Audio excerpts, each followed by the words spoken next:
Welcome to Ramakrishna Mutt and Ramakrishna Mission, Mangaluru. The Mutt organizes spiritual, religious and cultural activities, while the mission conducts social welfare activities. Sprawling across 7 acres of land, the ashram complex reflects an ambience of tranquility. This is a shrine dedicated to Sri Ramakrishna and a meditation and prayer hall where prayers and bhajans are held. Important Hindu festivals and birthdays of Sri Ramakrishna, Sri Sharada Devi and Swami Vivekananda are celebrated and devotees are provided prasadam lunch. The Vivekananda Book World has a spacious book exhibition and sales counter. Panchamada Inchara Viveka Sphoorthi is an annual music festival that provides a platform to the distinguished artists of the country to showcase their talent before the music lovers of Mangaluru. Ramakrishna Balavrinda is a Sunday school organized for the students of the neighborhood to inculcate spiritual, cultural and ethical values in them. Sharda Mahila Vrinda, a ladies group that meets once a week at the ashram to practice bhajans, chanting and the study of the scriptures. They also volunteer in the activities of the mission. Nivedita Balaga is the dedicated wing of volunteers who attend value education and personality development sessions. The Ramakrishna Mission has Swami Vivekananda School of Values, a series of value-based educational initiatives for students and youth. Viveka Sphoorthi offers half-day campus visits where school students experience ashram life through motivational talks, guided meditation and tours.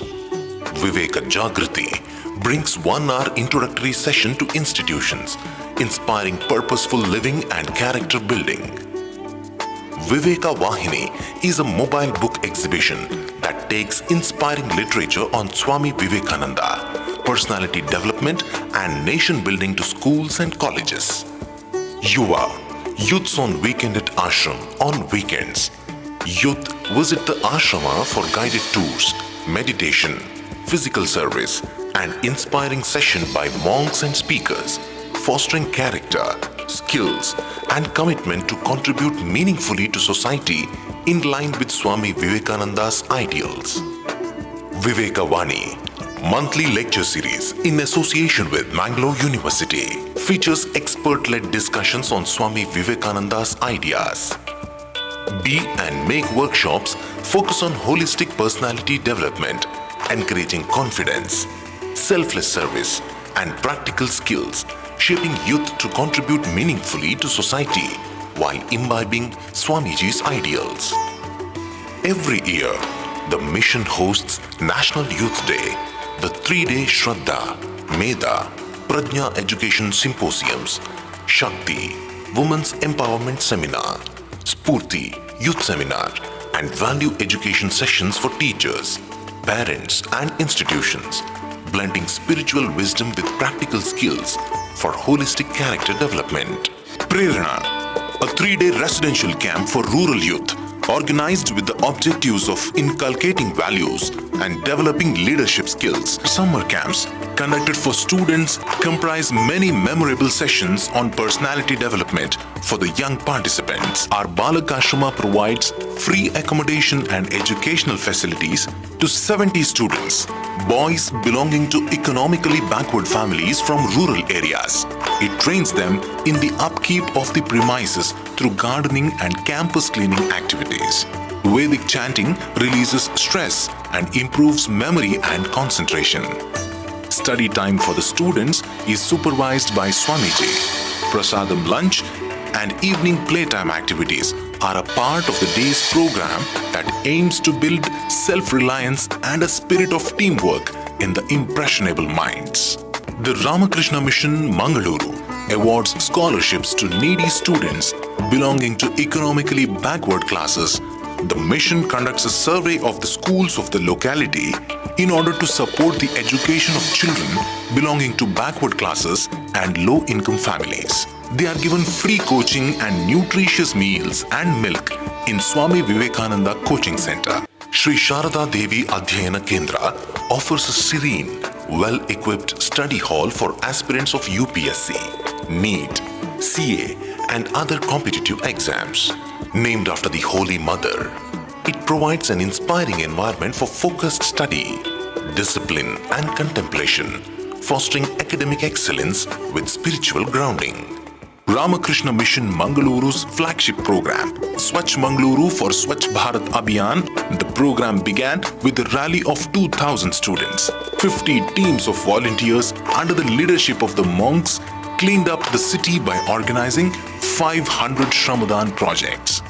They renovated public facilities, built new bus and auto shelters, put up hundreds of signposts and constructed small parks and footpaths. More than 2,000 cleanliness drive programs were organized in 100 villages under Swachh Gram Abhiyan for rural areas. 100 volunteers from every village took up Shramadhan projects on one Sunday of every month in their respective villages. Swachhata Janasampark Abhiyan events were organized every day at different residential layouts of the city. The volunteers organized awareness programs with the slogan, "Our garbage, our responsibility." The concept of pot composting for wet waste management was introduced by providing pot composters at subsidized rates to 5,000 households in Mangaluru. Organizing magic shows for cleanliness was an innovative way of spreading the message of cleanliness. 200 magic shows were organized by Kudroli Ganesh and his team at various venues in the city. Swachh Manas programs were organized in 100 schools in the city. A total of 10,000 students were given training on hygiene and cleanliness by 70 resource persons who visited these schools to train the students. More than 10,000 volunteers toiled relentlessly in the Abhiyan. 13,000 students worked as the warriors of cleanliness. Nearly 20 lakh man-hours were utilized in the Abhiyan. The volunteers visited more than 40,000 houses to create awareness among people regarding the disposal of wet and dry household garbage. Ramakrishna Mission set a unique precedent by initiating a new concept of Miyawaki urban forests in Mangaluru city. As we celebrate 75 years of serving coastal Karnataka, we invite all to join hands in our mission. Together, let us build a cleaner, nearer, value-based and spiritually enriched society inspired by the teachings of Swami Vivekananda.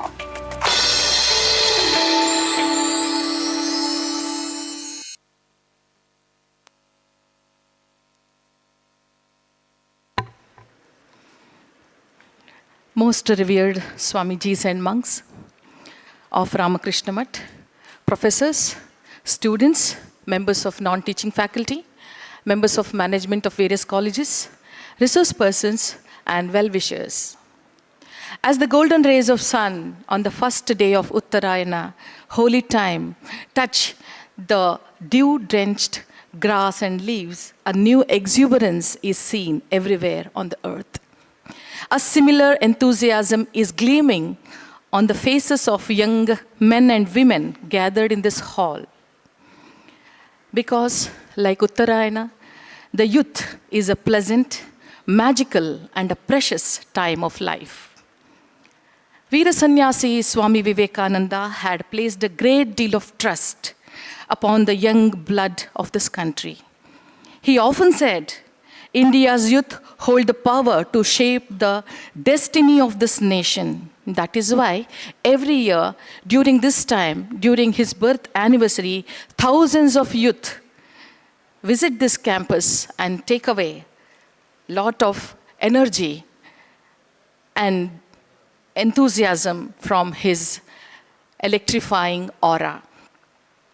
Sphoorthi 2026, with the symbol of infinity within, designed by Ramakrishna Mission in association with CHITHPAVANA BRAHMANA SANGHA, Mangaluru, to reach out to young students studying in various engineering colleges and institutions offering professional courses in and around Mangalore. The theme of this day-long seminar is Engineering the Future with Character and Compassion. It focuses on how today's youth can combine skill with values, technology with compassion, and ambition with a purpose to build a stronger and more harmonious country. In short, all soft and hard aspects of your professional and social life as a citizen of India are touched upon today. Eminent speakers and achievers will share their valuable insights today with you all to help you take inspiration and grow into a generation which has the qualities of head and heart. From this Sphoorthi seminar. To begin with, as always, with the invocation, I request Ms. Padmaja and team. Before that, I request all the dignitaries to kindly come over the stage to conduct the inaugural ceremony. I request Pujya Swamiji Jitakamanandji, Secretary of Ramakrishna Mission, Mangaluru, to escort the dignitaries to the stage. First of all, today's program will be conducted in divine presence of Swami Jnanishanandji, Associate Editor, Prabuddha Bharata, Advaita Ashrama, Mayavati, Uttarakhand. Swamiji has come for this program all the way from Uttarakhand to meet you all, to speak to you all. Welcome to you, Swamiji. Sri P. Prashant Baliga, CGM Admin, MRPL ONGC Mangaluru. Shri Shashidhar Dongre, Global Head, Embedded Engineering and Verification, Validation, L&T Technologies, Services, Mysuru. Dr. M.M. Nayak, former Director, former Professor of ISRO, IISc, Bangalore. Mr. Captain Ganesh Karnikji, who is a veteran, thinker and supporter of our programs.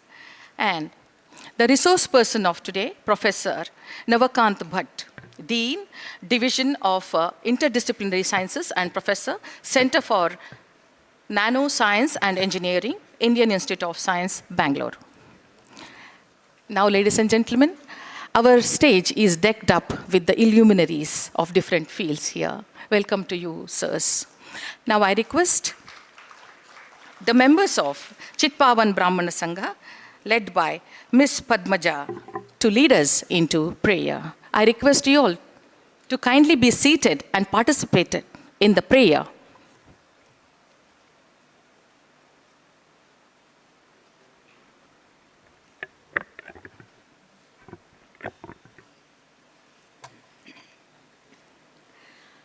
ವಂದಿಪೆ ನಿನಗೆ ಗಣನಾಥ, ಪೂಜಿಪೆ ನಿನಗೆ ಹೇ ನಾಥ. ವಿಘ್ನ ವಿನಾಶಕ ವಿದ್ಯಾ ಪ್ರದಾಯಕ ಸಿದ್ಧಿ ಪ್ರದಾಯಕ ಗಣನಾಥ, ಸಿದ್ಧಿ ಪ್ರದಾಯಕ ಗಣನಾಥ. ಸರ್ವಶಕ್ತಿಯು ನೀನೇ, ಸಿದ್ಧಿ ಪ್ರದಾಯಕ ನೀನೇ. ಸರ್ವಶಕ್ತಿಯು ನೀನೇ, ಸಿದ್ಧಿ ಪ್ರದಾಯಕ ನೀನೇ. ನಿನ್ನನ್ನು ನಂಬಿದವರಿಗೆ ನೀನು ವರವನ್ನು ನೀಡುವೆ, ವಿದ್ಯೆ ನೀಡುವೆ, ಸಿದ್ಧಿ ನೀಡುವೆ, ಶುದ್ಧಿ ಮಾಡುವೆ. ಕರುಣೆಯ ತೋರುವ ಕರುಣಾಮಯ ನೀನೇ, ಕರುಣೆಯ ತೋರುವ ಕರುಣಾಮಯ ನೀನೇ. ವಂದಿಪೆ ನಿನಗೆ ಗಣನಾಥ, ಪೂಜಿಪೆ ನಿನಗೆ ಹೇ ನಾಥ. ವಿಘ್ನ ವಿನಾಶಕ ವಿದ್ಯಾ ಪ್ರದಾಯಕ ಸಿದ್ಧಿ ಪ್ರದಾಯಕ ಗಣನಾಥ, ಸಿದ್ಧಿ ಪ್ರದಾಯಕ ಗಣನಾಥ. ತ್ರಿಜಗ ವಂದಿತನೆ ಬಾರೋ, ಸುಜನರ ಪೊರೆವನೆ ಬಾರೋ. ತ್ರಿಜಗವಂದಿತನೆ ಬಾರೋ, ಸುಜನರ ಪೊರೆವನೆ ಬಾರೋ. ವಿಘ್ನವ ಕಳೆದು ಎಲ್ಲರ ಮನದಲ್ಲಿ ಶಾಂತಿಯ ನೀ ನೆಲೆಸೋ. ಮೂಷಿಕ ವಾಹನ ಪಾರ್ವತಿ ನಂದನ, ಹೇ ಗಜಾನನ ನಿನ್ನನು ಸ್ಮರಿಸುವೆ, ನಿತ್ಯವೂ ಪೂಜಿಸುವೆ. ನಿನ್ನನು ಸ್ಮರಿಸುವೆ, ನಿತ್ಯವೂ ಪೂಜಿಸುವೆ. ವಂದಿಪೆ ನಿನಗೆ ಗಣನಾಥ, ಪೂಜಿಪೆ ನಿನಗೆ ಹೇ ನಾಥ. ವಿಘ್ನ ವಿನಾಶಕ ವಿದ್ಯಾ ಪ್ರದಾಯಕ ಸಿದ್ಧಿ ಪ್ರದಾಯಕ ಗಣನಾಥ, ಸಿದ್ಧಿ ಪ್ರದಾಯಕ Gananatha.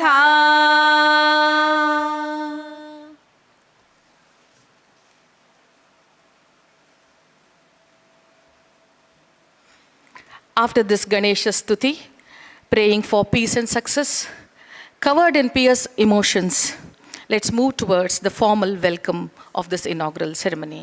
I request Ganesh Kanik ji to come over to the podium and deliver the welcome and introduction.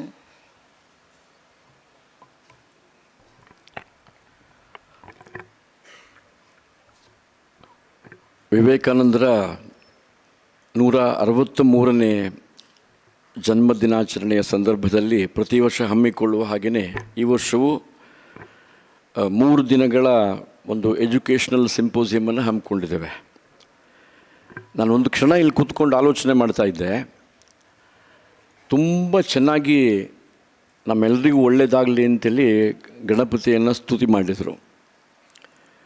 ಒಂದು ಕ್ಷಣ ನಾನು ಕೂತ್ಕೊಂಡಾಗ ಕೆಲವರು ಕಣ್ಣು ಮುಚ್ಚಿಕೊಂಡು ಅಲ್ಲೇ ಧ್ಯಾನ ಮಾಡ್ತಾಯಿದ್ರು, ಕೆಲವು ವಿದ್ಯಾರ್ಥಿಗಳು ಕೂಡ ಅಲ್ಲೇ ಕಣ್ಣು ಮುಚ್ಕೊಂಡು ಪ್ರಾರ್ಥನೆ ಮಾಡುವ ರೀತಿ ಕಾಣಿಸ್ತಾ ಇತ್ತು. ಇಡೀ ವಾತಾವರಣದಲ್ಲಿ ಒಂದು ದೈವಿಕ ಭಾವನೆ ಜಾಗೃತ ಆಯಿತು ಅಂತ ಅನ್ನಿಸ್ತು ನನಗೆ. ಈ ಸಿಂಪೋಸಿಯಂನ ಥೀಮ್ ಇಟ್ಕೊಂಡಿದ್ದಾರೆ, engineering the future with compassion.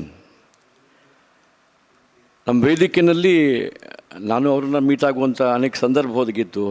ಲುಮಿನರೀಸ್ ಅಂತ ಒಂದೆರಡು ಉಪಯೋಗ ಮಾಡಿದ್ರು. ನಾನು ಅಂದ್ಕೊಳ್ತಾ ಇದ್ದೆ, ಅವರೆಲ್ಲ ಹೊರಗಡೆಯ ಎಂಜಿನಿಯರಿಂಗ್ ಬಗ್ಗೆ ತುಂಬ ಗಮನ ಕೊಟ್ಟಿದ್ದರು. ಆದರೆ ಇಲ್ಲಿ ಇವತ್ತು ನೀವು ಬಂದಿರುವ ಸಂದರ್ಭದಲ್ಲಿ ವಿದ್ಯಾರ್ಥಿಗಳಿಗೆ ವಿಶೇಷವಾಗಿ none other than Swami Vivekananda can help you to do the inner engineering, which is most important. ಹಾಗಾಗಿ ಪ್ರಾರಂಭದಲ್ಲಿ ಕೈ ಮುಗಿದು ವಿನಂತಿ ಮಾಡಿಕೊಳ್ತೇನೆ. People say life is a beautiful journey, it takes you to beautiful destinations and opportunities are thrown at us. If you want this journey to be beautiful and if you want to reach beautiful destinations, possibly we have to imbibe those qualities for which Swamiji continues to inspire us all throughout. ಅವರು ಶಿಕ್ಷಣವನ್ನು ವ್ಯಾಖ್ಯಾನ ಮಾಡಬೇಕಾದ್ರೆ 2 ಶಬ್ದ ಉಪಯೋಗ ಮಾಡಿದರು MC ಅವರು, personality development ಮತ್ತು nation building ಅಂತ.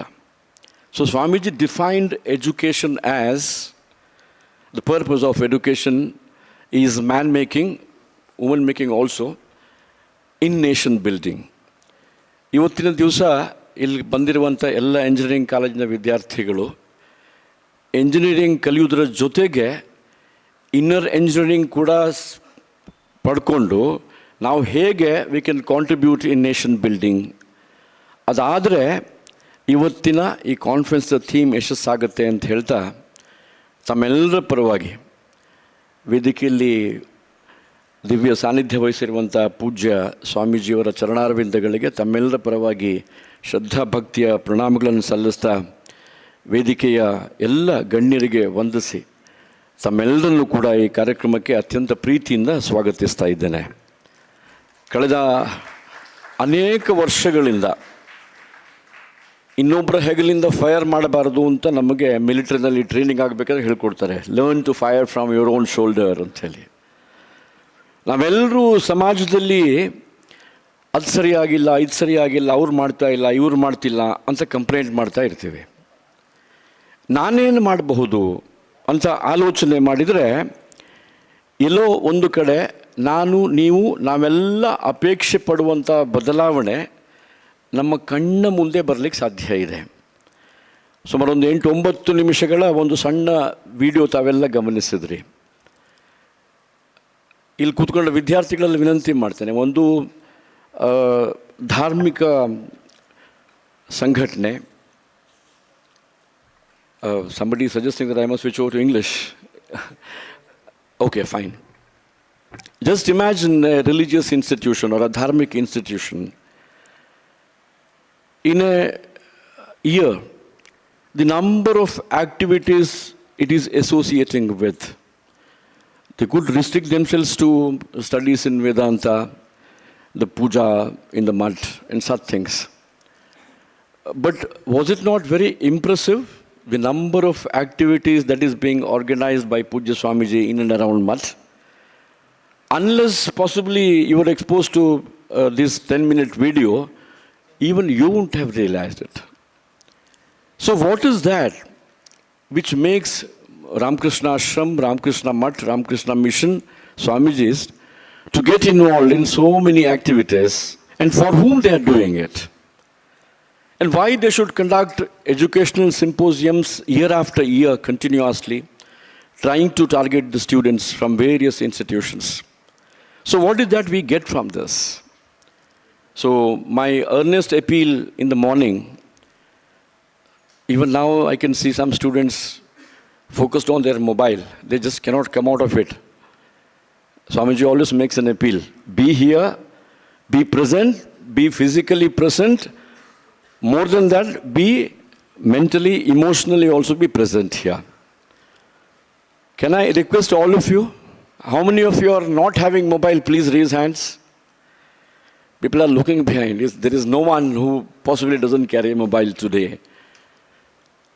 It is not put it on a silent mode. I will request you to please put it off. No heaven is going to come down if you don't use your mobile till about 3 o'clock, 3:30 this afternoon. No heaven is going to come down. As I was mentioning, life is a beautiful journey, and one of the beautiful destinations is this mutt. You all come here. You don't know. This can be a change that you're all looking for.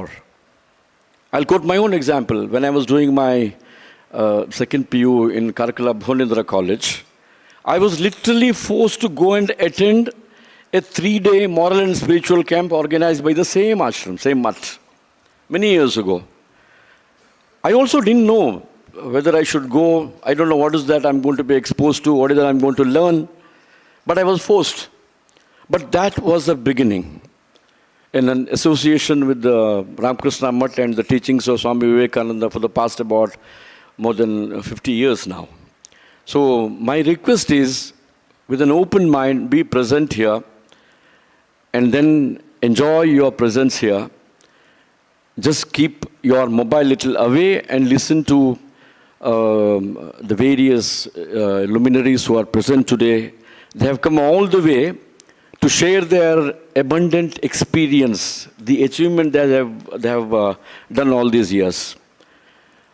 We have with us Pujya Swamiji, who has been relentlessly organizing these functions. It is not that one year we do Shraddha, Medha, Prajna, Sphoorthi, these kind of functions and forget about it. Year after year we have been doing it. And then we have Swamiji, who has come all the way from the foothills of Himalayas, a place called Mayavati in Uttarakhand. He is staying with us. Every day he has been addressing students since he has come here. Besides that, he has gone and addressed the faculty members in Mangaluru University. He spent some time in NITK Suratkal, and today he is with us. Then we have all the luminaries. Once again, on behalf of all of you, I extend a very hearty welcome to each one of you. Swami CHITHPAVANA Maharaj, the president of Ramakrishna Mutt and the secretary of Ramakrishna Mission, who has been the guiding force for all of us. He has been inspiring all of us to get involved in a pursuit of social activities through the Ramakrishna Mission. Swamiji, while gratefully acknowledging your immense contributions for a city like Mangalore and coastal part of Karnataka, I extend you a very, very hearty welcome to this function. It's your own function, but still. We have Pujya Swami Jnani Shananji Maharaj. As I said, he has come all the way from the foothills of Himalayas. From Himalayas, he has got the cold breeze from Himalayas here. I have been, going around with him. I have been talking to him. Very inspiring personality, erudite, scholarly, speeches that he has been delivering, and his concern for the younger generation. As Swami Vivekananda mentioned, I have faith in the younger generation. Similarly, he also has the faith in the younger generation. He has been going around and inspiring younger generation. He happens to be the associate editor of Prabuddha Bharat, Advait Ashram, Mayavati, Uttarakhand. So, Pujya Swamiji, every day I have been welcoming you, and again today, a very hearty welcome to this symposium today. MRPL, ONGC, you all have heard the name, isn't it?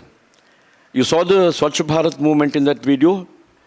Thousands of volunteers doing this Swachh Bharat mission for more than 5 years, and we did not stop, even though Swachh Bharat mission at certain point of time has come to a standstill after the clarion call given by our Honorable Prime Minister, 2014. We continued for 5 years. Every Sunday we used to go and do Shramdan. But today we have institutionalized this process of Swachh Bharat, and the volunteers of Ramakrishna Mission have established a small startup which is called as Swachh Mangaluru Pratishthan. And through that, if I can share with all of you on the dais, we have been managing the segregation of dry waste from more than 250 villages.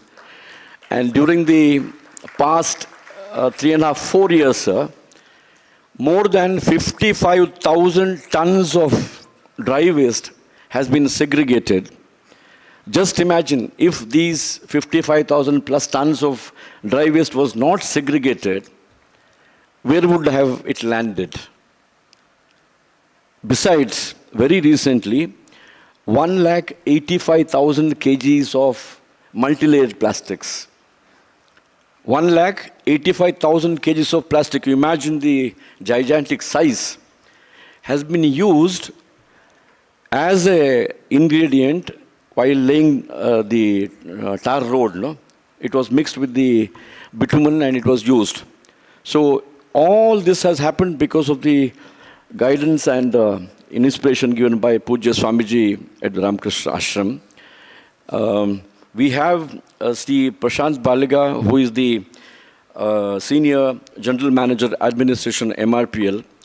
In all our activities, which I was mentioning just now, the strength has come from none other than MRPL. So we are extremely grateful to you as volunteers of Ramakrishna Ashram for your continued support. In fact, they have given us permission to establish a material recovery facility in their campus itself, so that the entire MRPL campus and the waste generated in the MRPL campus will be managed by the same Swachh Mangaluru Pratishthan. So thank you very much, sir. On behalf of Ramakrishna Mission, I extend you a very, very hearty welcome. Sri Shashidhar Dongre, he is the global head, Embedded Engineering and Verification and Validation, L&T Technology Services, Mysore. Technologically, one of the most advanced industrial units. So we have tried to invite you for this function so that what we are doing in our small activity of segregation, if we can somehow imbibe some technology and further strengthen it, we'll be really grateful. So I extend you a very hearty welcome to this function. Thank you very much, sir. Dr. M.M. Nayak and Dr. Navakant Bhatt.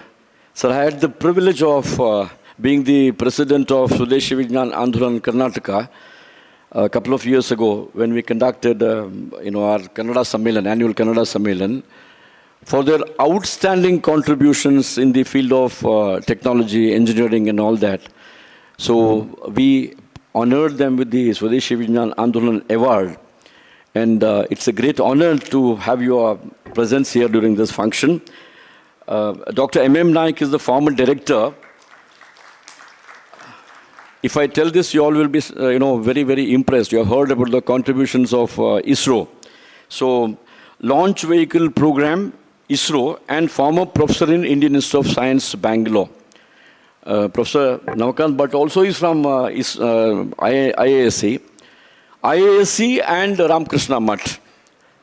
The very existence of Indian Institute of Science in Bangalore happened because of the dialogue which happened between Swami Vivekananda and Jamshedji Tata. It is Swamiji who inspired Tata to invest or get involved in creating a research institution in the country. Instead of depending on the West, we must do something in this country. That one dialogue promoted Tata to start this. It was initially called as Tata Institute. Subsequently, it became Indian Institute of Science. And none other than Maharaja of Mysore was kind enough, when government was not coming forward to give land. In heart of Bangalore, if I'm not wrong, some 300 acres of land was given those days. So we have both the scientists who have come from Indian Institute of Science background. So, Sir, Professor Navakant Bhatt and Mr. Naik, I extend you a very, very hearty welcome. Mr. Hemant Bide, who is the president of CHITHPAVANA Brahmin Association of this area, has been very gracious in extending his support and partnering with us in this symposium. Sir, for you and for all your members, I extend a very, very hearty welcome to this function. There are volunteers, there are people from the Nivedita Balag, there are Swachh Bharat Foundation volunteers and students from different engineering colleges. Well, I extend a very, very hearty welcome to each one of you for this symposium. Once again, I request students, be present here and enjoy your presence in this most serene, clean, green atmosphere. Get inspired so that you become engineers with compassion for the future. Thank you very much. Dhanyavad. Jai Hind. Thank you, sir. It is said that God smiles in flowers. We welcome our guests with flowers. Now I request Shri Shrikar Damle of CHITHPAVANA Brahman Sangha to come over the stage and offer floral welcome to Parama Pujya Jnanishanandaji, who is on stage today.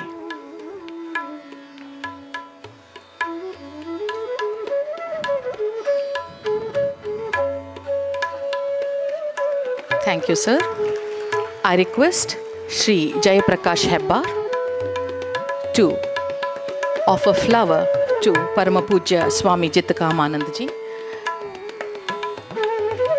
I request Shri Ranjan Bellarpadi to offer flower to Shri Prashant Balika.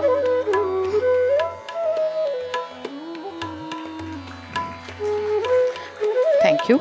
I request Shri Srivatsa VA among organizers to come on the stage and felicitate Shri Shashidhar Dongre with the flower. I request Shri Mahesh Pai, VA, to come on the stage and offer flower to Dr. M.M. Naik.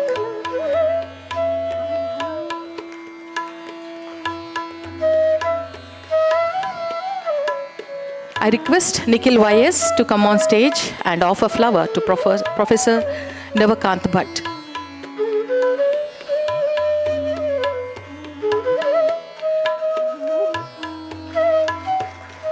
Nikhil is here on behalf of the engineering colleges. He is working for Sahyadri College. I request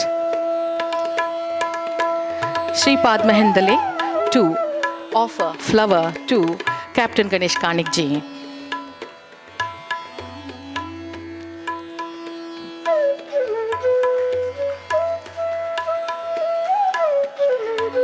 I had not mentioned the name of Shri Hemant Bide, who is on stage, who is the president of CHITHPAVANA Brahman Sangh, who is our associates in organizing this program today. We welcome you, sir. I request Shri Gopal Krishna Bhatt to offer a flower to Shri Hemant Bide ji.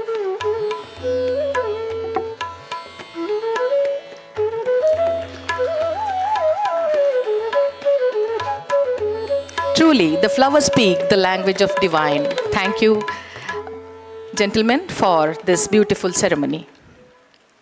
I now request Parama Pujya Swami Jitakamananda ji, Secretary of Ramakrishna Mission, Mangaluru, for keynote address. Param Swami ji.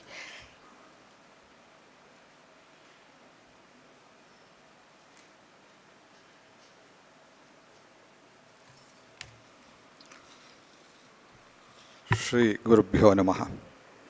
Namah Shri Yatirajaya Vivekananda Suraye Sachitsukha Swarupaya Swamine Tapaharine.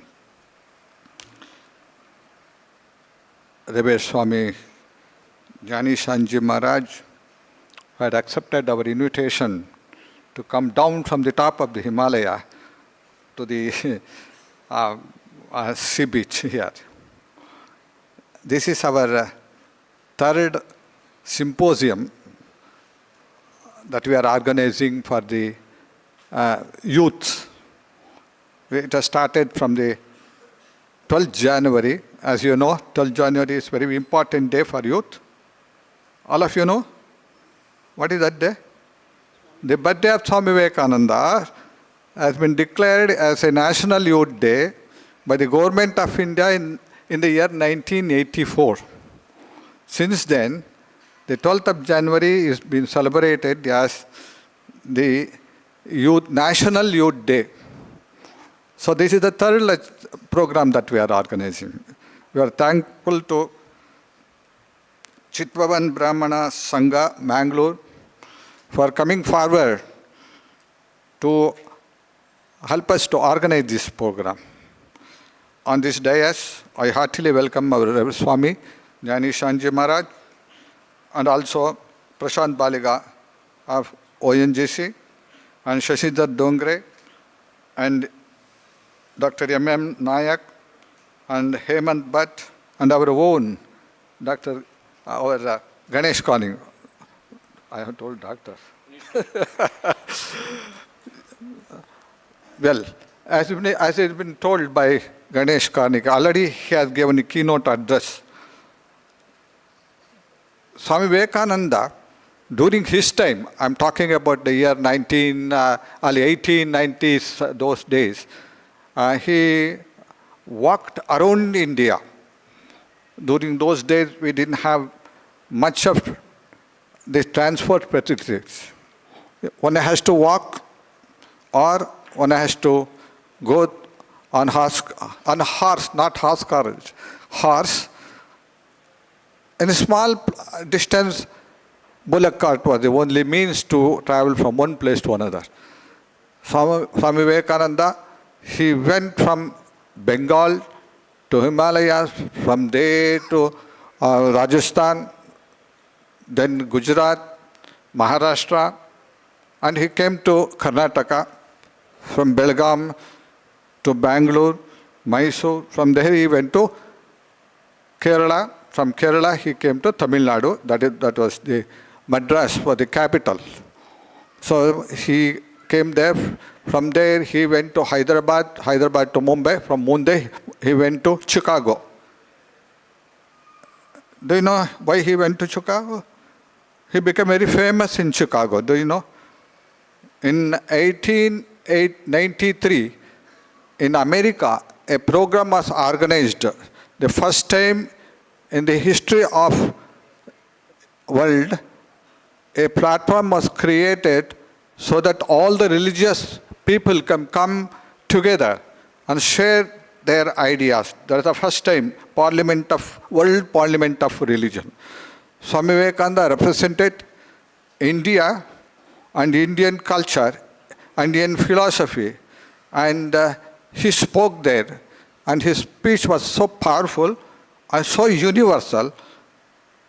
immediately the people of in that America accepted Swami Vivekananda as a great spiritual luminary. Before going to America, Swami Vivekananda saw the condition of India of those days. Not much facilities for education, poverty, a lot of ignorance, and it was under the rules of British. As has been already told, and during those days there is no research centers at all. Here in coastal Karnataka, we didn't have facilities for higher education. If they wanted to study the law or medicine, they had to go to Madras. That is because during those days, these coastal districts were under Madras presidency. So Swami Vivekananda went there to America, not just to give a talk. His heart was hankering for upliftment of common people of India. As I've been told, so he wanted to bring technical education for India, technical education. And he said you should give education, but what kind of education he wanted? Not just read and write in the examination, get certificate. That is not the education that Swami Vivekananda meant. To quote his own words, what kind of education that Indians needed. And he said that we want that education by which character is formed, the strength of mind is increased, the intellect is expanded, and one can stand on one's own feet. As a foundation of this character building education, Swami Vivekananda added we should have a technical education also. In fact, he inspired, as been told, Jamshedji Tata in the second time when Swami Vivekananda went, I think it in 1900, they sailed to America in the same ship. So Swami Vivekananda asked Tataji what for he is going to America. Tataji said that he wanted to set up a steel factory in India. So he wanted to get the know-how, technical knowledge he wanted. Swami Vivekananda said, look here, Tataji, we are under the rule of British. You do not go there and you ask the knowledge, technical knowledge, they will not give you. Why can't you start an institution where research being done? And Tataji, when he returned back, what Swamiji had told, same thing happened. They were not ready to reveal or give the technical know-how. So Tataji wanted to start an institution, and he applied for land to Government of India, British India. British did not respond at all because they didn't want to that Indians should progress. But Mysore Maharaja was greatly influenced by Swami Vivekananda. When Swami Vivekananda stayed in the palace, she came forward and offered around 300 acres of land. I think 300 acres of land in Bangalore. He offered, where now stands the very prestigious institution of India, that is Indian Institute of Science. As you have been told, it was called Tata Institute. When we were youngsters, it was called Tata Institute. And now, we need to have an institution, even now it is required. The world is progressing fast, the developed world, America, Europe, but because they have a strong foundation, strong institution where research has been done in every branch of science. Now, fortunately, we are going forward, and youngsters like you should come forward and put yourself for research work. Our own Balakashrama student, one of the students, his name is Manu. he studied, I think, in Bangalore. Here also, he studied in Bangalore. Then he wanted to do research, and he went to Europe, and he did this in a PhD, and now he has entered into a cancer research institution. He is doing research in cancer. So India, we have the brilliant brains, but there is not enough opportunity or encouragement. But now it is coming. A lot of youngsters are giving importance. So, my dear students, remember, if you want to go forward, you have to enhance your knowledge, enhance or improve your knowledge. You must know what is happening in your field. That's why we have organized this program, symposium. We call it symposium. After the inauguration program, we have 2 talks, one by Reverend Swami Jnanishanji, and another very important talk will be given by our Professor Namakant Bhatt. He is going to enlighten you. I tell you, enlighten you. Keep open your mind. There is an opportunity. It's open for future studies. So what all possibilities is there for you to go progress will be discussed. Then after that we have a panel discussion, very interesting. Last 2 seminars that we had in this week, it was most interesting and most enlightening. This panel discussion was there. I request you all to indulge yourself or involve yourself in panel discussion. There will be an opportunity to put a question to the speaker, panelist, and as our Ganesh Karnik has told, be here till the program is over, be here. It's a beautiful place. Then how? Not physically, you have to be here physically, yes, I know it. But mentally, intellectually, and emotionally, you have to be here. It means you have to be concentrated, your mind has to be concentrated here, and take the benefit of this symposium. So I heartily welcome. We are celebrating, Ramakrishna Mission is celebrating its 75th year of existence in Mangaluru. We are doing a lot of program, year-long program we have talked about, and the main focus is on youth like you. So we are organizing many programs for youth. And again, I welcome all the panelists and all the swamis, all the dignitaries here to Ramakrishna Mission. And also, my dear student, future of India, I heartily welcome you on behalf of Ramakrishna Mission and CHITHPAVANA BRAHMANA SANGHA, Mangaluru. Jai Ramakrishna.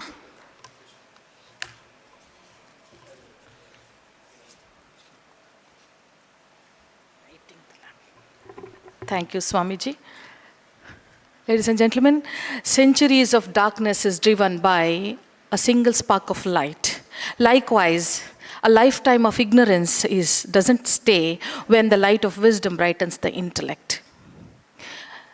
We deem it that the lamp we light today kindles the spark of knowledge and compassion among us, which is infinite. Yes, you guessed it right. It is the time for formal inauguration of Sphoorthi 2026 seminar. I request the dignitaries on the stage led by the Chief Inaugurator, Shri B. Prashant Baliga, CGM Admin, MRPL ONGC Mangaluru, and both Swamijis, Chief Guests, special invitees to come forward and light the lamp and set the seminar open.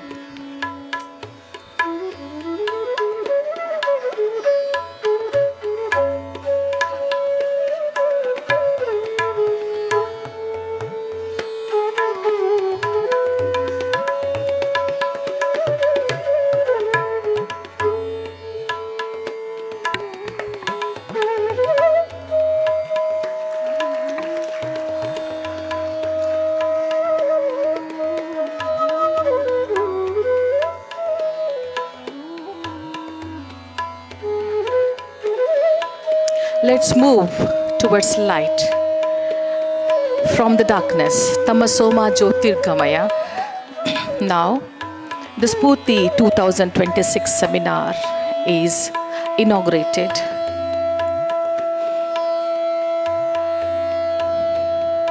By our dignitaries. In your presence, we request you all to be here till the end of this program and benefit from it. Thank you, sirs.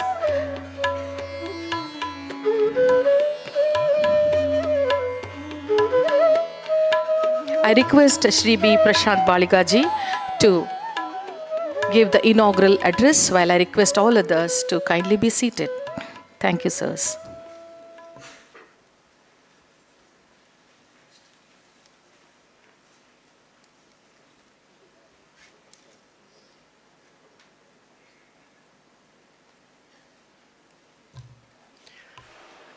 Good morning, everyone.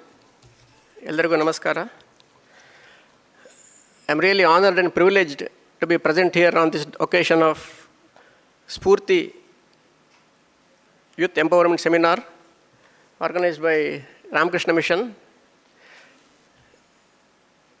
This is really a great honor to be here today. As you know, I am working in MRPL, Mangaluru Refinery and Petrochemicals Limited. We have been associated with Ramakrishna Mission on various occasions in the past, especially the Swachh Bharat program initiative started by the Government of India has been taken forward in Mangaluru, led by Swami CHITHPAVANA ji and Ramakrishna Mission. And we have been associated with them in the very early days itself. And even now, last year and this year also, we are continuing our association with Ramakrishna Mission. In the initial days, the cleaning program was held every Sunday. I think now it is being held once in every month. And apart from this, under our CSR activities, as a part of this program, we have, from the company, we have constructed toilets in many government schools, primary schools and high schools. Nearly more than 150 government schools we have constructed the toilet under our CSR program. And as far as today's program is concerned, I consider all of you to be very lucky to be participating in this program. As you know, I understand you are all engineering graduates, engineering students. Being an engineering student in India itself is a great privilege because you are within that 1% of the luckiest people in the country who have got this opportunity to be doing this engineering. And this is the best time to be studying engineering in India. Indian economy is prospering. Indian country is progressing. As you know, we are the fastest growing economy in the world today. And we have become the 4th largest economy in the world. And there is ample opportunity for engineering graduates to be a part of this. I am also an engineering graduate, and I studied about more than 3 decades ago. The situation was not that great at that point of time to get jobs. Because at that point of time, you may be knowing, there was something called employment exchange. I remember one particular incident I want to tell you. ಆ ಟೈಮಲ್ಲಿ ಕೆಲಸ ಇಲ್ಲದೆ ಇದ್ದಾಗ we have to go to employment exchange register our name so that ಯಾವುದಾದ್ರೂ jobs ಇದ್ದರೆ we are getting some letter from them that ಇಲ್ಲೊಂದು job ಅಥವಾ ಯಾವುದೊಂದು ಚಾನ್ಸ್ ಇದೆ ನೀವು ಅಪ್ಲೈ ಮಾಡ್ಬೋದು ಅಂತ ಹೇಳಿಬಿಟ್ಟು. So I had gone to Bangalore at that time to give my register my name in that employment exchange Bangalore. Then there was a board there actually that was left a lasting impression on me even today. ಅದರೇನಿತ್ತು ಅಂತ ಹೇಳಿದರೆ I was complaining that I had no shoes until I saw a person who had no foot. See, we are all very lucky to be ourselves, to be very hale and healthy and doing this engineering in our country today. And we complain, I don't have this, I don't have that. But the reality is we are so lucky and so fortunate, but we don't realize it. To look at our country today, how lucky or how fortunate we are, you have to simply look at our neighboring countries of, say, Bangladesh or Syria or Venezuela or Iran. What is going on there and what is the thing, what is happening in our country. Today, you have got everything to learn. Earlier times it was difficult if you don't have money, but today there is no shortage of money or no difficult to get funding for any starting or any of business or industry or any other venture. If you get a good marks, you can get a good job. If you don't want to go for a regular job, you can create jobs by doing the startup industries. The startup culture has started in the country, and there is a very high amount of support from the government as well as industry and business. There is no shortage of getting funds. Only you need determination, you need a good idea, and you need to do hard work. And I'm sure today's Sphoorthi means inspiration. This seminar is going to do a lot of guidance to you. See, one thing is very important. All these things you can get very good ideas, good opportunities, good guidance and good knowledge. But ultimately, you yourself as an individual, you have to take that path. Without hard work and struggle, there is no easy way to success. And success itself is different for different people. Today, a lot of eminent personalities are here who will be guiding you and giving a lot of good ideas and encouragement. I wish all of you take this good opportunity as a stepping stone for your future. As Swami Vivekananda had said, I will only repeat that again. Awake, arise, stop not until the goal is reached. And that goal, whatever it is you want to do, it's for individuals to set up in their life. Whatever you want to do, possibilities are there, opportunities are there. It is only you have to make your efforts, identify and move forward. I wish you all the best, all of you, for today's inauguration, today's seminar. And I request you to make good use of this opportunity for further progress in your life. Thank you. Thank you, Shri B. Prashant Baligaji, for your advice of making use of the opportunities with determination, hard work and persistence, achieving success in your own terms. Thank you, sir. I now request Shri Shashidhar Dongreji, Global Head Embedded Engineering and Verification Validation, L&T Technologies Services, Mysuru, to come forward and he is the chief guest today. So, guest's address. Please.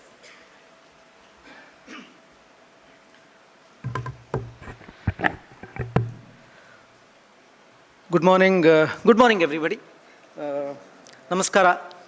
I was asking whether to speak in Kannada or English, but I was advised by Mr. Bhide and others that, stick to English.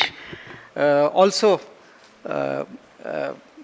thanks so much for Ramakrishna Mission and Hemant Bhide for giving me an opportunity to speak with you all here. I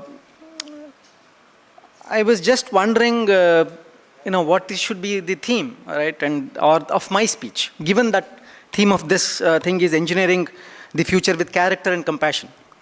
You are within Ramakrishna Mission. I am sure you will be told enough and more about character, compassion, etc., etc. So I thought I'll speak a little bit more on engineering aspect of it and what is needed, and what is generally understood and what is needed within the community. I'm sure all of you are engineers away from the third row and beyond, right? I'm sure all of you are budding engineers. I just wanted to take a poll here. How many of you are AI, ML, computer science related engineering? And how many of you are others? Can you raise your hands? Whoever is AI, ML, computer science, etc. Just raise your hands. Okay. So about let's say 60%, right, are there. That is the current hawa about the engineering. I just wanted to let you know that there is a very fine difference between jugaad and engineering, right?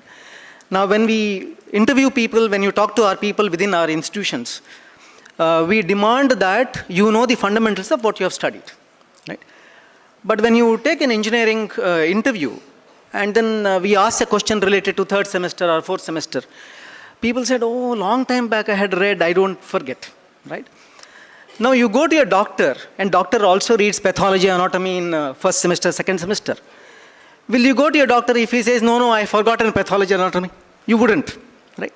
But somehow, with engineering being a professional degree, right, it is kind of accepted that, if you don't only know the skills of, let's say, what is required tomorrow and day after, is sufficient for you, and then you don't have to know the whatever subject which you have studied, which I think is extremely painful, right, for us, right, and absolutely needed in the world to come, right. We talk about India shining, etc. Of course, India is shining, right? All of you are extremely, should be extremely thankful for having been born at this age. Mind you, our being born at a certain age, we don't take the credit for that, right? Our parents perhaps should take the credit.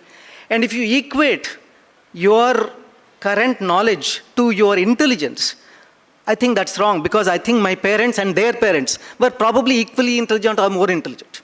Intelligence has not changed in the last 3 generations. What has changed is the availability of information, of opportunities to be global has definitely changed. So the question is, right, while I am studying in this corner of India, etc., and want to be a global citizen, do I deserve it?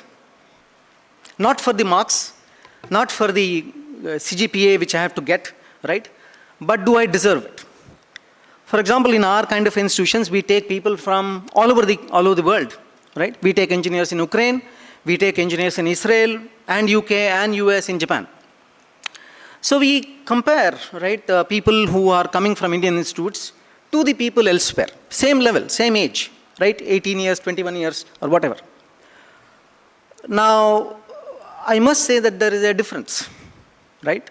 I'm not talking about the cream la de cream of Indian studentship. I'm not talking about the top 5%, right? I'm not even talking about the, let's say, bottom 10, 15, 20%. No, I'm talking about the remaining, right? So if the remaining needs to compete with the best in the industry and then make Atmanirbhar a reality for the country, right? I think we need a long way to go. Just few statistics. While we spoke about GDP increasing, we are doing very well, etc. If you go to any medical lab right around by your side, all the equipment made in that lab, about 85% is imported, right? If you go to an operation theater in any equipment, any hospital, almost 95% of that equipment is imported. I am saying imported, manufactured. That doesn't mean software and design is not made in India. Tons of them are in Bangalore creating that software, creating the product, etc. But we import the product from elsewhere, right? So the opportunity to design are definitely there.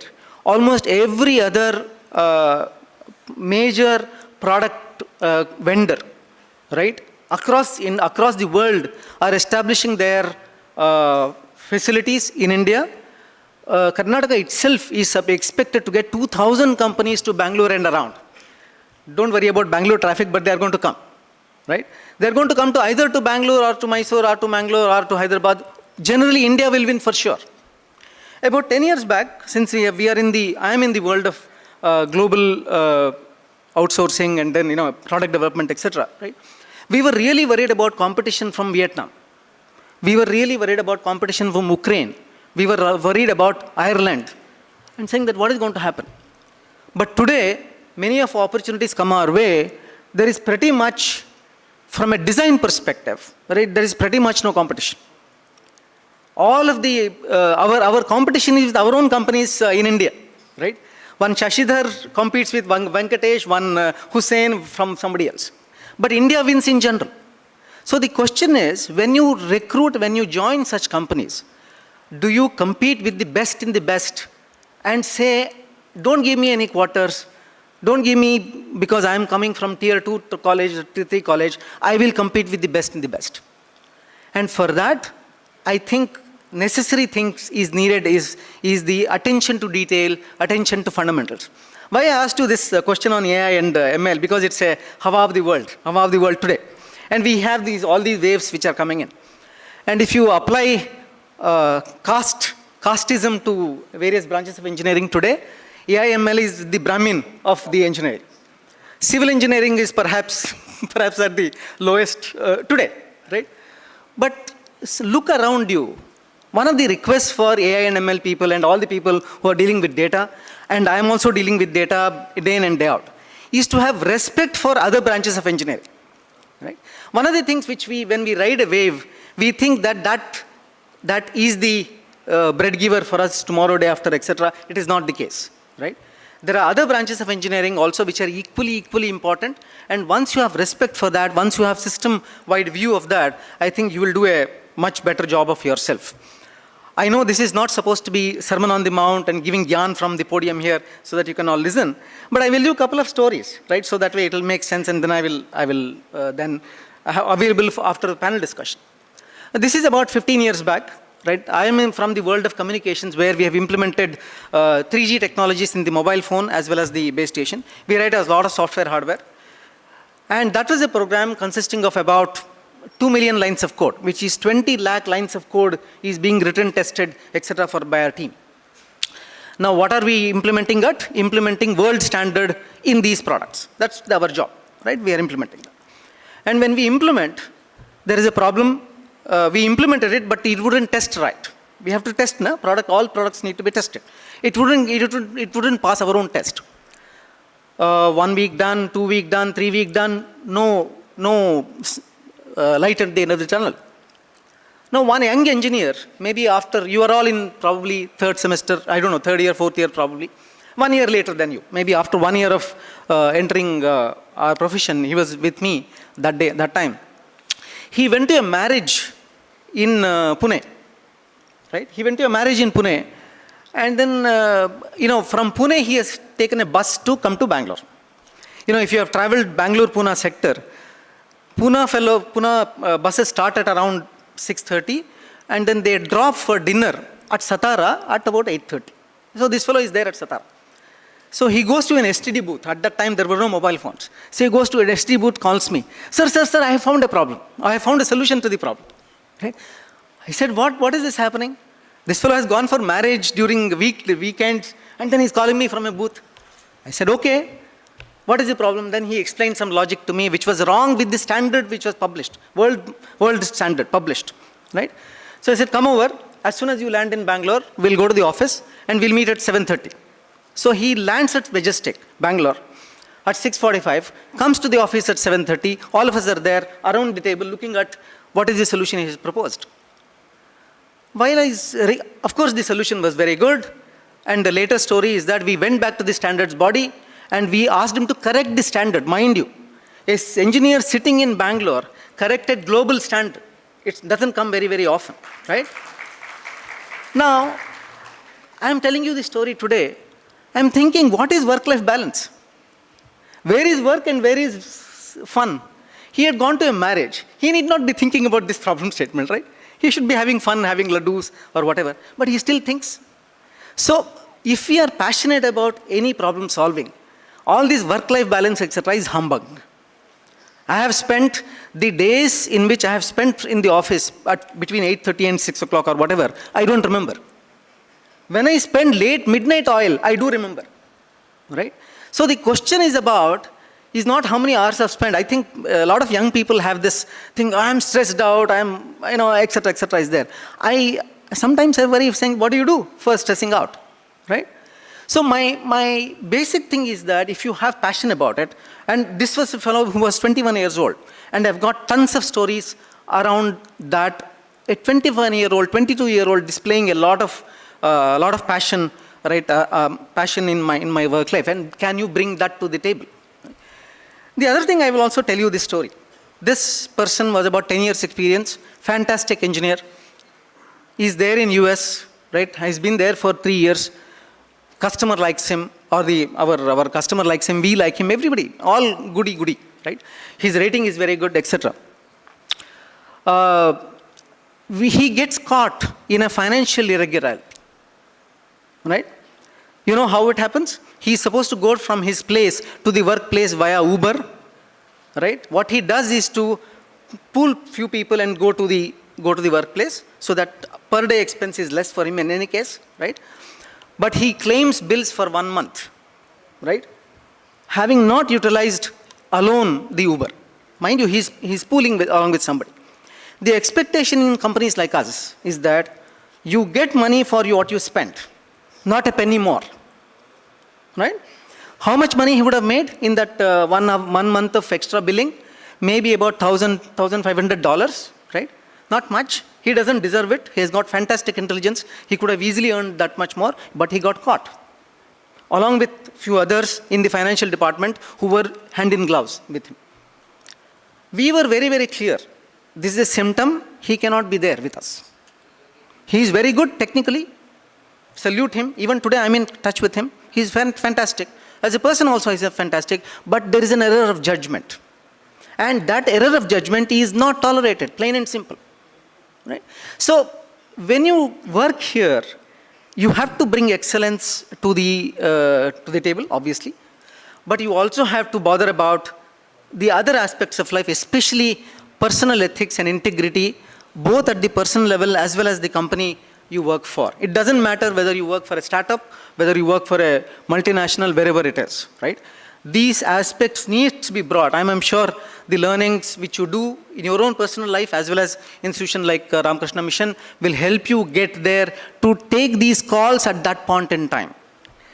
I will leave this podium, right, to say only one thing, is that many of us measure ourselves by various means, right? If you can't measure something, then you can't improve. As simple as that, right? You want to get up early in the morning, you better measure yourself. 5:30 today, 5:45 tomorrow, 6 o'clock tomorrow. You look at the chart, you will know whether you are doing well or not. Right? So one of the measures what we do is, what is industry-wise used, and then we also use it, is what is called simple say-do ratio. That means I have committed to do something, do I do? And you start measuring this. I have told somebody that I will deliver this today, have I delivered? I have committed to come at 6:45, have I gone there? So this say-do ratio can be applied in multiple form, a simple formula. And that's what we do. Our CEO does, we do it, we expect our engineers to do, right? I have got a chit saying that, 1 minute, that's the call for a professional way of managing things, right? Thank you so much, I'll be around, right? And if there are any questions, I am also in the panel discussion. Swamiji told that you can ask questions. Please don't drag me at that point in time, right? So I'll be around, right? Thank you so much. Thank you. Thank you, sir. Sir, telling about the subtle difference between information, knowledge, and wisdom, told us about the positive abilities of Indian engineers like you, with right values and passion, which you can do so much in the market. Thank you, sir, for that positive note. You can listen to him in the panel discussion and ask questions. There may be more instances and stories in his diary. Thank you, sir. I request Dr. M.M. Nayak, former Director, Launch Vehicle Program Officer, ISRO, and former Professor, IISc, Indian Institute of Science, Bangalore, to come over and speak to us. Thank you, madam. Again, good morning, everybody. And I don't want to stand between you and your coffee. I think already it is late. And most respected dignitaries on the dais, and also the students, and all these, our colleagues are there, and friends, and all of you. So, I don't want to talk everybody's name and all and spend some time. I want to be very brief. First of all, let me thank Swamiji for giving me an opportunity, along with Mr. Hemant Bide, my friend, and also for giving me an opportunity as a special invitee here, even though I don't have much to do with the things. Okay, of course, when I invited Professor Naukant Bhatt, immediately agreed, and they fixed today's, and I'm also happy that Mrs. Naukant Bhatt and Mrs. Hemant Bide is here, and all of you. So, thank you very much. And then it is a great pleasure for me to be here because the commemoration of 75th year of celebration of Ramakrishna Mission, Mangaluru, in association with the CHITHPAVANA, this Brahmana Sangha, Mangaluru. This, let me wish every success for today's Sphoorthi. That's what you are seeing here, the Sphoorthi for the students and the youth empowerment seminar. It's very important to know because how Swami Vivekananda empowered the youth in India and abroad, okay, of course. I always remember Swami make one quote. Every new concept has to pass through 3 stages. First is ridicule. Whatever you do new things, people will start ridiculing. The first is ridiculing. Second is opposition. There is an opposition for that. Whatever you are doing, there is an opposition with that. And finally, acceptance. If you continue to attempt and do it successfully, see, there is a success. It has happened in my own career in ISRO when I was very young, and our director was Madhav Nair at that time. Of course, those are the days, maybe now 25, 30 years back, because I served 40 years in ISRO along with Kalam and, when Professor Dhawan is there and all that time. What happened? Many of the components we are getting for the rocketry and satellites and other things, we are not getting from any US or European countries because there's an embargo. Indirectly, if you ask them to buy, yes, they will quote exorbitant cost. One simple thing for our liquid engines, mainly for PSLV, GSLV, you have a liquid engine, not only solid, the liquid engines, which has to, what is called liquid engine, not that because of that. You have the fuel is liquid and oxidizer. So there's one is propellant and is oxidizer. So for that, the level to be measured, because it's very corrosive fluid. If it falls down, there will be a fire also. It's very corrosive, like acid and alkali. And one level sensor has to be done. Very simple, not like a water level sensor, what you have in over a tank. Then, our director, Madhav Nair, at that time, in liquid propulsion systems, he told me, Naik, you come here. I want you to finish one big task. That is a level sensor for our propellant tanks, for both PSL and GSL liquid engines. And that tank, it has to work under vibration. It's for specific the level, as well as radiation and all that. What are the things. Yes, we have started the work and many people started ridiculing. When the US and other things are not able to supply us, how you can do without knowing that? But we had an idea, and I have a very good one technician also, his name is Shankaran. What we did immediately, I had in my drawer pizza tea, crystal. What in your kitchen, you press, spark will come and your light, the stove will glow. That crystal, bigger size I had from Pune, indigenous make. We thought, we read some books, yes, with this we can make something which is definitely possible to use it. We have used these two crystals here like that within a case of stainless steel, and we have poured the water and started working when just it touches. Okay, when it can touch, when the water itself can give the level and sensing, why not we use for the propellant? We tried with the propellants also and it worked. Fantastic. When the director came next time, he told me, is it ready? Within 1 month he came. Yes, sir, I want to show you a demo, only proto model. So we have shown. He has drilled. He put it drop by drop. He came up to the point, drop by drop, and final drop touches the top end, immediately worked. Yes, now you can go ahead with that. Yes, we did it. But, there are a lot of ridiculing. First thing is, ridicule. People, hey, it won't work here. Simple, you use these crystals, PZT, it won't work. But when it worked, he was very happy. Then we did really the actual sensor, which is required for the corrosion resistance, vibration proof, EMI, EMC, all that conditions. And because even the tank tilts, nothing should happen, it has to show. So this we did it, and it was in Sriharikota, where our launching station is there. Other people are testing that, what we did. And briefly, I'm telling you. So they told, no, it won't work because we are filling the water, it is not touching. Immediately we rushed from Bangalore to Sriharikota one day before the night itself, and we tried there. Yes, they're filling the water and it's not working. But what is happening? It is, they're cleaning the tank with the soap-like water. All bubbles are there. So that's why it is not working. So we tried 2, 3, 4 times. Yes, it is not working. But still, early morning at 3:30 or 4 o'clock, we have filled, after cleaning and all, 5 times or 6 times filled with the very pure water, and it worked. Then we are very happy. 5 o'clock, no sleep. 5 o'clock, I went to the director, and we want to tell him. But normally there is opposition as usual. They say, no, I don't believe. We are feeling so bad when we are done and shown his own people, it is not working. So, no, it won't work. And then we are feeling very bad, what to do? Then our friends there told, no, sir, we'll go and again test it. And they went and tested, it was working. Okay, that was up to there, I'm telling you. And next, one flight, same tank with the propellant they use for one of the GSLV flight. It's called L40, the liquid engine, 40 tons of propellant is put. At that time, everybody is watching in the control room whether the tank is filled or not. Luckily, exactly when it's 40 ton, so you got a signal and people are very happy. Everybody started clapping and people are very happy. But there are two, redundant. By chance it fails, one more. Both are, at a time started and everybody was clapping. I was not knowing this because we thought, okay, there will be some problem or something. Then next day, the director comes and immediately calls all the people in our center and he says, see, it is worked and the credit goes to LPS, Liquid Propulsion System Center, Bangalore, because they have decided. And he called me to the stage. I was worried what he's going to tell me. But he told, we have to congratulate Naik and his team because that is worked and we saved lot of, each will be more than 5 to 6 lakhs if you import it. And totally, if you see, it will be about 100 lakhs will come totally our requirement for 1 year's use. So immediately we have patented it and it's going even today. Thousands of sensors are flying. Because he's telling me, yeah, I remember, because this quote I got in when I was 5th or 6th standard in a calendar, this quote was there, Swami Vivekananda. First, yes, ridicule, opposition, and finally the acceptance. It has happened.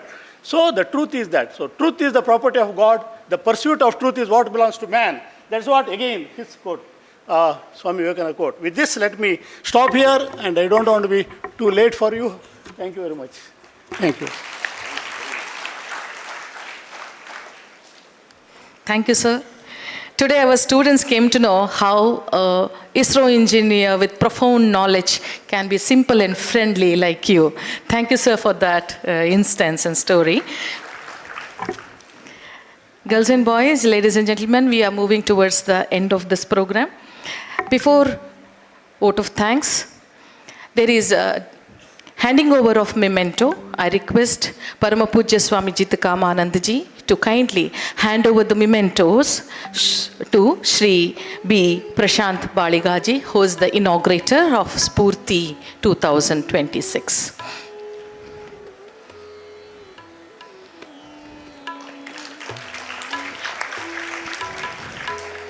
To Dr.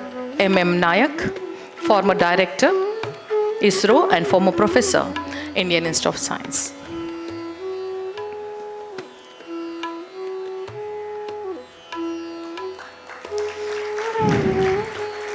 To Shri Ganesh Kanik ji, for being with us throughout for every program, sir.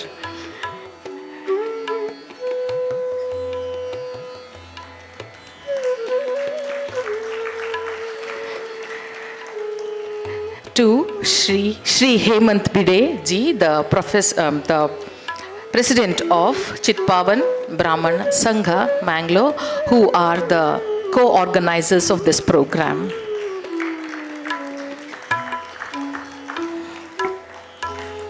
Thank you, Param Puja Swamiji, for your blessings. I now request Shri Hemant Bide, president of CHITHPAVANA Brahmana Sangha, to please come over the days, come over the memento and give the vote of thanks.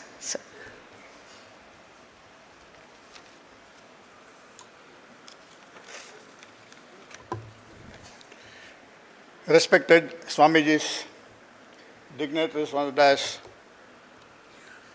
special invitees, guests, and beloved students.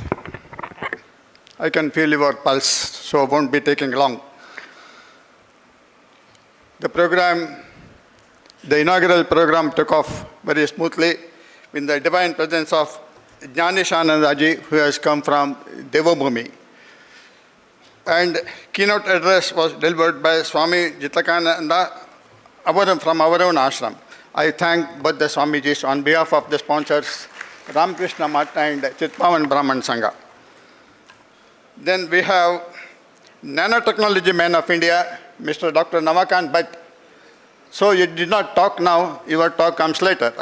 So I thank you very much for being among us today. Inauguration and chief guest. Inauguration was done by B. Prashant Baliga, a public sector leader, of a corporate leader from a public sector enterprise. And chief guest was Shashidhar Dongre from a private sector corporate leader. I thank both of them for being with us and delivering a speech.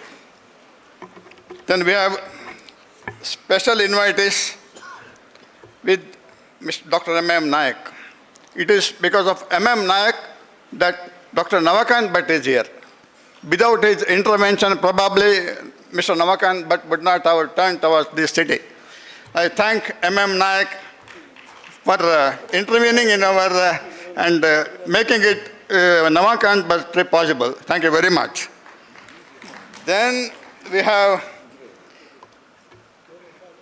veteran of Indian Army, Captain Karnik, who did the welcome address. A commander doing welcome address. You did it completely, very good. Then we have very grateful to students, professors, faculties from various colleges have attended. It is for you that this program is designed. I thank you. Thanks all the students for being present in today's program. I want to specifically mention two colleges for their special efforts in coming here from far off places. One is our colleges, institutions in Ujjare, SDM colleges, where we met Dr. Satish Chandra, the secretary of the trust, and requested him to send some students to our functions. He readily agreed and he arranged to send 100 students and also 3 faculty. One is Mr. Shashisekhar Kakatkar. With 2 faculty they have come. Unfortunately, Mr. Satish Chandra Jain could not come. I thank him profusely for the cooperation extended to us. Then another college far off is Nitte College, Nitte Engineering College. And Dr. Niranjan Chiplankar should have come today because of some engagements he could not come. I thank him also for sending students from his college because those 2 colleges are far off. If there is a man mileage award, probably Ujjara institution should have got it. Then we have devotees of this ashram, very passionate devotees who regularly attend whatever be the program organized based off ashram. They attend this program.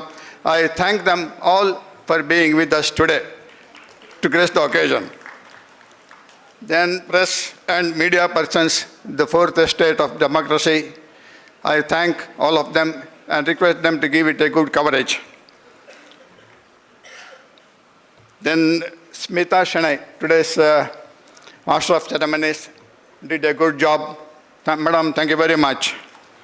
Before I conclude, permit me to say a small line in lighter vein. You must have read in political circles and even in crime circles, they say, ये trailer है, film अभी बाकी है. So this is just a trailer and film is going to start after a tea break. Please be present to watch the film also. And another thing probably some of us missed is, today is National Startup Day. I wish you all the best on this rare occasion of holding the Youth Empowerment Program on a National Startup Day. So best wishes to all of you. Good luck. Thank you, sir. Let me briefly tell about the colleges we have today here. We have Sahyadri College of Engineering and Management at Adyar, Srinivas University Pandeshwar, Srinivas Engineering College Mukka, St. Aloysius deemed to be University Mangalore, Canara Engineering College Benjanapadavu, and St. Joseph Engineering College Wamanjur. All the students have come with a lot of enthusiasm. Girls and boys, we have a tea break now. We will be back in this hall at 11:15.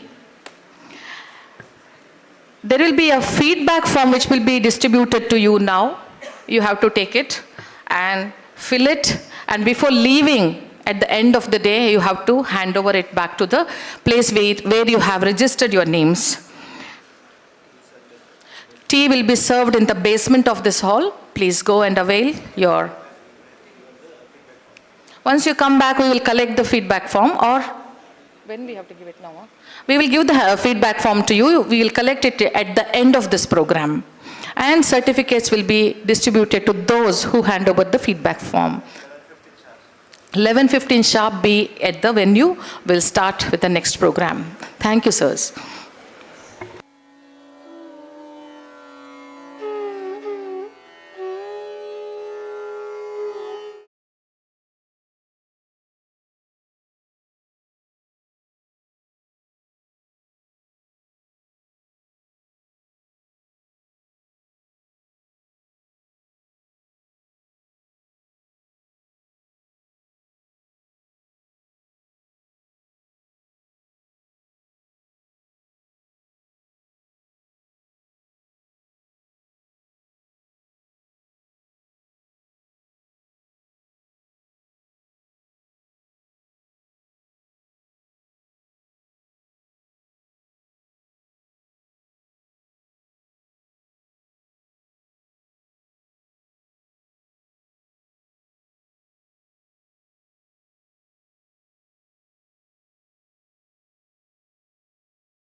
Now if you delay, the whole day will be delayed.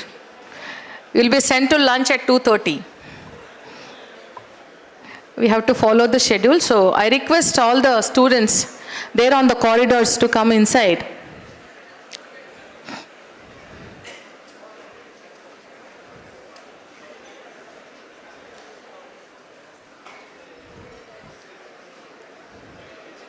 Yes.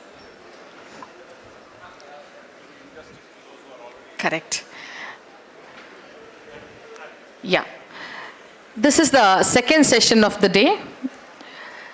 Swami Jnaneshanand Ji, Associated Editor of Prabuddha Bharata, Advaita Ashrama, Mayavati, Uttarakhand. The topic of the session is the power of self-belief. Dare to dream, dare to do.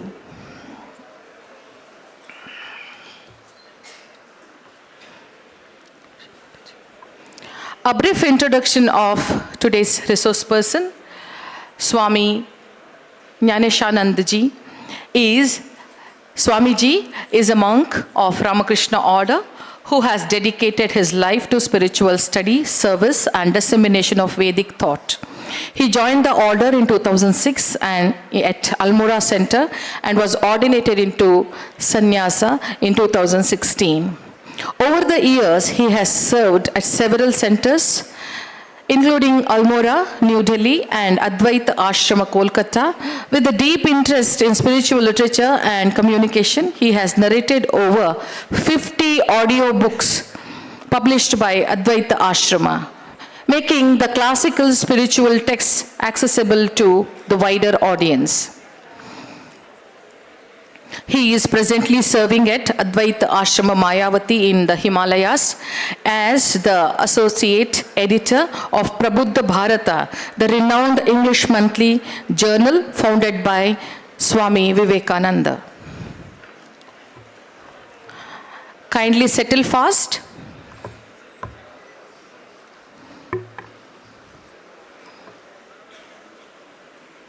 Yes, I request you all to sit and pay your attention to the session discourse by today's speaker, Swami Jnaneshanand Ji, Associate Editor, Prabuddha Bharata, on the topic, the power of self-belief, dare to dream, dare to do.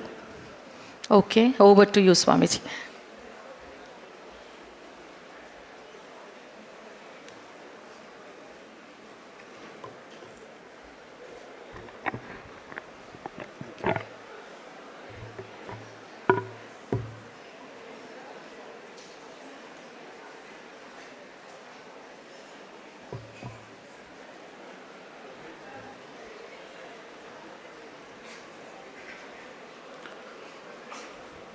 Namo Shri Atirajaya Vivekananda Suraye Sachit Sukhaswarupaya Swamine Tapaharine.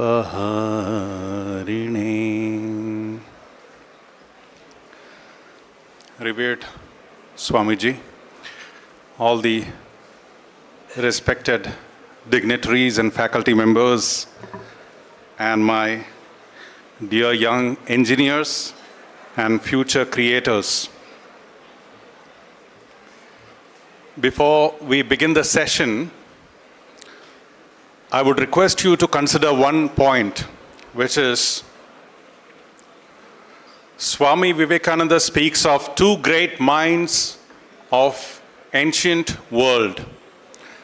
One turned outward, which is the Greek mind, and the result we all see in the external world in terms of all the technological developments, all the materialistic developments that we see around, including this mic, these lights, all the technology that we access, the smartphones, all these are the result of the mind of the Greeks turning to know the sensory world. There is one more mind which Swamiji speaks about in ancient India, which turned their attention inward. And so we had the science of inner life, how to manage our energies, how to make our mind and body work in sync so that we achieve whatever we want to achieve, whether internally or outwardly. So there is nothing religious about it. This should become the common property of the entire world. That was the dream of Swami Vivekananda. When he said India should conquer the world, he was not talking about any materialistic or religious conquest. All he was saying was, there is this treasure house of wisdom, just like how we have in the external world is the common property of the entire world. Like that, the science of inner life should also become the common property, so that we don't have to reinvent the wheel, what the ancients discovered, certain psychological phenomena thousands of years ago, need not be restricted to one community, one sect, one tribe, one nation. No, it should become the common property. When we discover sodium in one part of the world, they don't call it my sodium, right? It is the common property of the entire world. Same should happen with all the spiritual discoveries, irrespective of cult or sect. So in that framework, if you listen, so whatever is beneficial for your inner life to be in alignment with your outer life, to achieve excellence in whatever field you need, whatever field you set your eyes on. So that is what we will discuss. So have an open mind, because this has nothing to do with any religious sect or anything that is divisive. Okay?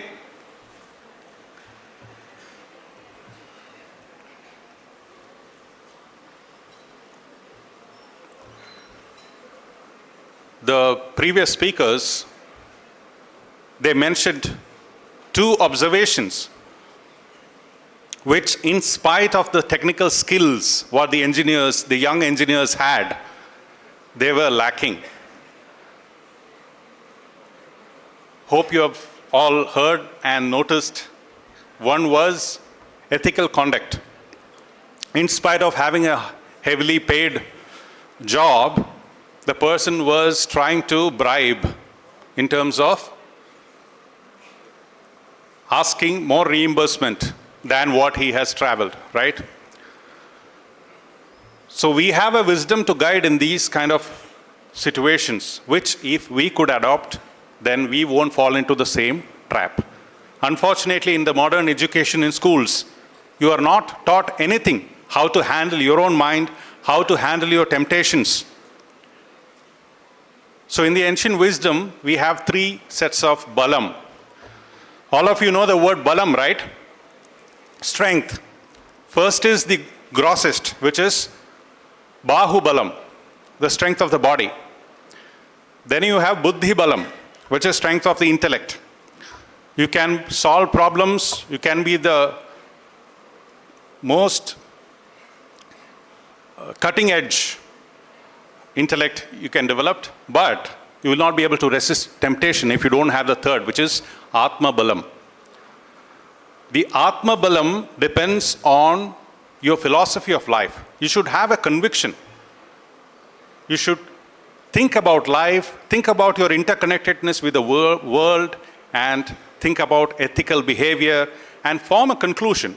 It could be based on faith, it could be based on religion, but need not be restricted by that. But you should have that conviction which will guide you when temptations arise. It could just be as simple as, let me behave the same way that if the other person behaved with me, I would be happy. Anyone likes fake news? No one likes fake news, right? So why should we tell a lie? It's as simple as that. When I don't want to hear someone lying to me, why should I do that to others? So all our frameworks, ethical frameworks, are designed in very simple terms. So once you have this grounding, when your roots are nurtured, then whatever your intellect manifests can align with your energies and create excellence in all walks of life. You're not separate individuals, right? In terms of an intellectual being at one stage and a corrupt human being on the other.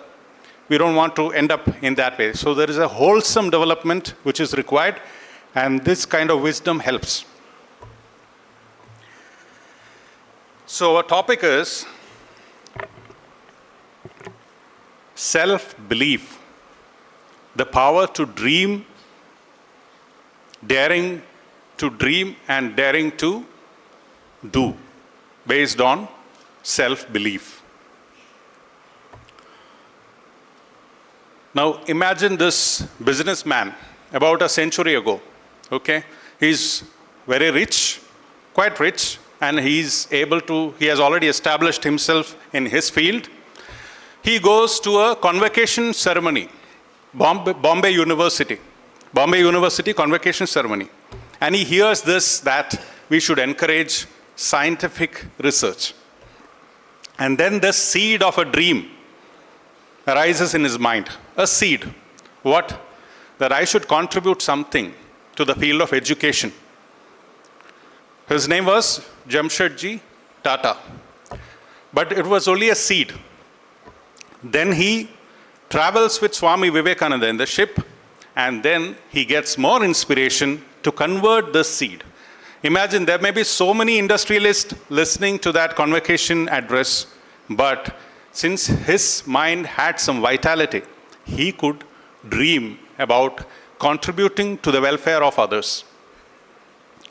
And not just dreaming for himself, when your dream is inclusive of the others, if the goal is aligned with a collective welfare, what happens is universal intelligence comes into play. Your energies are no longer limited by what you eat or your own physical framework. Universe, as it were, conspires to make your dream a success. And we will know how it happened. 5 years later, he writes a letter to Swami Vivekananda saying, remember the conversation we had? So I would like to set up an institute, IISc Bangalore. So that time Bangalore was not in consideration. He just had the idea that I have to set up an institution. I am setting forth 30 lakhs from my own pocket. I'll invest, and please be the leader. Please lead this institution like a commanding general. Of course, Swamiji could not because he was a monk, so he politely refused it. But his other request, which was to promote this idea, he needed a pamphlet. Then comes Prabuddha Bharata into picture. In 1899 April, Prabuddha Bharata, at the behest of Swami Vivekananda, releases a pamphlet. I'll read out a few excerpts from it because it is very interesting. 100 years ago,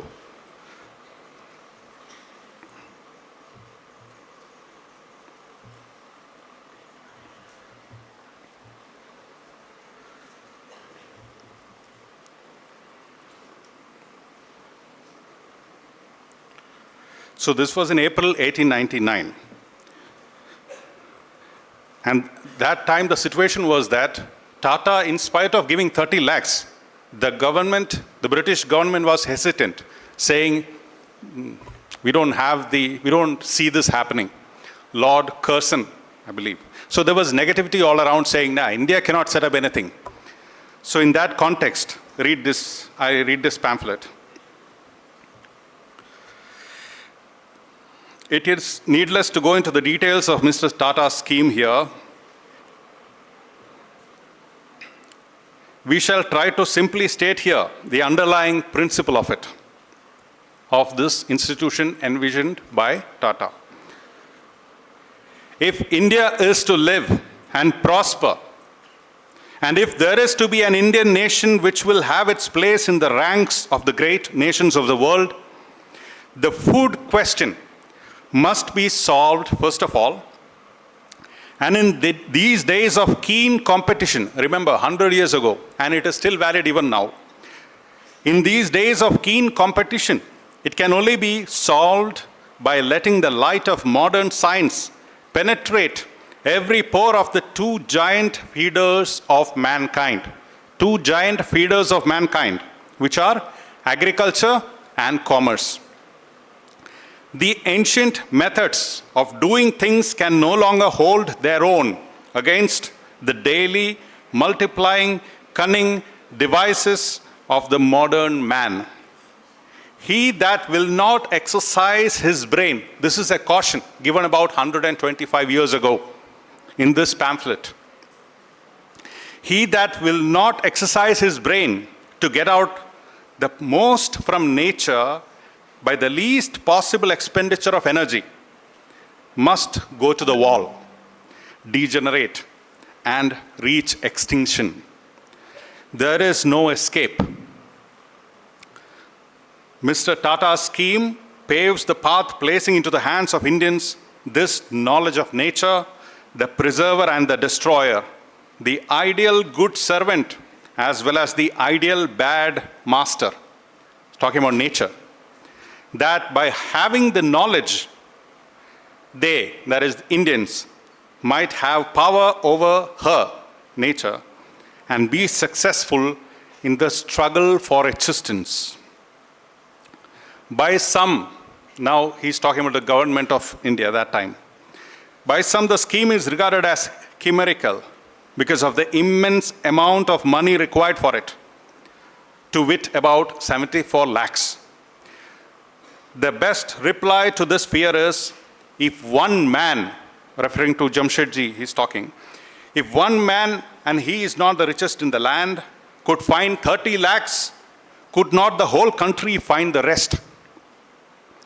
It is ridiculous to think otherwise when the interest sought to be served is of the paramount importance. We repeat, no idea more potent for good to the whole nation has seen the light of the day in modern India. Let the whole nation, therefore, forgetful of class or sect interests, join in making this a success. This is what the pamphlet said. And soon, those souls who could resonate, who could feel the pain of Swamiji, they responded. And one of them was the Maharaja of Mysore, who himself, I think, donated 70 lakhs and the worth of the property also for IISc. And we are all getting the result, the fruits of their dream in the form of even the next speaker. I heard he's the Dean of IISc Bangalore. So all the technological inventions and all the contributions over the century, what Indian Institute of Science has delivered, had this one dream, one vital, fertile seed, which, since it was part of the the goal was not for himself, so the universe conspired. How did the universe conspire? How am I saying that? Because the institute did not come when he was alive. Swamiji passed away in 1902. Then 1904, I think, Jamshedji Tata passed away. Still, there was this universe conspiring to make this dream a reality. And 1911 it is when this institute in Bangalore came up. So, no single noble thought goes in vain. This is one aspect.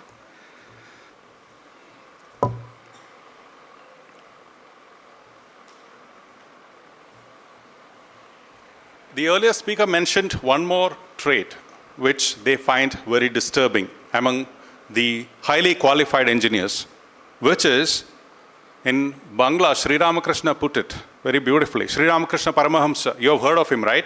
He was the guru of Swami Vivekananda. He said, in simple Bangla, Man mukh ek karo. What you think, what you speak, and what you do should align with each other. This is one of the greatest spiritual practice according to him. He said, Man mukh, what you think and what you speak should align with what you do. And the speaker mentioned that that is something which we find lacking. They say something, they do something else. Why? Because we have not conditioned, we have not trained our mind which to be our ally. If you have a friend who is continuously putting obstacles in your dreams, what will you do with him or her? You will shun their company, right? Obviously. But what about our own minds? 24 hours almost we are with them, except for maybe in deep sleep. Even in dreams, it will come and torture you if it is not your friend. You will have nightmares, right? But we do nothing about our minds. We are only focused on gathering information, accumulating facts, and in few years, it may become obsolete. So if your skill set is only based on what facts you have accumulated, you are in for big trouble. Recently, the ex-CEO of Google, Eric Schmidt, you have heard his name, right? Obviously. Yeah, he was mentioning, maybe jokingly, he said, my 50 years of coding experience has been brought down to 0 by AI. AI could achieve it in maybe few hours, what I gathered in 50 years, all my skill set that I could show. But what AI can't do is what he learned, what he became in the process of acquiring that knowledge for 50 years. That is his asset. So, accumulation of knowledge, AI can do much better than us. It can even bring in all the, the links, what human beings may not even be able to see. So, artificial intelligence, I wouldn't call it intelligence, I would call it artificial intellect. So whatever our human intellect can do, AI can do much better. So where is the value of human being? What is it that will make me still relevant? Not only for myself, but for the society as well as the whole world. What values I bring into the table, that is what. How much of information I hear, am I able to digest it quickly? We don't want sluggish smartphones, right? We all want the moment you tap, it should respond. Or whatever commands you give, it should respond quickly. That is what we like. But with regard to our own minds, we don't care whether it is able to process, whether it is able to relate the information, what I'm learning. We have plenty of tools available. In this country, it was discovered.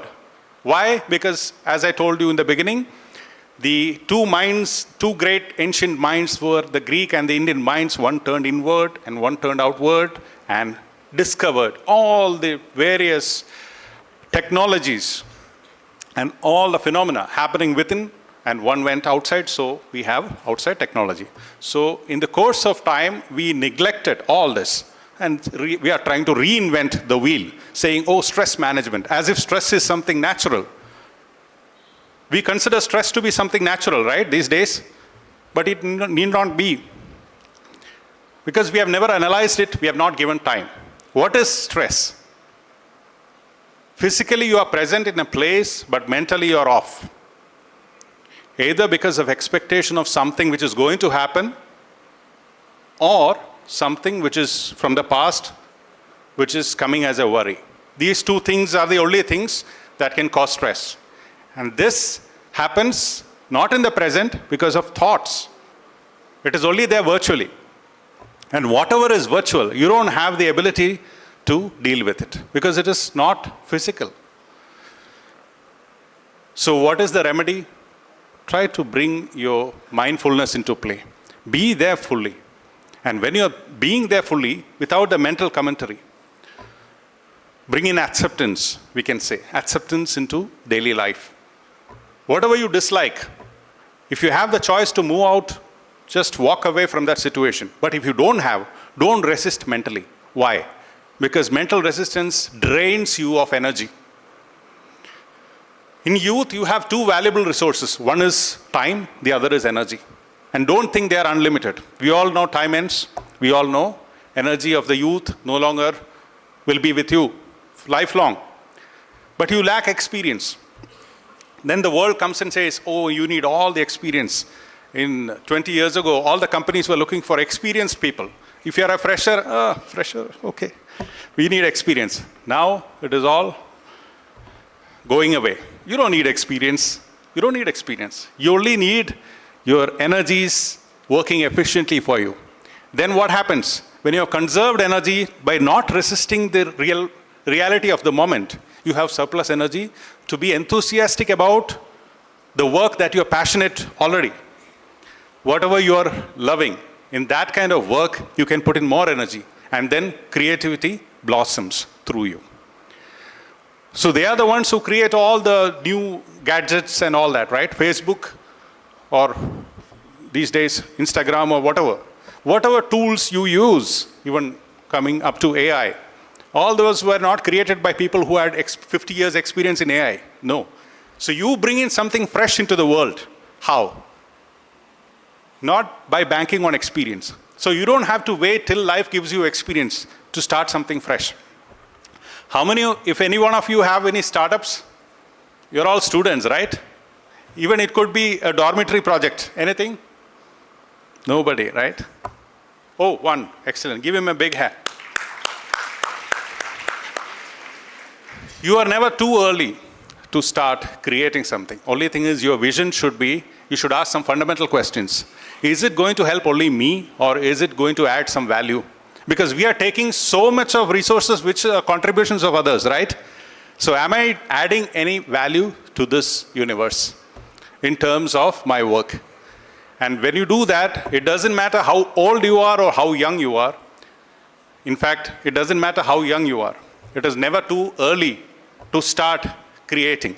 And dream big, because earlier times we say, oh, no, you are from a tier 3 society, tier 3 network, you don't have the resources, so keep your dreams to yourself. No. The world is digitally connected. You have all the resources available if you only seek, tap the right doors. Whatever is available in the world, you have at your fingertips. Then what is limiting you is only your own fear and lack of self-belief.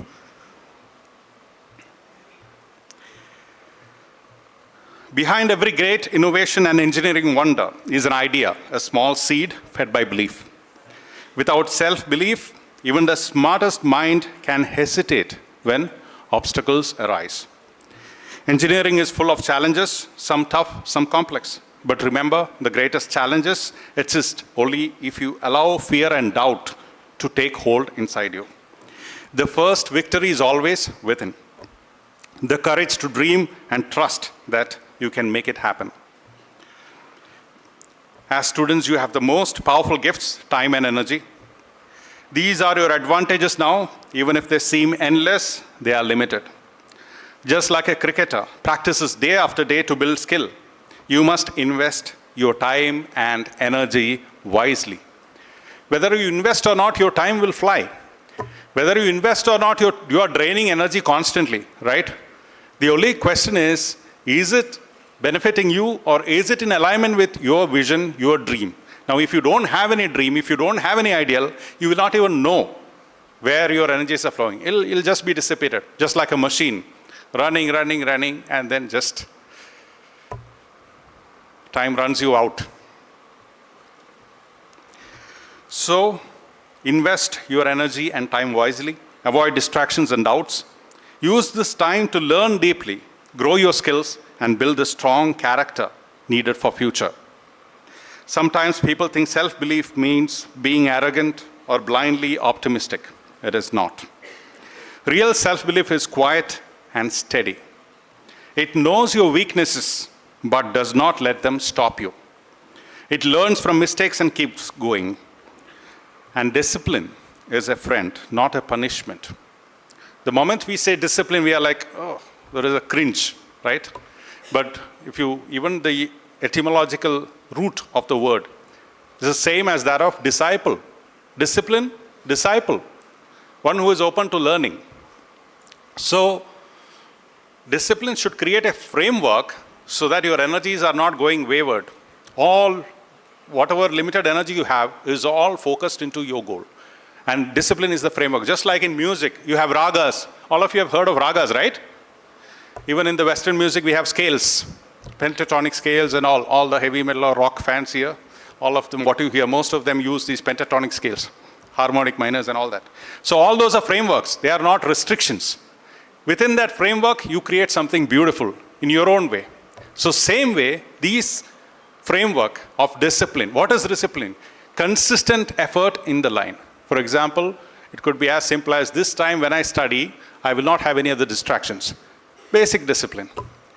Wherever I am, I will give my full, because that is my life. Your life is not in future. Don't wait for life to live life. You are living right now. So might as well put your 100% wherever you are at whatever time, right? Makes sense logically, but we don't do that. So we have resources in terms of discipline. Because body doesn't listen to just ideas. Body needs something concrete. So whatever physical actions you do, that alone the body will make it into a habit. And the mind is neutral. Mind is like a white cloth. Whatever impressions you put in, it comes back, it keeps gathering and gathering and gathering, and it becomes a habit. And collection of habit is character. We all know that. But we don't analyze what we are taking in. The word ahara in Sanskrit just means what you take in, not just through food, but any senses. So if ahara is pure, the oldest Upanishad, one of the oldest, Chandogya Upanishad, it says, ahara shuddhau sattva shuddhau dhruva smritihi smritilam he sarva granthinam vipramoksha, which just means that whatever you take in, if the ahara is pure, then your buddhi becomes steady and you remember your glorious infinite potential. Nothing clouds your understanding. Most of the time what happens, we don't have clarity, right? Lack of clarity. That will not happen. So take care of what you put in. Your mind is not a dustbin. You may think that all the reels that you passively watch, I'm not talking about those things, actions which you do consciously. You want to watch a video, go and tap it, watch it, fine, no problem. That is why reading books is much more active than just listening to a video, right? Because you're passively allowing whatever the content is to affect your subconscious. So whatever passively you do, you're simply draining energy and conditioning your mind involuntarily. Whatever those content is designed for, that is affecting your mind. So you should always live consciously. If you don't want it, don't allow it to affect. We should have that control. So no matter what is happening in the outside world, we should be able to tell, yes, this cannot affect me. I am focused. I am going to do whatever task I have. That is what happened with that other example you saw, right? Somebody is attending a marriage ceremony, but he's still thinking about what he's passionate about. And then what happens? Creativity strikes. Like the benzene ring that came in a dream, while having marriage party, he's finding a solution. And it has happened many times in the world. We just don't look at the right direction. That is why we miss these things. That most of the time insights come not when you actually gather the knowledge, when you allow it to process. So you need some time, calm, detox. You all know about intermittent fasting, right? For the body. I would request that you do the same, even for a few minutes. It could be 10 minutes. Do it for all the other senses as well. Intermittent fasting means I won't see anything, I won't hear anything, just be with myself. Then you know how good or bad you are. Like if you're not able to bear being with yourself, imagine the condition then. What you're made of yourself. You should be able to say, even without any other sensory objects, I can be at peace with myself and sit all by myself alone, comfortably, without needing the urge for any other company or any other ahara, any other taking in through any senses. Dare to dream. See your success clearly. Envision, have a vision. Dreaming is not just about wishing. It is seeing clearly what you want like a goal in your mind. When you imagine your success, your innovations, or your leadership, your brain starts working to find ways to make it real. When you imagine your success, your innovations, or leadership, your brain starts working to find ways to make it real. This is not fantasy, but a tool to keep you focused and creative, especially when things get tough.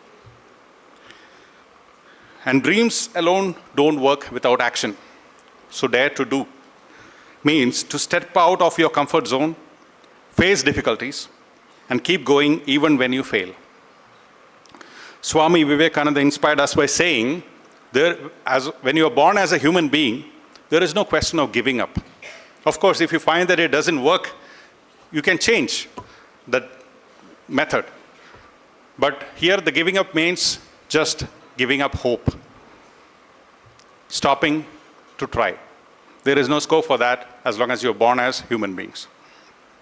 As future engineers, you have the power to meet any problem, try again, and find new solutions. This faith will guide you to success. Problems and resistance are natural, whether it is a difficult subject, a tough project, or a deadline. The first step is acceptance. As I said, acceptance is lack of mental commentary while you're doing something. You have chosen to be there. At that point, that is the situation. Whether you're stuck in a traffic jam, no point resisting and wasting energy. So be there. Just observe your breath or see feel the smell of the perfume in the car or something. Or just look around without judgment. Just look around.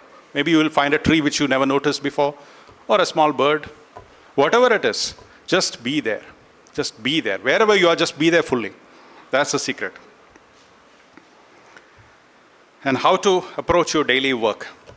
We can broadly classify all your situations in life into 3 categories. Some things which you have to do but you dislike. Other things like neutral chores, where you neither dislike nor like, but you have to go through the motions. And the third is what you're already very passionate about. 3 kinds of tasks. So for all this, bring in an attitude. What kind of attitude? Acceptance for the task which you dislike, which we already discussed. Then bring in mindfulness to routine chores, folding your bedsheet or just that lab equipment, placing it back after you have done your project or whatever. And all those routine chores, bring in mindfulness that plugs in the energy leak. So with these 2, you gain a lot of energy in your life, and that energy can be utilized to convert what you already are passionate about into enthusiasm. So the third attitude is enthusiasm for what work which you are already passionate about, the situation. Then maybe if you're a sports person, you have been practicing that exquisite cover drive and then it flows. They call it the flow state. You might have heard that name, right? Flow state. When you are in that zone, so many describe them as zone. But most of the time we are not in control of that zone state. But because we lack energy to push beyond our comfortable, normal existence. Another is regarding competition. Including your engineering entrance exams, you were competing with others, right? But mentally, don't compete with others. Just excel in what you do better than what you did before. So your competition should be with yourself. And that itself will take care of the whole thing. In the world, no inventor was competing with another inventor to begin with. They found something new, right? So all that can happen only when you are loving what you're doing. And then the next level is that creative, something new comes into the world through you. And if you're busy competing or pulling the others down, then this creativity will never come. And focus on gradual improvement. Like he said, if you want to get up at 4 o'clock, now you're getting up at 8 o'clock, then don't start trying to getting up, don't keep the alarm at 4:30 and then struggle with it. Try 1 minute at a time. 1 minute, 1 minute, 1 minute. 1 minute you just go further. From today, 8 o'clock I got up, tomorrow I'll get up at 7:59. That much is possible, right? Without your knowledge, the body will get tuned and within few months you will wake up at 4 o'clock. Without any resistance on the body's part. But be consistent, don't go back. Then you will only waste time and energy. Failures and problems are part of engineering. Each challenge gives you a chance to learn and grow stronger. There is no defeat for one who keeps trying with faith and adapts to overcome. Excellence means honesty in your work and kindness in your goals. Swami Vivekananda taught us that they alone live who live for others. Rest are more dead than alive. We may think, it's just an ethical preaching. But think about science. The whole cosmos is interrelated, right? There is no break in the fabric of cosmos. We know that intellectually, but still wars go on. Still we have not found peace. Why? Because it's only here. It does not come to the heart. And to make anything come to heart, you need love. That is why in the beginning I said you need a philosophy of life. And once you're clear about your goals, then you will be passionate about your life. You will see these passion only in fanatics these days. That's the unfortunate thing. Only those who are fanatic about anything, they are ideal. Even though it may be harmful for others, they are very fanatical about it. But it can come to our lives where our goals are in alignment with the rest of nature, and then universal energy will flow through you.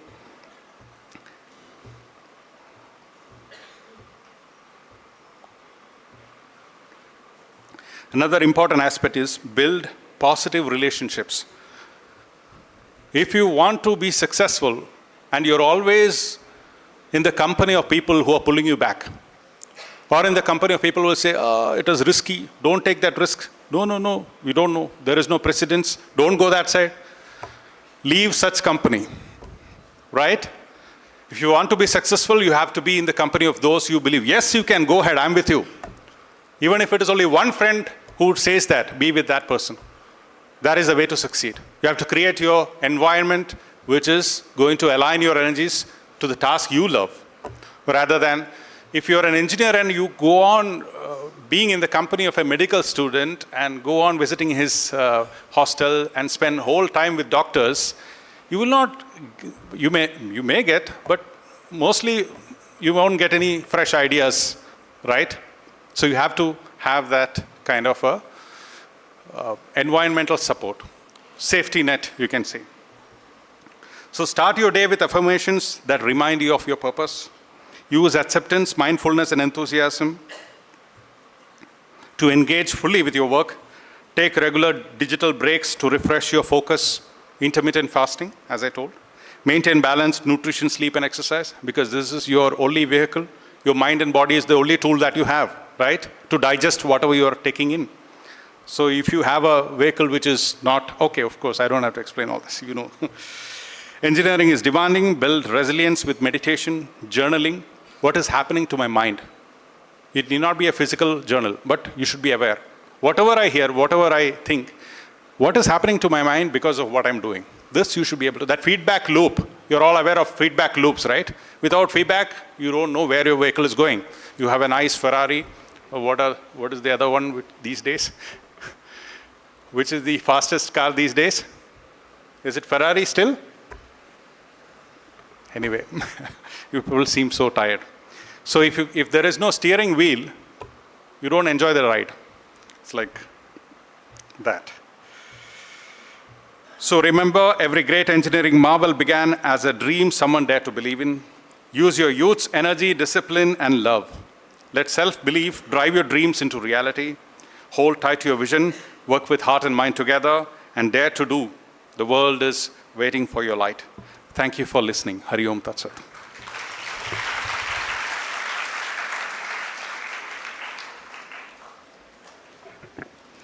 Thank you, Swamiji, for that very informative and enlightening session. Swamiji spoke about how to preserve and utilize your energy and live mindfully. Not a single word was extra in your speech, Swamiji. I request Puja Swami CHITHPAVANA to please kindly come over the stage and hand over the memento as a token of our respect to Sri Swami Jnanishanandaji.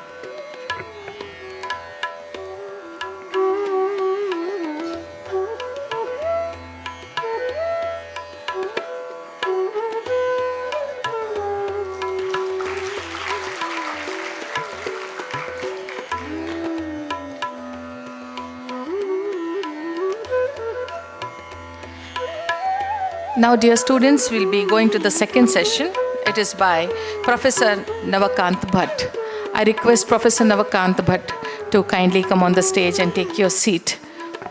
Meanwhile, I give a brief introduction of his achievements. Professor Navakant Bhatt serves as Dean of Division of Interdisciplinary Science and Professor at the Center of Nanoscience and Engineering, Indian Institute of Science, Bangalore, with the PhD in Electrical Engineering from Stanford University. Yeah, he really wants it brief, but education qualification gives a lot of inspiration to the students. That's why I read out. I don't know how to be brief because it's a very big, lot of achievements he has done. I will just give a small last para of whatever is given to me. He has supervised about 26 PhDs and 31 MEs, taught courses on submicron devices and nano-electronics, founded in Pathshodh Healthcare for point-of-care diagnostics, and earned awards like Infosys Prize, IEEE Fellow in 2018, and Fellowship for INSA, INAE, and IAS. Bhatt holds multiple patents, leads funded projects from ISRO, DST, and MATI, and has published extensively in IEEE journals on sensors and transistors. It's very difficult to reduce the achievements in the technical line because each one is a different big branch. And sir has done a lot of work in this field.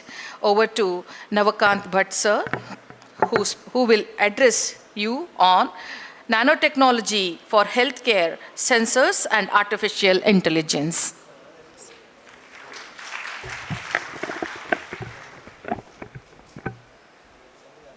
ಎಲ್ರಿಗೂ ನಮಸ್ಕಾರ. Good afternoon, my dear students. In the inauguration today, Mr. Karnik had urged all of you to be here physically, mentally, and emotionally, and not use your cell phones. May I have show of hands now to just check, since he made that appeal, how many of you have gone back to your cell phone screens? Can you please raise your hands? It's okay, I mean, you should be sincere and truthful. Can you please do that? Especially the students. I see seniors raising their hands, but I don't see even a single student raising their hands. Does it mean that you have not looked at your cell phone at all? Please. I see more and more hands going up. Please. You see, the first step of learning is to be truthful. To do anything in life and in society, you need to follow the path of sincerity and truth. That is embodied in this venue, such a serene venue, and I'm indebted, and I really thank Swamiji, Sri CHITHPAVANA, and as well as Mr. Hemant Bhide for their kind gesture for inviting me here. Before I talk about something technical, I thought I'll just take couple of more minutes to drive home the points to the students. We are talking of science and spirituality here. The theme of this Sphoorthi event, as you can see, which is still there, engineering the future with character and compassion. The mother of engineering and technology is science. Science is the underlying basis for everything that we create in this universe. The basis for character and conduct is spirituality. Science and spirituality have the same basis. To be objective, to ask questions. That's the basis for science, that's the basis for spirituality. And hence these are universal. You know, the Newton's law holds good here in Mangaluru and in San Francisco in the United States. And so is the case with the character and conduct. It's the same thing here as well as elsewhere in the world. So please be mindful of this. And all of us, no exception, go through 3 phases in life. Often we may not reach the 3rd phase.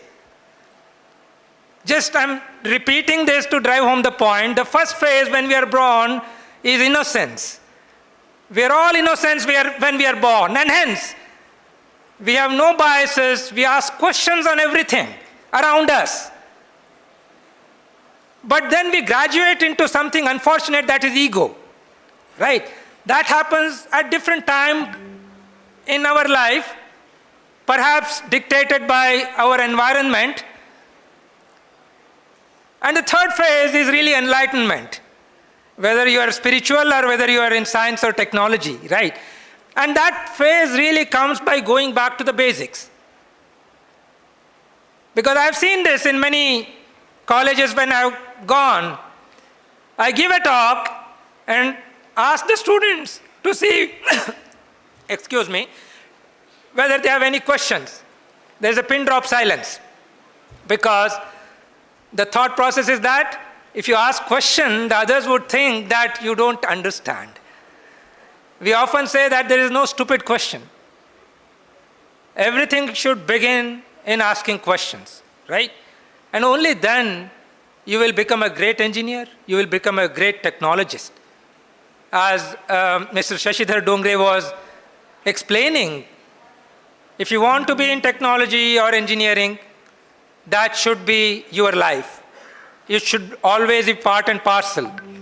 No matter whether you are attending a movie or a function, the problem should always be bothering you, right? Only then you will be able to, really make a difference, right? So, I don't know to what extent, you will follow everything that I will say. I have tried to make it as simple as possible, not go into the technical jargon. But my message to you is that, as it was already mentioned by many other speakers, we are, as a country, at a threshold of transformation. We have never had a situation in India better than what we have today. We can really think about becoming world leaders by the end of this century in everything that we do. The best science, best technology, best engineering, and whatnot. But all of that essentially would depend on you, who will sort of chart the path for our future. As was indicated, we are already 4th largest economy. In just 3 more years, we will surpass Germany. I had just had a fortune of hosting German Chancellor, German Prime Minister, just 3 days ago at IISc. He was there. He came here for 2 days. 1 day he spent with the Honorable Prime Minister in Ahmedabad, trying to think about how India and Germany can cooperate for next several decades to come. All the time knowing that India will surpass Germany to become 3rd largest economy very soon. Because right now Germany holds that position, right? And the other trip he made was to Bangalore. 1 day he spent in Bangalore to understand what is the technology and engineering landscape in the city of Bangalore. He visited industry and he also visited IISc, right? And the whole world is looking at us. Don't worry whether you will have a job after you complete your engineering. There will be a lot of jobs. But whether you will get the job or your friend will get the job will depend on all that Mr. Shashidhar Dongre was describing to you. Never forget about the fundamentals. Be passionate about what you want to do. Then all the jobs will come searching for you. Believe me, it will happen. Okay? So sorry for that initial digression. So in the next 30 minutes or so, I'll walk you through some of the engineering technology which is related to miniaturization.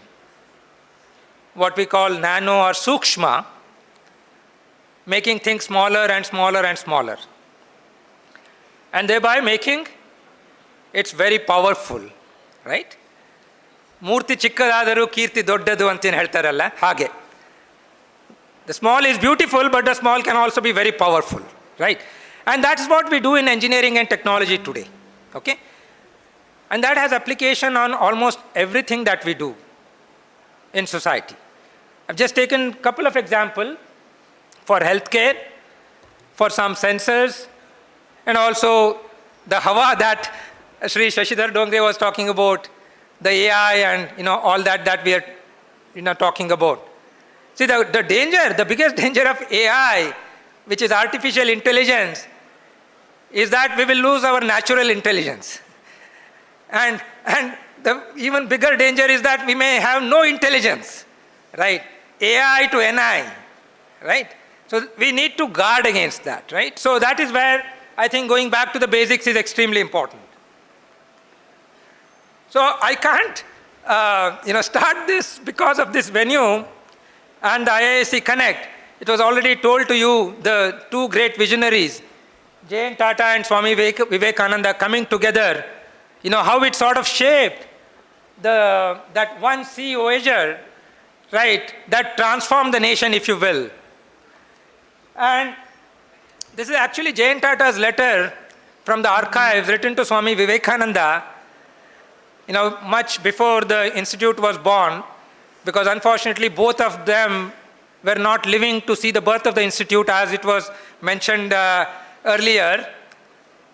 He wrote a letter to Swami Vivekananda and invited him to become the first vice chancellor of this new university, new science institute, which would be established very soon, right? Because, Jayant Tata respected Swami Vivekananda so much, right?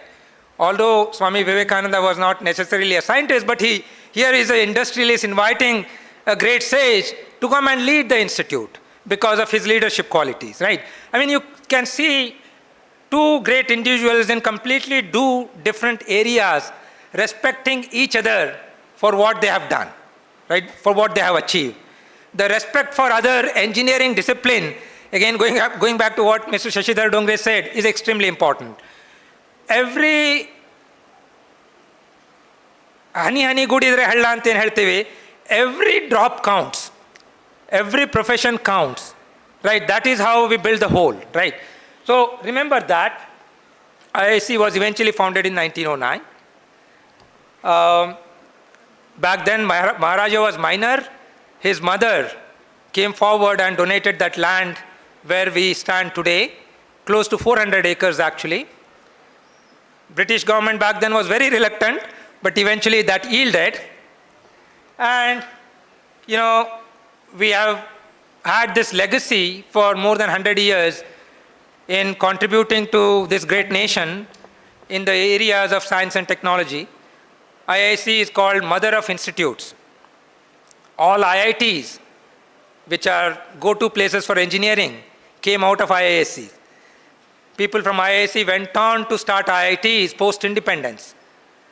The space program was started from people at IISc. Sarabhai, you probably have seen this, Rocket Boy serial, right? Have you? Students, have you seen Rocket Boys? How many of you seen Rocket Boys? If not, after you go back from this event today, please go and watch Rocket Boys, right? There's a great story of Indian science and technology post-independence. Nuclear program, atomic energy program, we are self-reliant today, happened again from IISc. Homi Bhabha was a professor in the physics department in IISc. He went on to start atomic energy program in the country, right? And many more such stories, including very recent, right? Many contributions to, various technology companies that have come out. One very specific topic that I'm going to talk about is on nanoscience and technology. One more point I want to drive home. Anything that you want to do takes sustained effort. Even in your careers, have patience. Patience is a great virtue. Patience and perseverance, right? In order to create something like this, of course, it all starts with an idea.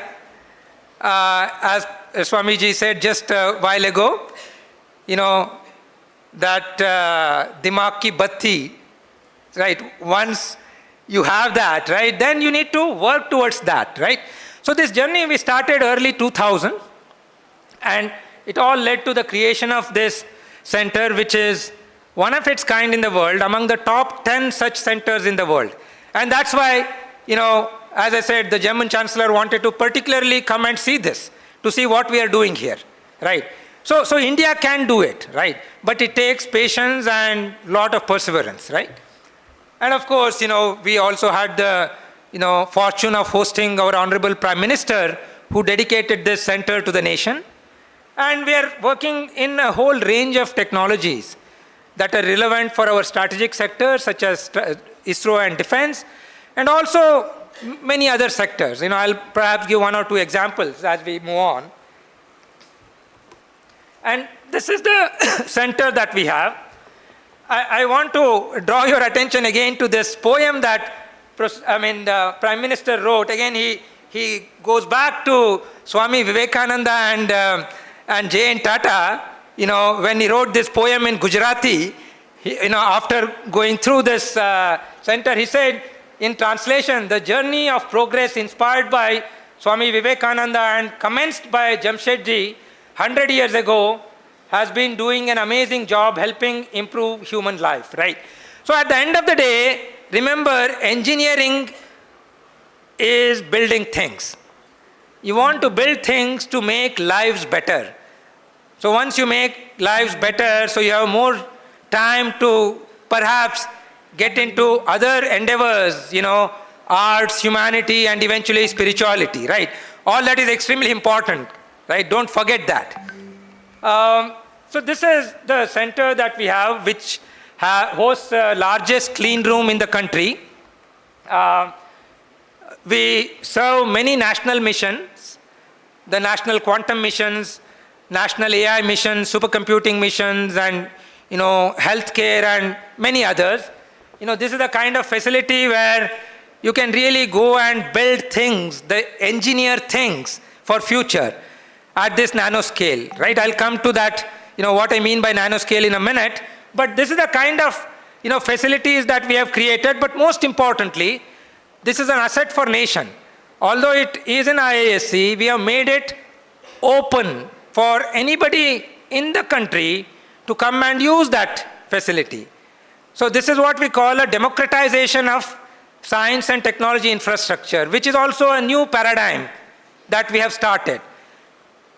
In the last 10 to 15 years, you would be surprised, more than 10,000 students and faculty, not from IISc, from remote corners of the country, have come and got their training in this center and use this center to do their research, right? So that is the kind of vision you should have. When you do something, you should do something which not only impacts what you are doing, but it should also serve the greater needs of the society and the country, right? So that is what is happening. Now coming to the nano, right? Again, I come back to this cell phone, right? You're all using cell phones, because when we had a show of hands asking who does not have a cell phone, there was no hand going up. Now, if I ask a question, the cell phones are made with a lot of these chips, semiconductor chips, and the building blocks, like when you build the buildings, the bricks are the building blocks, ittige, right? When you build these modern day gadgets that you routinely take granted, the building blocks are what are called transistors. So if I ask the question, how many transistors are you carrying in your cell phone? You may not know the answer, but the answer is a few billions, right? So many Lilliputian are sitting in your cell phones. And thank God, they are so small and so tiny. They don't weigh much. They are weighing in nanograms. And hence, even though there are billions of them, the weight of your cell phone is couple of 100 grams, right? So that is the kind of marvel that we have been able to create, right? So the nanotechnology pervades everything that we do, including every gadget that you're using today, is all thanks to this miniaturization, right? So what is nanotechnology, right? Nano, in terms of the length scale, is a billionth of a meter, right? You take 1 meter, cut it into 1 billion equal parts, then you have a nanometer, right? Often we don't get a perspective. Just to give you another perspective, if you take a nanometer, which is small and you cannot see, and make it as big as a marble, ಗೋಲಿ, ಚಿಕ್ಕವರಿದ್ದಾಗ ನೀವೆಲ್ಲ ಆಡಿರ್ಬೋದು ಗೋಲಿ ಆಟ. Or maybe that is not a game anymore for you. We used to do that, right? Then what will be 1 meter? 1 meter will be as big as the earth, right? So that is the size contrast between 1 nanometer and 1 meter. To give you another perspective in terms of the building blocks of life, we have many things that build the life eventually, starting from DNA. DNA starts at nanometer. And then we have red blood cell, viruses, and all of that. So nanometer is smaller than the coronavirus, for example, right? Smaller than our red blood cells, right? So what I'm trying to tell you is that today we have the capability with us to create features, create structures which are smaller than our red blood cells and put them together. It's like you're doing a mechanical car assembly. You have these big parts and putting them together. We have the capability to do it at extremely small scale. The small scale, we call them nanoparticles, nano devices, and put them together, assemble them, and that's how the form takes place, right? You start from a single cell, that's how the life starts, and eventually the human is born through a multiplication, cell division, and you have this big form. The same thing is true here. We start from nanoscale objects, start putting them together, and then we have something amazing. And that helps us in everyday life that we look at. So just to sort of tell you what we have done is that we have gone from what is called a microelectronics or microtechnology to nanotechnology, which is extremely small. And at the same time, we are taking these small elements and putting them in large numbers together, right? And that's where these are two different scales. One is what is called nano. These are building blocks. The other scale is billions, giga, right? 10 power plus 9. Nano is 10 power minus 9, right? So we are actually covering this whole length scale. Small Lilliputian elements, putting them at large numbers. And that's why we have this amazing, applications. And, we already say that because of all of this, today we have bridged the digital divide. Today, even a street vendor uses UPI, right? You use your Paytm and, you can pay for the transaction. Again, this is a great story of India where we have done a leapfrogging of technology, where all other nations, many nations, are still struggling with the paper currency and perhaps plastic credit cards. We have done a leapfrog because we did not have a baggage. That's very important. When you don't have a baggage, you really come up with something amazing. And we have utilized all modern technologies, and we have bridged the digital divide today in the country. Now, when we were thinking about this, the fact that we have bridged the digital divide, we were asking the question, can we bridge the healthcare divide in the country or anywhere else for that matter? What I mean by healthcare divide, you go to Mangaluru. Of course, Mangaluru is a great city. You have so-called super specialty hospitals. You have everything that's available, greatest diagnostic tools, greatest intervention tools, and so on and so forth. But let alone villages, even a tier 2 city does not have the state-of-the-art pathology labs, right? Disease diagnosis is the first touch point in healthcare systems. So when I say, can we bridge the healthcare divide, we were asking the question, you have all these sophisticated pathology labs, what is shown in this middle figure, but this is not scalable. I can't build this. Just like you had these landline phones, with landline phones we could not have reached the villages. Because we have mobile technology, we have been able to bridge the digital divide. So the future really is, as enunciated by World Health Organization in healthcare, is 3 A's: availability, accessibility, and affordability. So the question that we were asking was, can we build what is called a lab on farm? Rather than you going to a pathology lab, can pathology lab come to you, right? So if that happens, that would be amazing, right? So then at least at the touch point of disease diagnosis, you would have bridged the healthcare divide. So this is how we started. I will not go into some technical jargons here. In order to build something like this, what is called a biosensor, you really have to go into the details of the technology. but I'll skip some of this in the interest of time. But what we actually wanted to do was, today you know, for diabetes, you use this glucometer. You know, India is a diabetes capital of the world today.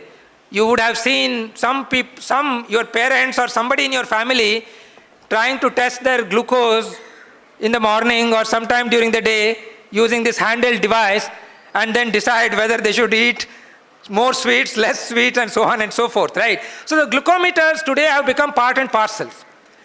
But we were saying, can we go beyond that? Okay? Now, so first we had to understand, everything starts from understanding what exists today, right? This is what is called in science and technology literature study. You have to study the literature, right? Understand every bit that exists. You know, that is easy, by the way, today because of AI, right? There is knowledge out there, but what you do with this knowledge is very important, right? So once you understand that, you know, we said, okay, the heart of this is what is called a disposable test strip, you know, which you use to figure out how much is the glucose concentration in your blood. Then we said, can we use the same technology and build something more than glucose sensing? Again, I'm going to skip many of this. We were saying, for diabetes, glucometers exist, but glucometers are not good enough. Today, if you go to doctor, they don't give you prescription for diabetes based on glucose test. They do what is called an HbA1c test or A1c test, which is called a glycated hemoglobin. It's that fraction of hemoglobin. Hemoglobin is a very important molecule in the body. If you don't have enough hemoglobin, you have anemia. But hemoglobin also combines with glucose and converts into a new molecule which is called a glycated hemoglobin. If you have more glucose in your body, you have more glycated hemoglobin concentration, right? It's as simple as that, right? The beauty is that hemoglobin has a lifespan of about 3 months. So if you measure what fraction of the hemoglobin is converted into glycated hemoglobin, or it is attached with the glucose, it tells you the glucose or the sugar load on your body in the last 3 months. So the doctor, when he or she measures HbA1c today, will tell you in the last 3 months how much sweets you have been eating, not listening to the doctor, whether you have been taking the medicines properly, and so on and so forth. And hence, this test is a very important test. It is done in pathology labs, not available at point of care today. We were asking the question, can we do it at point of care, just like you have the disposable strips? If you can do that, it becomes easy for doing the remote diagnosis, right? So that is how the ideas start. You know, every technology starts with a basic question, right? So that's why I said, don't stop asking questions, right? So we said, let's think about building a platform, what we called Anupath, Lab on Palm, right? Which will have capability to do the multiple tests going forward, right? So that's how this journey started. Again, as I said, to do something, you have to be at it for a very long time, right? So this is a journey we started in early 2001 by asking these questions. And then, of course, you need to build teams, right? That is one important thing, students, you should understand. Any modern problems that confront us cannot be solved as an individual. We need to not only be an individual contributor, but also learn how to work in a team, right? You know, putting aside our egos, appreciating the contributions of other team members as well, right? So that's what we did, you know, trying to build teams of students and collaborators over many years. And by 2015, we had sort of figured out many things in terms of what we can do in this technology. And we had also, you know, protected many intellectual properties through patenting. And then we said, let's not stop here. We will go to take next step, and created this startup and this product, you know, which is now, you know, protected through many international patents. But what is more, you know, these are the different versions of this, again, starting from science, coming all the way to technology and a product. But what is very important is that this is being used in 17 states in the country today, right? And some places, we say it's diagnostics at your doorsteps, right? You don't see pathology labs there, but you can actually take this lab on palm and be able to really, do the interventions, right? These are some, examples from the field. I'll just skip through. Also in Bangalore, for example, we have these Namma clinics. Almost all Namma clinics are actually using this right now. So they don't need to send a patient who goes to Namma clinic. They don't have a pathology lab there. They don't have to send the person to another pathology lab, right? At least some of the tests they can do instantaneously right there, right? So that is the kind of efficiency that you can think about in the healthcare. And even some big hospitals using this kind of technology. So that's one example that I wanted to tell you, how something, you start with asking questions. As we say, you look at the pain point in the society, right? This is one pain point in the society. Now, having looked at the pain point, don't stop there. As an engineer, you ask the question, can I solve that pain point, right? And for that, no matter what discipline you are in, if you put your mind, heart and body to it, you will achieve that one day, right? So that is something that I want to mention. And there are many other examples in how nanotechnology can help healthcare. There are many projects that we are doing, but I will not have time to talk about that. I'll skip that. One other thing is that there are many other sensors that we can do. Today we have these computers and cell phones, that's great. But can I have a cell phone when you're going through a Bangalore traffic? You curse the traffic because you're also inhaling the bad smoke. Now, can the cell phone tell you what is the pollution level? Now, you have a Google map today. To go from point A to point B, you ask from the mission venue today, you want to go to Hampanakatte, right? You go to Google Map and ask the question, which road I should take so that I reach the fastest. But can the Google Map also tell you, okay, this road may be fastest, but there is more pollution along this road, right? But along the another road, there is pollution which is not as much. So now you take a decision, whether you want to follow this road, which may be faster but more polluted, for another road. So can you think about that kind of this? Now this doesn't exist today. If you can bring up this technology, which is smell sensing on your phones, perhaps 10 years down the line, your phones can do smell sensing, right? So this is again something that we are sort of trying to work on, mimic, again getting inspiration from human or nature. Can we mimic our olfactory system, our smell system, right? Again, in order to do that, you need to resort to nanotechnology, try to create these sensors which are extremely small so that you can put them in a very small area and hence eventually put it on your cell phone. Not today, maybe 10 years down the line. But you need to start dreaming about that. But not stop at dreaming, but start working towards that, right? So this is another very interesting technology that we have been working on. And although we don't have a nose on a chip yet, we have some use cases. This is the work that we have done in collaboration with Professor M.M. Nayak, who is sitting there, because ISRO had this requirement. In Sriharikota, they have a launch vehicle site. They store a lot of chemicals there in huge quantities. So if there is a small leak from their storage, that can be disastrous.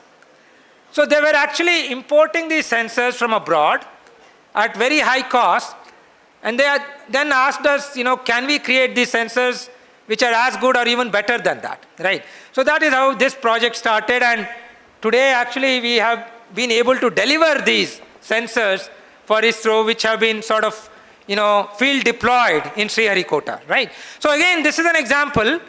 While you have this big dream to create a nose on a chip, there could be small intermediary milestones, which are also very rewarding, right? So in your professional career, understand and, appreciate the intermediary milestones that you also encounter, right? Eventually you have a bigger goal, but on the way you will have many milestones that you can think about. So again, let me just skip through. Eventually, what we are thinking is that, we would like to build nose on a chip, but we do not have the technologies today. We are trying to sort of build many technologies which can hopefully come together, right? We need technologies based on what exists today, silicon technologies. We need what are called additive technologies or printing technologies. We talk of 3D printing today. We are talking of bioprinting. You can actually start printing cells using a printer and assemble a scaffold, a biological scaffold, right? So perhaps if you can start bringing together all these technologies, maybe 10, 20 years down the line, you will have the capability to create such, interesting technologies, right? So in the last segment of my talk, I will touch upon AI. AI is a Hava, as Sri Shashidhar Dongre was talking about. But what are we doing with AI? Only doing software today, right? The so-called large language models, Gemini, ChatGPT. But these softwares are running on a hardware which is extremely inefficient. If you ask a question, do we have an optimal hardware? The answer is no. Because we have taken the same hardware which we are using to build computers and cell phones to do our intelligence, right? The problem is it's extremely inefficient. Today, all this AI that we are doing through software on a hardware which is inefficient is consuming 30% of energy in the world. All the Google and Microsoft data centers, when you do a query on your cell phone, ask a question, it goes to the data center and you get an answer. And those data centers require power plants to run the data centers. 30% of the energy.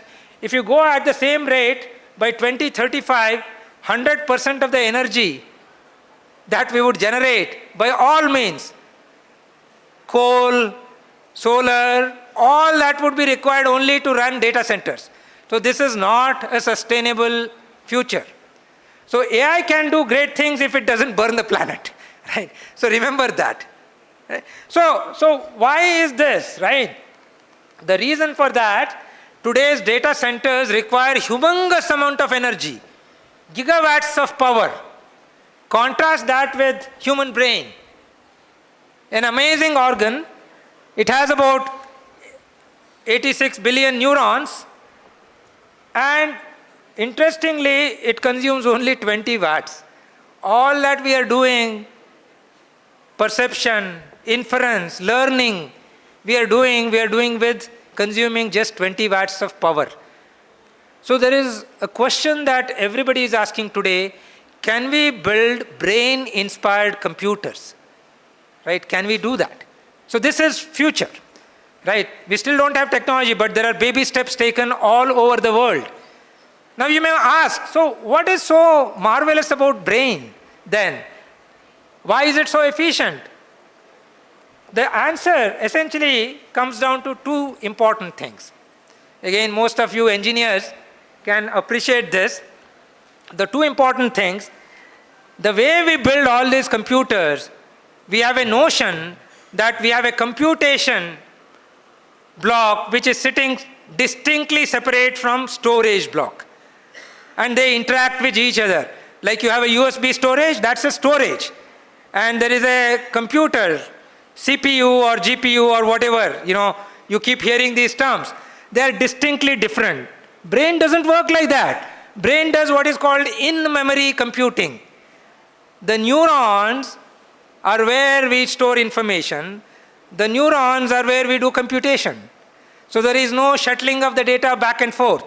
The shuttling of the data between two different entities is a wasteful process. And that's why all the computers that we are building are so inefficient. So going forward, what we need to do is do what is called in-memory computing. And then we can hope to come at least close to the brain efficiency, if not like a brain, right?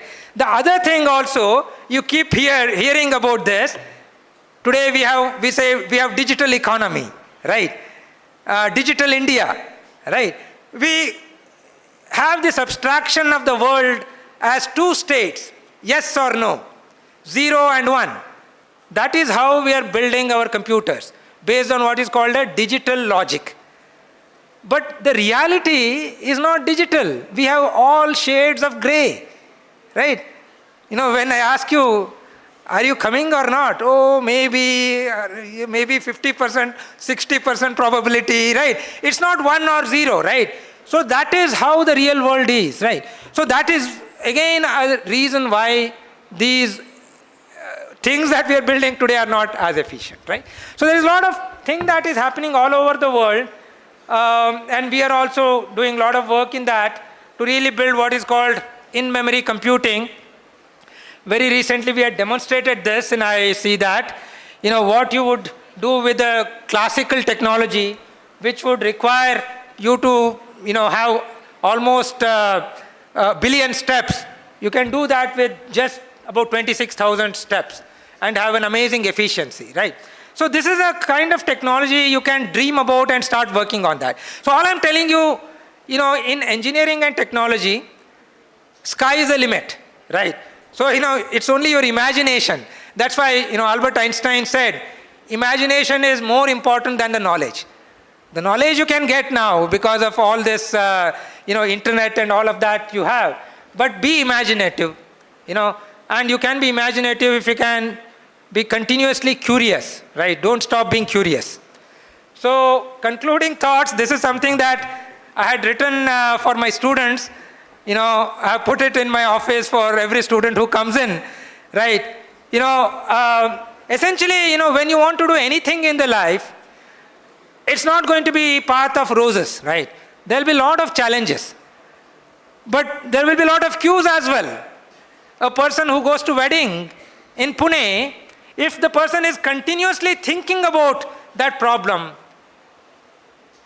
dimag ki bati jal jayegi, believe me, right? So it should be a passion for you, right? So, you know, ವಿಸ್ಮಯದ ವಿಶ್ವದೆಡೆ ದಾರಿಗಳ ಸುಳಿವು ಶೋಧಿಸಲು ದೊರಕುವುದು ಜ್ಞಾನದ ಹೊಳವು. You need to search, right? You need to perseverant, right? ಪಯಣದಲ್ಲಿ ಬರಬಹುದು ತೊಡಕುಗಳು ಹಲವು, ಧೃತಿಗೆಡದೆ ಮುನ್ನಡೆಯೇ ಸಾಧಿಸುವೆ ಗೆಲುವು, right? So, may all your dreams come true and all the very best in whatever you do. Thank you.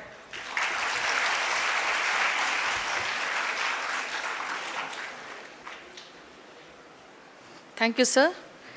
You unfolded a very mysterious, very interesting world of science before our eyes.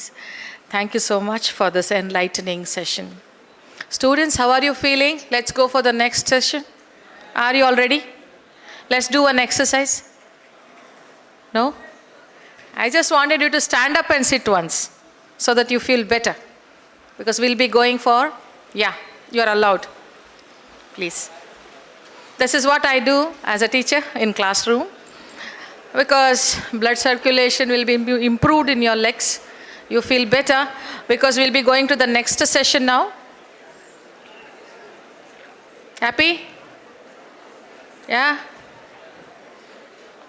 Please sit down. We have a panel discussion. The topic for the panel discussion is From Code to Character, the Inner Engineering of Success. This will be the last session before lunch. So lunch will be the last session. This will be the one session before the last session. So Professor Navakant Bhatt, who was before you just now, is one of the panelists, and Shri Shashidhar Dongre, who was in the inauguration session, will be another panelist. And Mrs. Vanita K., retired associate professor in psychology and TEDx speaker, St. Agnes College, Mangaluru, will be the third panelist of the day. And this panel discussion will be moderated by Sri Vaishak KP. He was a teacher, he was a college teacher before, director and co-founder, Infinui Knowledge Hub, which has a pan-India existence, will be the moderator for the session. I request Sri Vaishak KP to kindly come on the stage.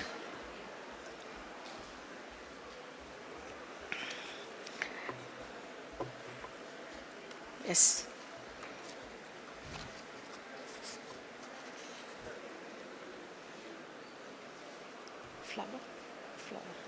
Flower. Yeah. Okay. I request all the panelists to kindly come on the stage. Madam, Mrs. Vanita K. Madam. Vinata K. Center.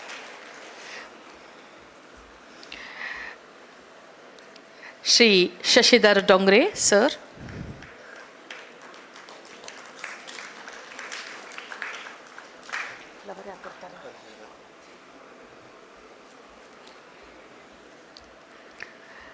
Professor Navakant Bhatt, sir.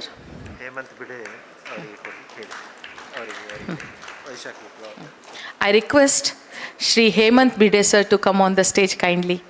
We are troubling you, but it is this could happen by your initiative too. So I request you to kindly come on the stage and welcome the moderator, Shri Vaishak KP, by handing over a flower. Yes.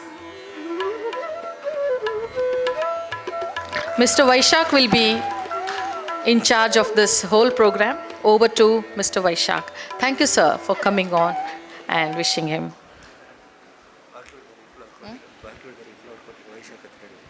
Vaishak, please.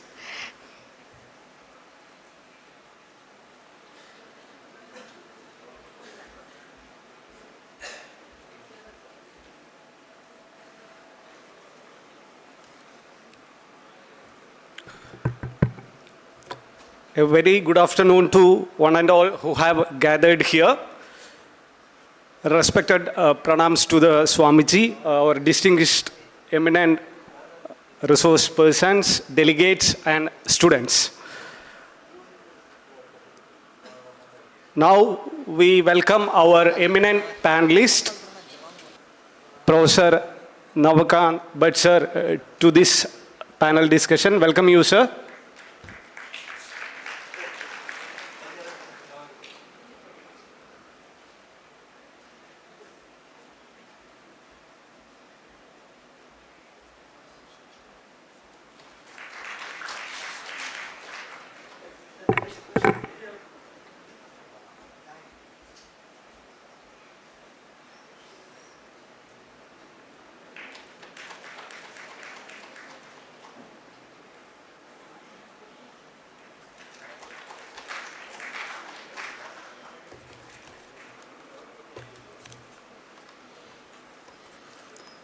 Since morning, we are listening to eminent speakers who have generously shared their experiences, their life stories, and many technology aspects. So I think all of you are excited to have a wonderful panel discussion here on the topic from core to character, the inner engineering of success. I can see 8 colleges are here. Almost 750 students are gathered here. So big round of applause for all of you here. So I think all of you, the majority of you are in Gen Z generation, right? Yes. So we have 8 engineering colleges here. Let's see which engineering college is having more energy and josh. Okay, how many of you are from Nitte, Mahalinga College? Can you raise your hands?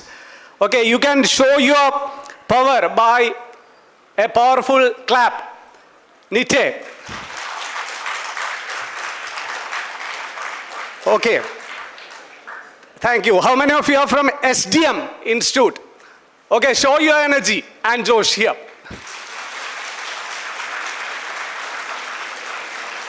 Wonderful. And how many of you are from Sahyadri? 120 students are there from Sahyadri. Very good. And how many of you are from Srinivas University? Okay, Srinivas is 50 in number, but their Josh is very high. And how many of you are from St. Aloysius? Fantastic. And how many of you are from Canara Engineering College? Okay, only 32 students, but you will keep your energy for the end. Okay. And St. Joseph Engineering College, how many of us? Yes, very good. Okay.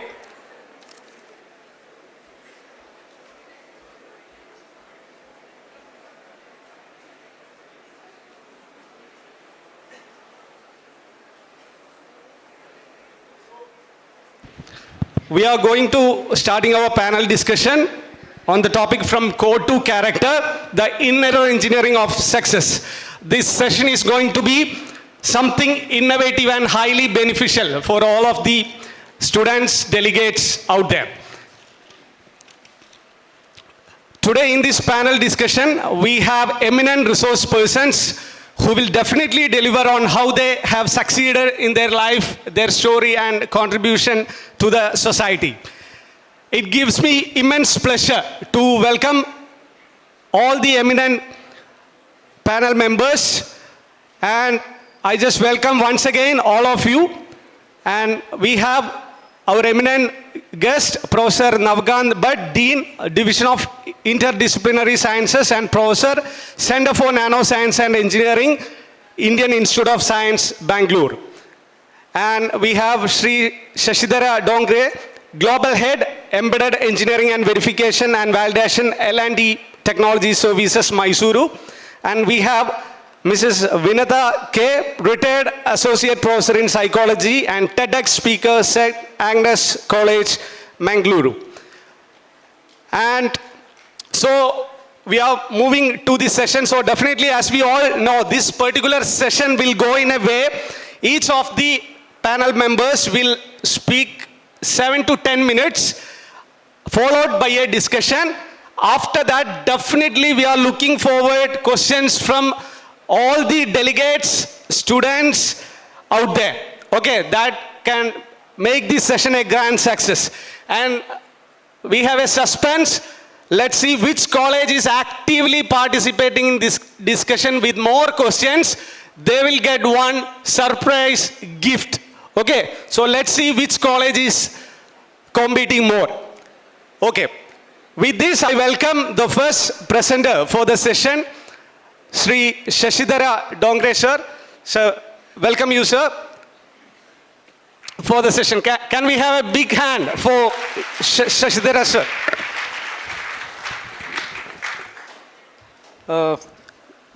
Thank you so much for inviting me over.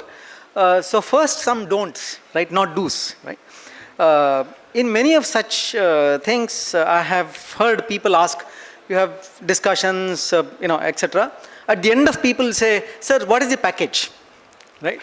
So I hope that you will not ask the question on what is the package, sir, offered by the industry, right? As the only one question which you want to hear, right? Now, why I start by saying this, that thanks to Times of India, thanks to social media, etc., it appears that the interview and selection, and many of you are from second semester, third semester and things like that, seems to be the only goal in life, right?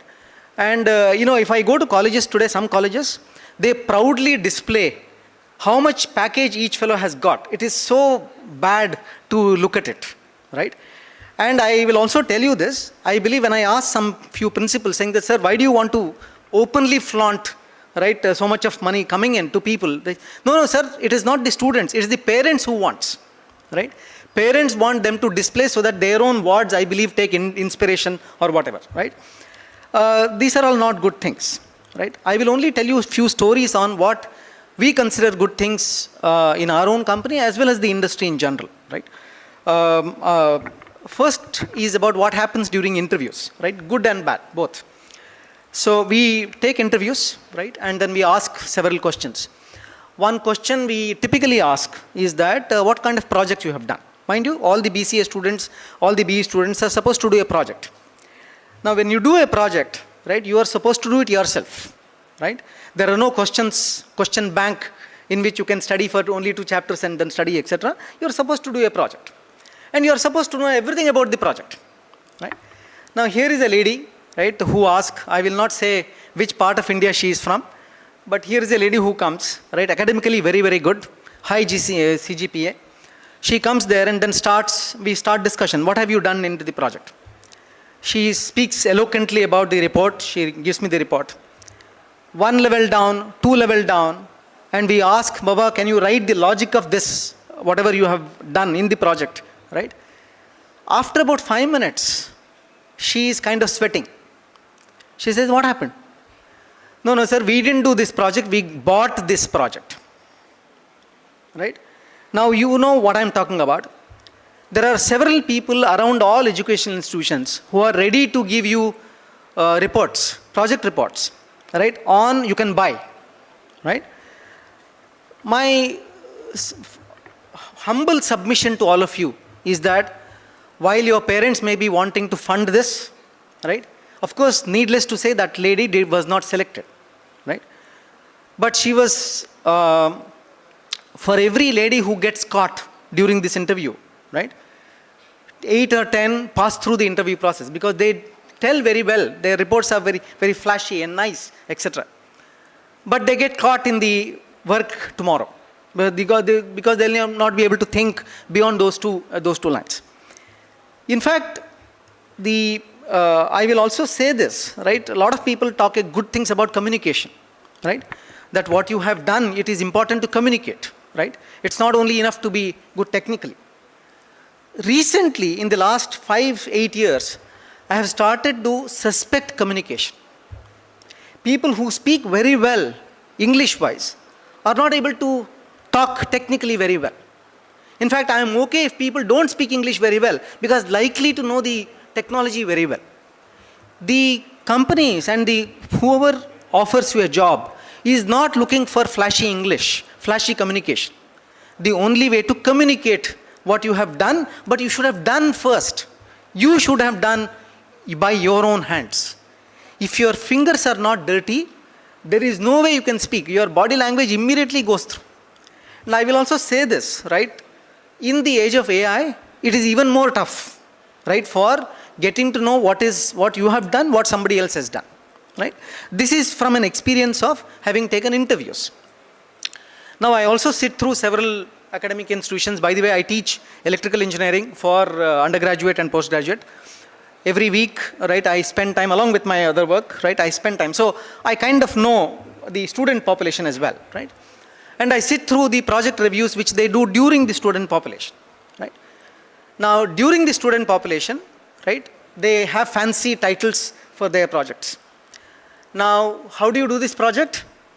You go to Amazon, you buy whatever product which is available, right? Raspberry, Arduino, everything is available, right? Sensors available, code available. If you are doing image processing, code is available today. It works, right? So you are able to spin it up and then show the result. It works in front of you, right?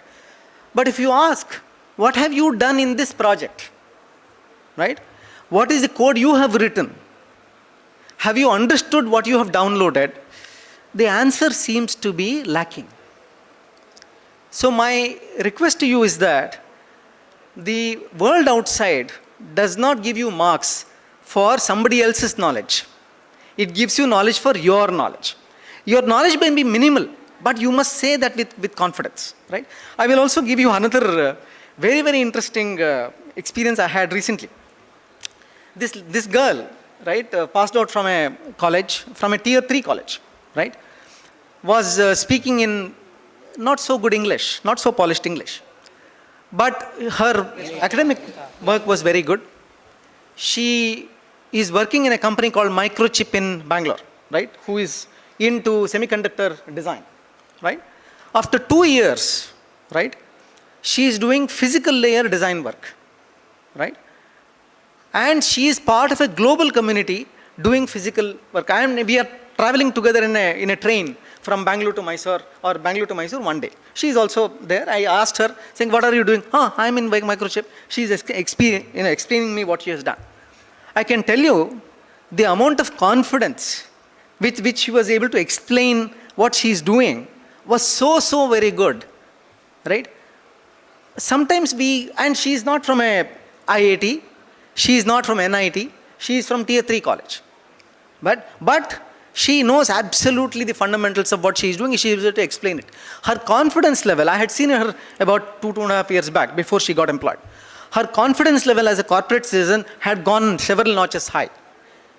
Why? Because she is doing what she is doing, right? She is not downloading something and then being able to reproduce, right? These two or three experiences, right? And recently, very recently, again, why I am saying very recently is because those people represent your generation. I don't know what your generation is called. It's not called Gen Z, right? It's not Gen Z. It is post-Gen Z, right? I believe it's called Alpha. Correct, no? Is that right? They are Alpha people or Beta people? Yeah, okay. Anyway, you are not even Gen Z. Gen Z is old people already. So I believe every 10 years you measure, right? What I heard is that Gen Z started in 2002, right? And ended in 2012. This is what I have been told, right? I don't know whether it is true, right? But so today you belong to either Alpha or Beta or whatever thing. Now recently, I was going around in my campus, right, talking to youngsters.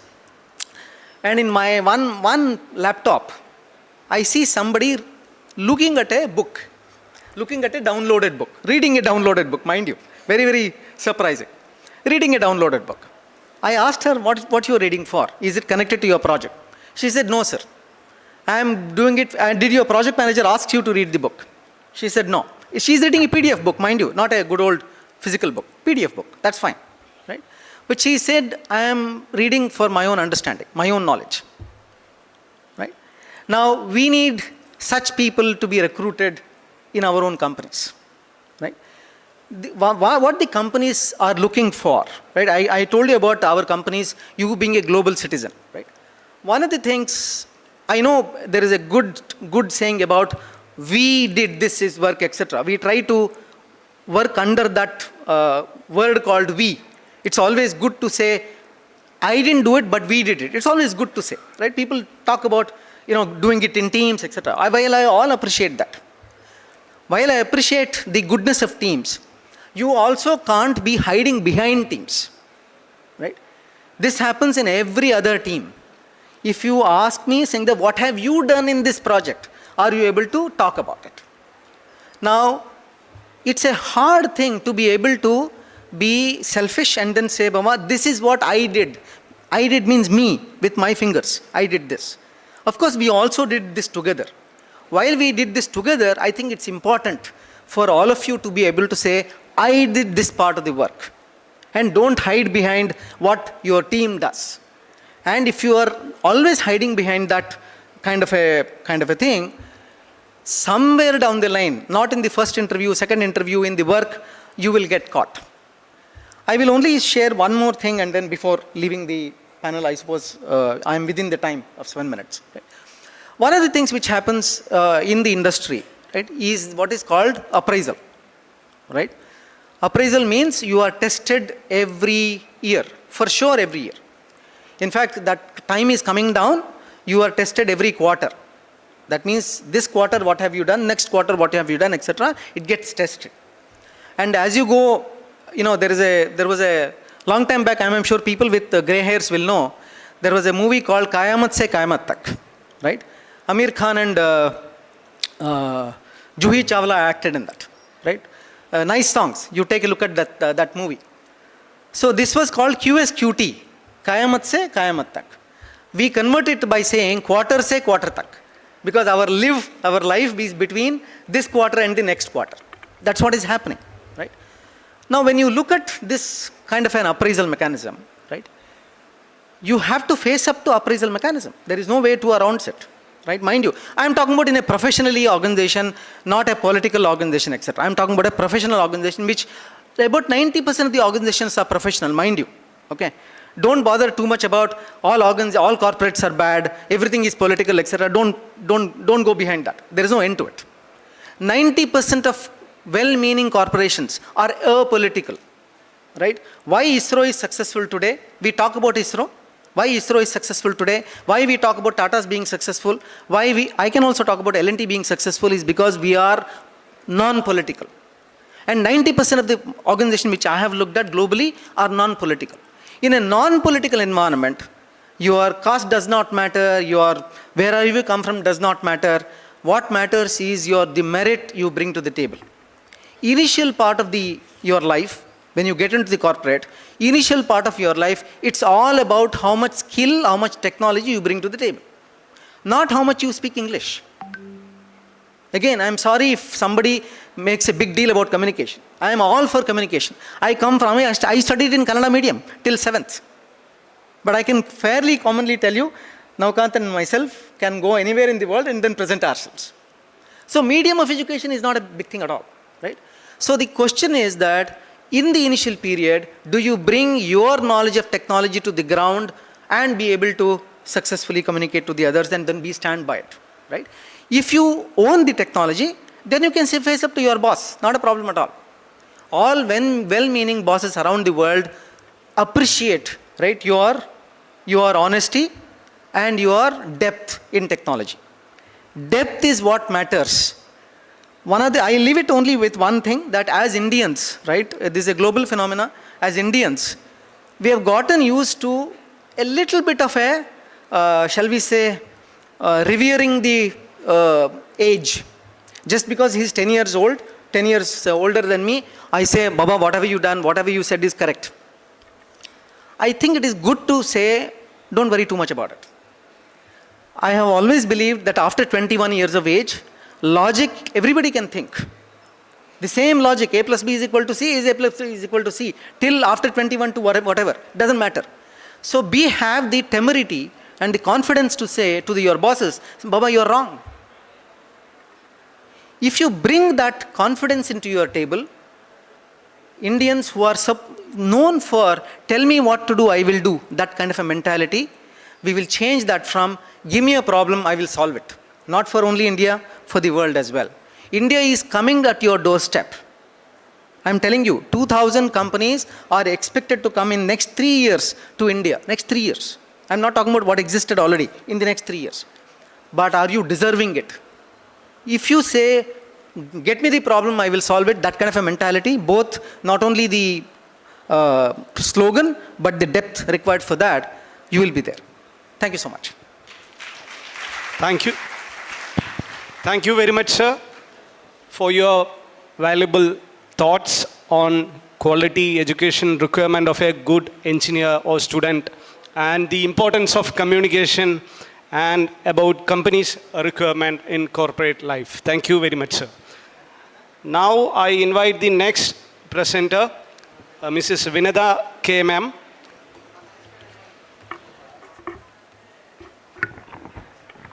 Respected dignitaries on the dais and off the dais.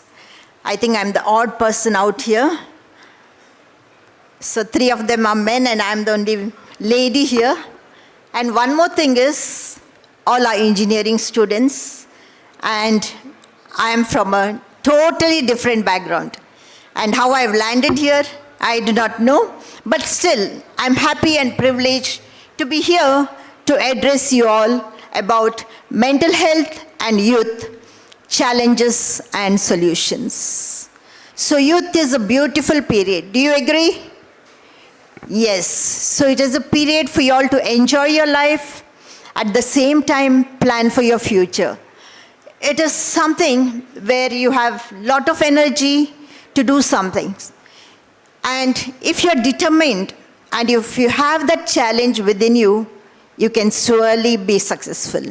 If I have to give the example of our own student from St. Aloysius College, Ramona, she challenged herself, yes or no?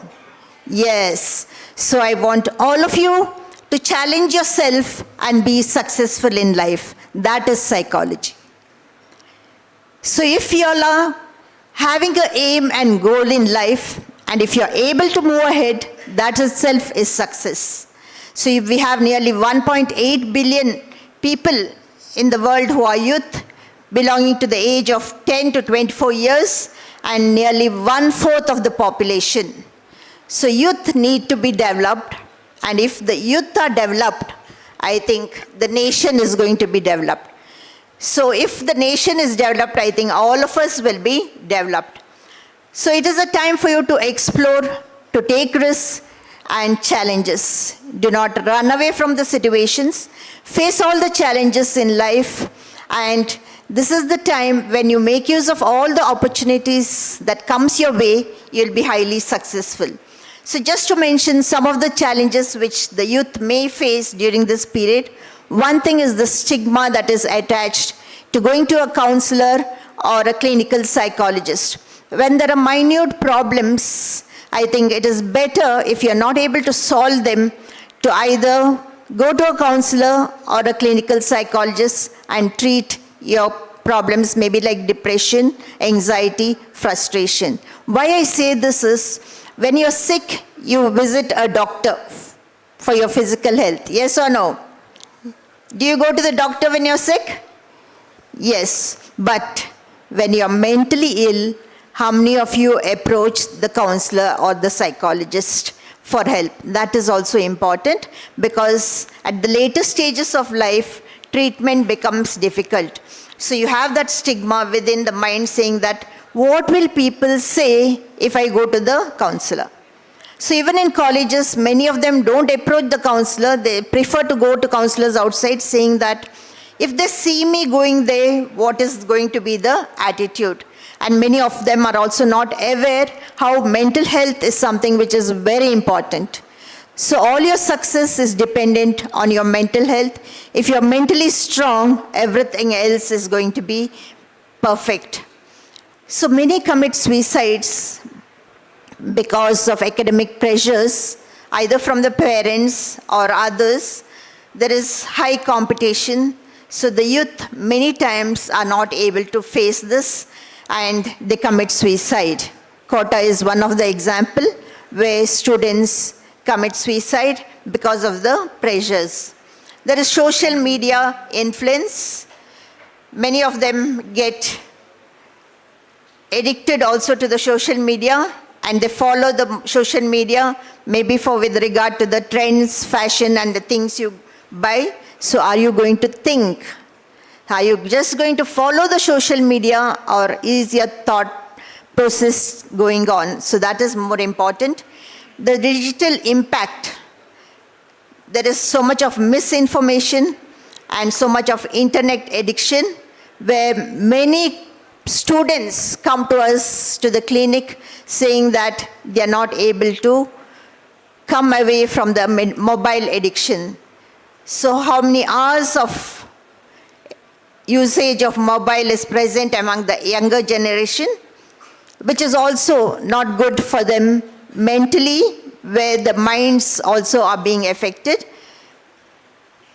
There is uncertainty about the future during this particular period of yours. You're not sure which college to go or which courses to take up. Of course, now we have already gone into the colleges and taken your course, but still when you search jobs, you're still in a fix where to go and what type of a job you need to take up. There is identity crisis. You keep reflecting your own self, saying, who am I? What is it that I want from life? The world is changing so fast, and many are not able to cope up with this change. Especially people who are in the IT professions, they are not able to manage this fast world. But there are some who are highly successful. I can give an example of my own student who is doing her BA as well as BCom together. Her parents wanted her to do BCom, but she was interested in psychology, so she's doing her BA in the regular college, but BCom through correspondence course. So some of them are able to manage, but some find it very difficult. Developments in the IT. You know, IT is a field where developments take so fast, so are the youth ready to face it? So there is reduced social interaction, reduced physical activity, lack of love and intimacy. Even when guests come home, it is that many of the students are in the rooms, not greeting, not meeting, and not even talking to the people. So where is this interpersonal relationship? You can just question yourself, are you a person who has got a very good interpersonal relationship, or are you an introvert being by yourself? So the real life and the in-person interaction is replaced by artificial sense of intimacy through social networks. Many of them do not even have time to meet their parents. They say, no, we have spoken over the phone. I've made a video call and I've spoken to my parents. That is not intimacy. Intimacy is sitting close to your parents and talking to them. Substance abuse is one of the common things where many of them get addicted to alcohol or drugs. Even small children as young as 10th standard get into this habit, and it can be sometimes due to the peer group pressure, or sometimes it is the family also. Peer group influence is something which is very important because they have the desire for acceptance, belongingness, and conforming. Recently, 1 week back, I had one particular case of a student who came with his parents. He was debarred from the college because of drug addiction. It was not addiction. He had gone first time with his friends, but for his unluck, he was caught and was debarred. So here, we need to be careful. Who are our peer group? Who are our friends?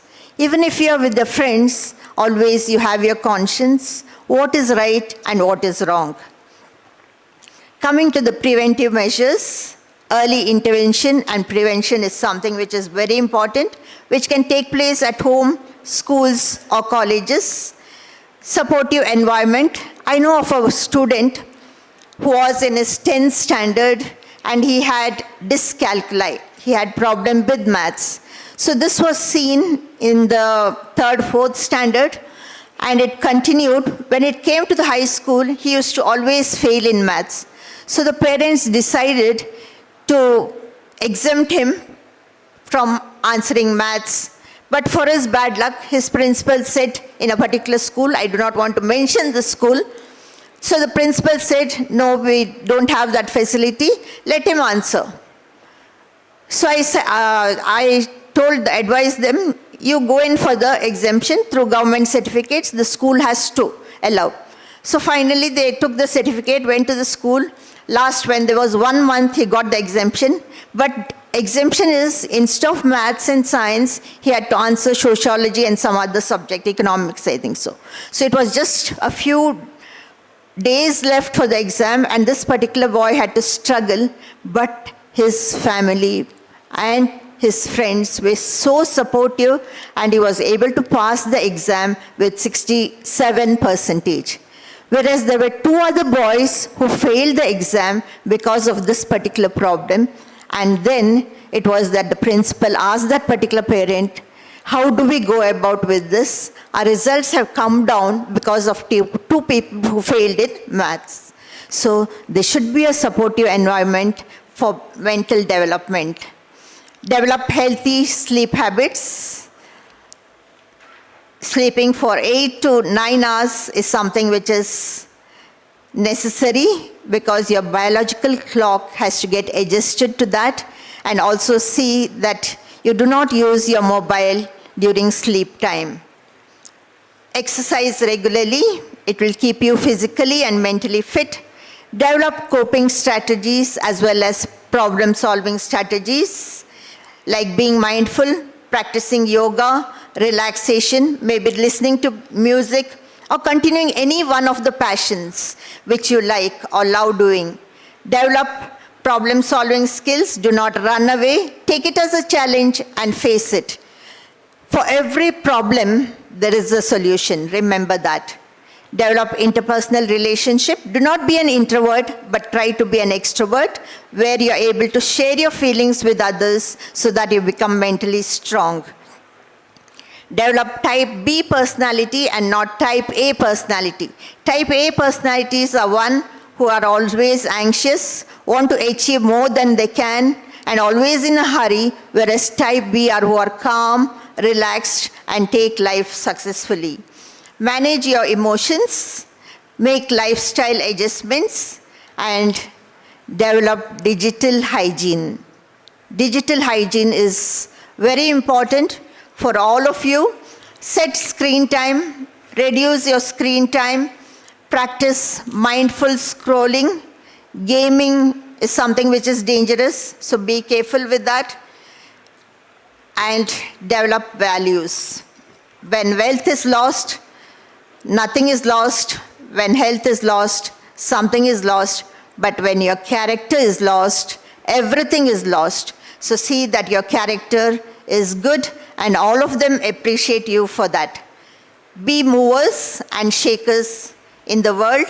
Learn lots of skills, not just education. Develop your personality, said Sri Ravi Shankar Guruji.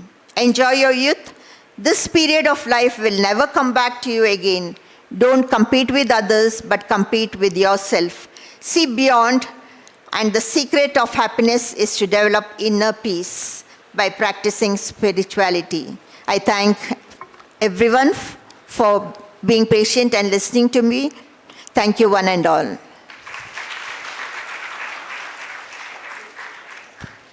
Thank you, madam. That was a wonderful speech. Thank you for giving insights on the importance of mental health and importance of taking help when we are mentally weak, and the social media influence, responsible use of social media and mobile phones, and also guide the young generation through the importance of mindfulness, yoga, and everything. Thank you, ma'am. Now, we are moving to the final phase as Professor Navkant Bhatt sir already delivered a speech. By this, we will move on to the final phase of interactive session with the audience. I'm taking a quote from Navkant Bhatt sir. Everything should start from asking questions. So, if your questions are super good, the panelists will be happy and they also get the josh. Okay, so the energy will transfer. So how's the josh? Okay, let's see the questions. Let's take the questions. Let's see which college will shoot as many questions as they can. They will get the surprise gift. Okay, so let's start the questions. You can shoot your questions right now.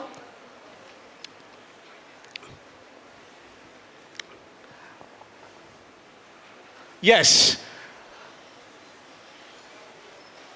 One from the back. Yes. Tell your name and name of your college and which branch of engineering you are in. Your name? Yes, sir. Myself, Chirag, sir. I am from Nitte Engineering College. My branch is Biotech. I'm a first year student. Okay, which branch you are? Biotech. Biotech. Yeah. Okay.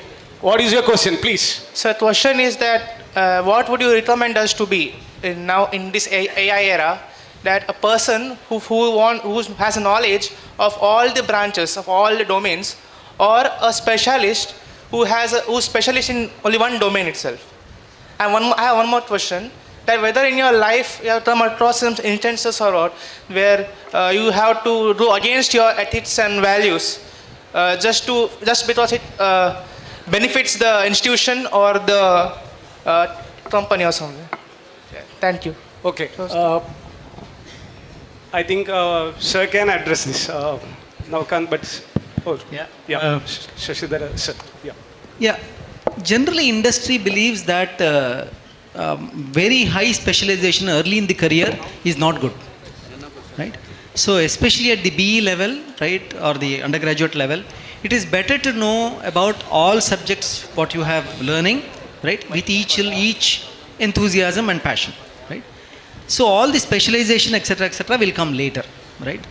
Now, so hence, I'll give you an example, right? People who have taken AI and ML, etc. courses. I have nothing against AI and ML, but it's an interesting example. Right? People who are in 7th semester, for example, right? they are supposed to know statistics, mathematics and statistics very deeply in order to appreciate AI/ML. If you say I have forgotten about mathematics, then what are you doing in AI?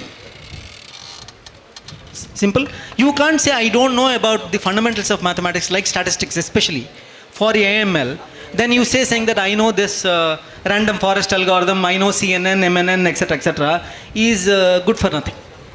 So, in order to understand the first question is that at the undergraduate level, it is better to have a sense of all subjects, right? Rather than going deeply. You will go deeply later in any case. If you travel around either in academics or in this one, you will get that knowledge. Not so early. That's my answer to the first question. Second question is what? Ethics related.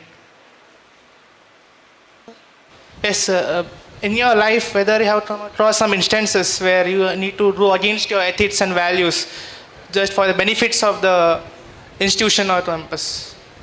I gave you that example, right, of my example. Maybe you want to talk about it. No, I think if you're clear about not compromising on that, that question doesn't arise in my opinion, right?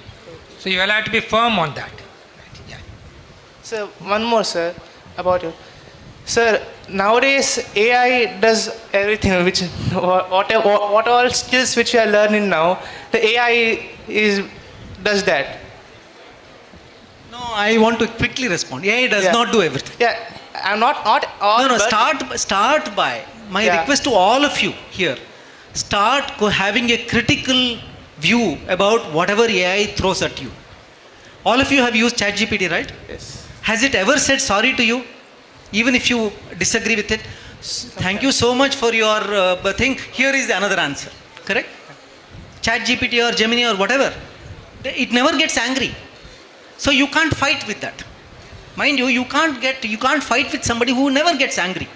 But my request to you is that, this is not even a suggestion, request to all the youngsters, is to have a critical view of all the things which AI throws at you.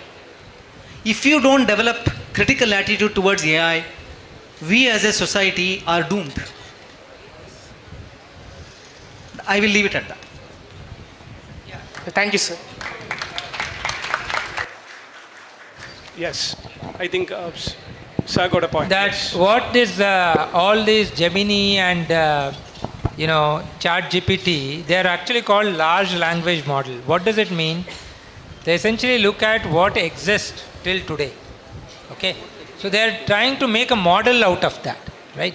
So that's where it has become even more important that creativity, imagination is valued more today by any hiring agencies as opposed to just knowing something, right? And also what you are saying in terms of generating a code from AI, but only that's for computer science. You can't build a bridge using AI today. Okay, you still need many other engineering innovation. You can't create an instrument, right? So I think there is a subset where using the prior knowledge, AI is able to predict something. But it stops there. You need to look at that prediction and use your intuition to see whether that prediction is correct or not, whether it makes sense or not. So by that note, a human intelligence is more powerful than AI. So let's take another question. That was a wonderful question. We got a very good start. So you can shoot the next question. Yeah, please. Hello, am I yes, of course I'm audible. Can we ask... Where are you? Yeah. Can I ask... Your name, please? I'm Mohammed Maz, studying Bachelor's of Science at St. Aloysius College. Okay, please. And can I ask a question to Swami Gyaneshanand ji? I have a question on Advaita Vedanta, if you don't mind, sir. Yes.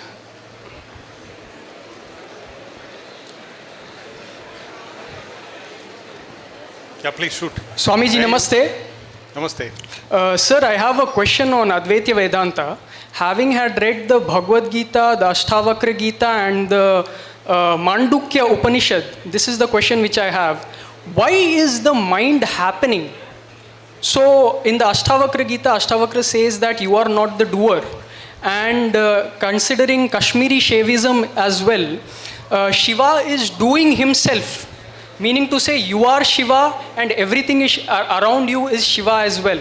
So I just have a question, and the goal of Advaita Vedanta or philosophy in Eastern philosophy as well, the goal is Shunya Chitta. So meaning destroying the mind completely, but I just want to know why is the mind happening when it is a problem? Yeah, I won't go just by one philosophy because it is at the root of all, which is the moment you ask why, you're already assuming. I'm talking from the highest point because you have asked from the highest point, right? You would like an answer from the highest point. Yes, sure. Yeah. Sir. Yeah. So highest point, why implies that there is a cause-effect relationship. Okay? So time, space and causation is already in the manifested world, and the reality is beyond time, space and causation. So the question why itself is not relevant when you move beyond causation. That is the answer.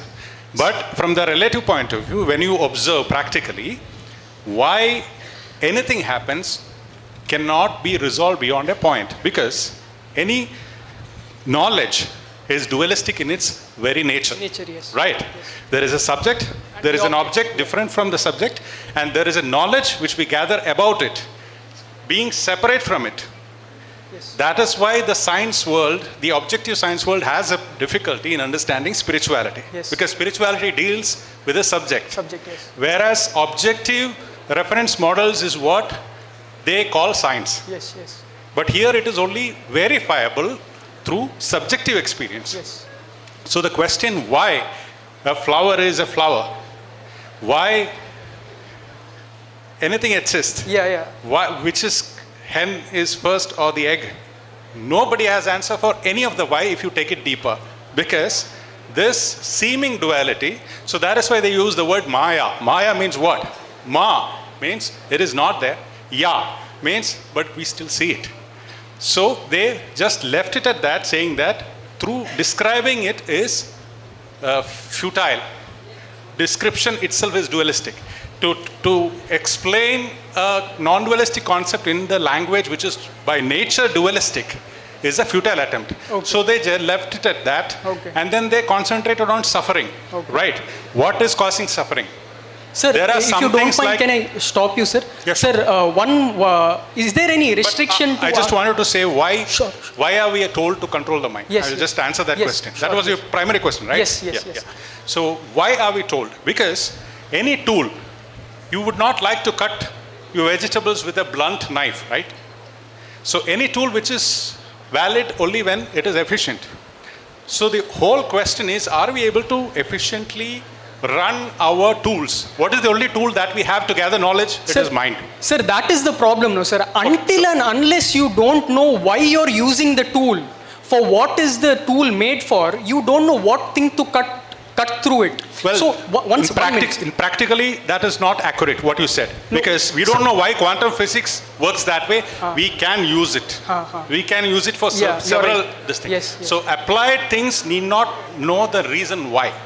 Okay. Most of our advanced physics stands on this concept that you don't need to know the why before we apply it. Okay. And what is the application? You get peace of mind, you get clarity, all these things are there. Yeah. So don't wait for realization, which will give you the why. Okay. The why will dissolve only at the ultimate realization. Yes. Which is to identify that there is no duality. Okay. According to Advaita Vedanta, there is only one consciousness. All pervading, no duality. Yes. There is no subject-object relationship. Yes. But you have to realize it. Now this is just an intellectual concept. Yes. Right. So don't wait for that for your mind control. Okay. Then you can handle.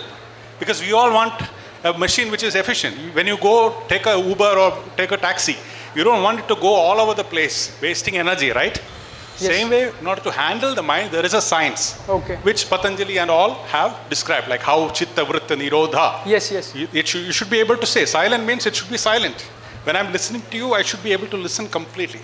Okay. Without my mind creating noise. Okay, yes. You all know about signal to noise ratio, right? Yes. Exactly. Yeah, what was your next? Sir, how do we get to that point, sir? To Shunya Chitta, if you have to tell me properly. If you have to say Shunya Chitta, you have to first know what is happening. The feedback loop in your anything without feedback. See how YouTube algorithm works. based on the likes, based on the views, right? Yes, That yes. is the feedback for it. Based on that, it calculates. Same way, if I don't know what is happening to my mind, if I'm on autopilot, if I am not conscious, so first thing is be aware where I am right now. This moment alone is my reality. Rest is all imagination or memory, right? Yes, yes, correct. So even memory, when I access, I'm accessing it right now. Yes. So this is the door. They say, everyone says, this is the door, the Vartamana moment. There is something special about it. So how you handle is by handling this moment. Yes. This moment, all that you are in the past is present at you right now, with you. So you don't have to go back. It's like a door of a fort. Yes. The door is the present moment. So if you guard the fort, which is the only entrance life can enter through, Yes. but you are afraid whether any thief has entered. So you leave the door and go to past or future to check if thief has entered. But he'll Okay. enter only through the now. Yes, yes. So you're handling this. This is the first step. Okay. Yeah. Okay. Thank So you. what your, sir, are follow-up questions allowed, sir? I would like to. Yeah, sure. Go ahead. Yeah. Sir, one more. One more point.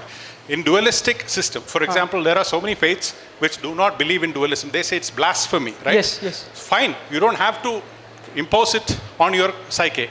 There can be a higher power. Yes.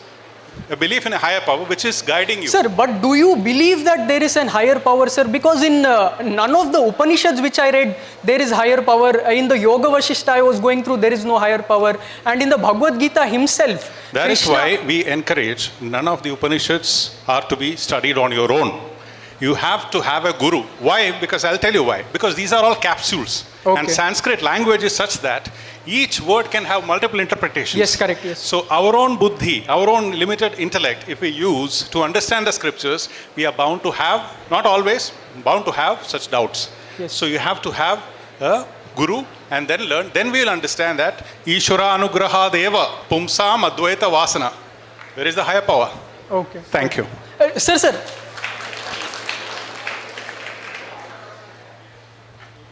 Yeah, you can have a discussion with Swamiji directly. Because of only lack of time, we are sorry for the interruption. Thank you, Swamiji. Thank you for your...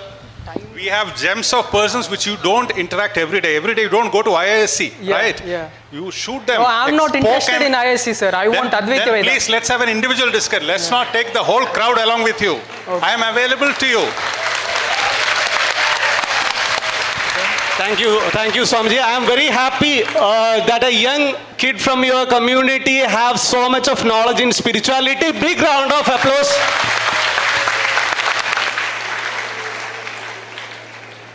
Thank you.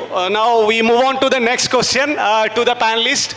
Please, anyone from the woman, Nari Shakti? Yes.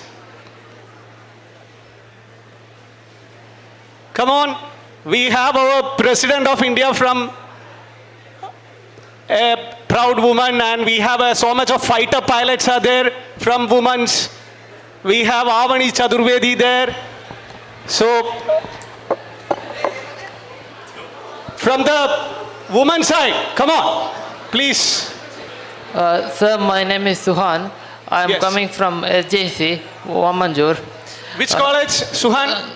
SJC. Okay. Yes, your question, please. My question is related to agentic AI. Like there are in agentic AI, like agriculture and healthcare sector, more projects are done on these sectors. Like most of the topics already people have discovered, like logistics, transportation, and manufacturing. There is more need of work to be done, and how to identify like the like customer-friendly products. If you have ideas, and if you have lots of ideas. If you have ideas, how to verify that these ideas are already existing? Is there any website to check whether the idea, whatever I am having, is already existing after doing research, or simply just I cannot just go on basis of research, no? So. Yeah, sir. What are the areas you are talking about? Agriculture and Healthcare. Healthcare. And logistics and retail. No, see, okay, there are a couple of points I wanted to make. Firstly, there is no easy recipe available for any of this. Whether it is a spiritual question that the previous student was asking, or the one you are asking. If you're asking, is there an idea their customers are willing, I don't think anybody will give you that kind. If somebody is giving such a, solution, then you have to be doubtful about that, right? Because see, all these are explorations, right? So you have to first, as I said, look at what is available. That, of course, you can start doing by looking at various resources available, but then you have to start talking to people. If it is an agriculture, right, you need to go to the people and see whether what you're doing is really of relevance to that person. If it is transportation, you need to talk to the right people, right? Because that conversation is very important, because you may assume many things from your own vantage point, right? Each one of us will have what is called our own vantage point, because we are trying to interpret the world given our circumstance, but that's not sufficient. So I think it's good you have that passion to go and create an agentic AI solution for agriculture, right? But none of us can give you a recipe saying that, do this, in 1 year you will have a product. That's impossible, right? I don't know what you have to say. Sir, do you have? I'll add to that a little bit. See, in our company, what we have been doing is to run a event every year. This event is called TechGM, TechGIYUM, right? .ltts.com. So you can go there. For the last 8 years, we have been running this. What we do is to go to globally our customers and ask what problems they want to solve in their life, right? And we give it to the student community to respond back with projects. This year, 68,000 people from across the country have registered, right? And finally, after a thorough evaluation, we actually fund about 35 of those projects actually to demonstrate in reality. And final demo will happen in Bangalore, Mysore, wherever, and we give a fairly big prize, right, to the winner. So this process is happening. So as Navkant said, there is no solution, but what problems people are facing, you will get an idea. This is just a little bit, right, but you will get an idea. So my request is that please go to techgm.ltts.com and to figure out what this year's problems have been, etc. That's just an invitation. And sir, I have one more query related to that to Professor Navkant Bhatt sir. Sir, the engineers basically from Tier 2, Tier 3 institutions all over India, how they can meaningfully contribute to the cutting edge research like nanoscience and AI. And this nomenclature, Tier 1, Tier 2, Tier 3, I want you to all question that first, right? We say IITs are Tier 1 and, many faculty friends at IIT say that these students who come there are already burnt out, right? Because they have gone through so many exams and they have no excitement left in them. So it doesn't matter which institute you're studying, remember this. Now, maybe I'll digress and tell you a story.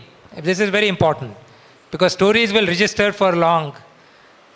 This story begins about 40 years ago in a remote place in Uttar Pradesh.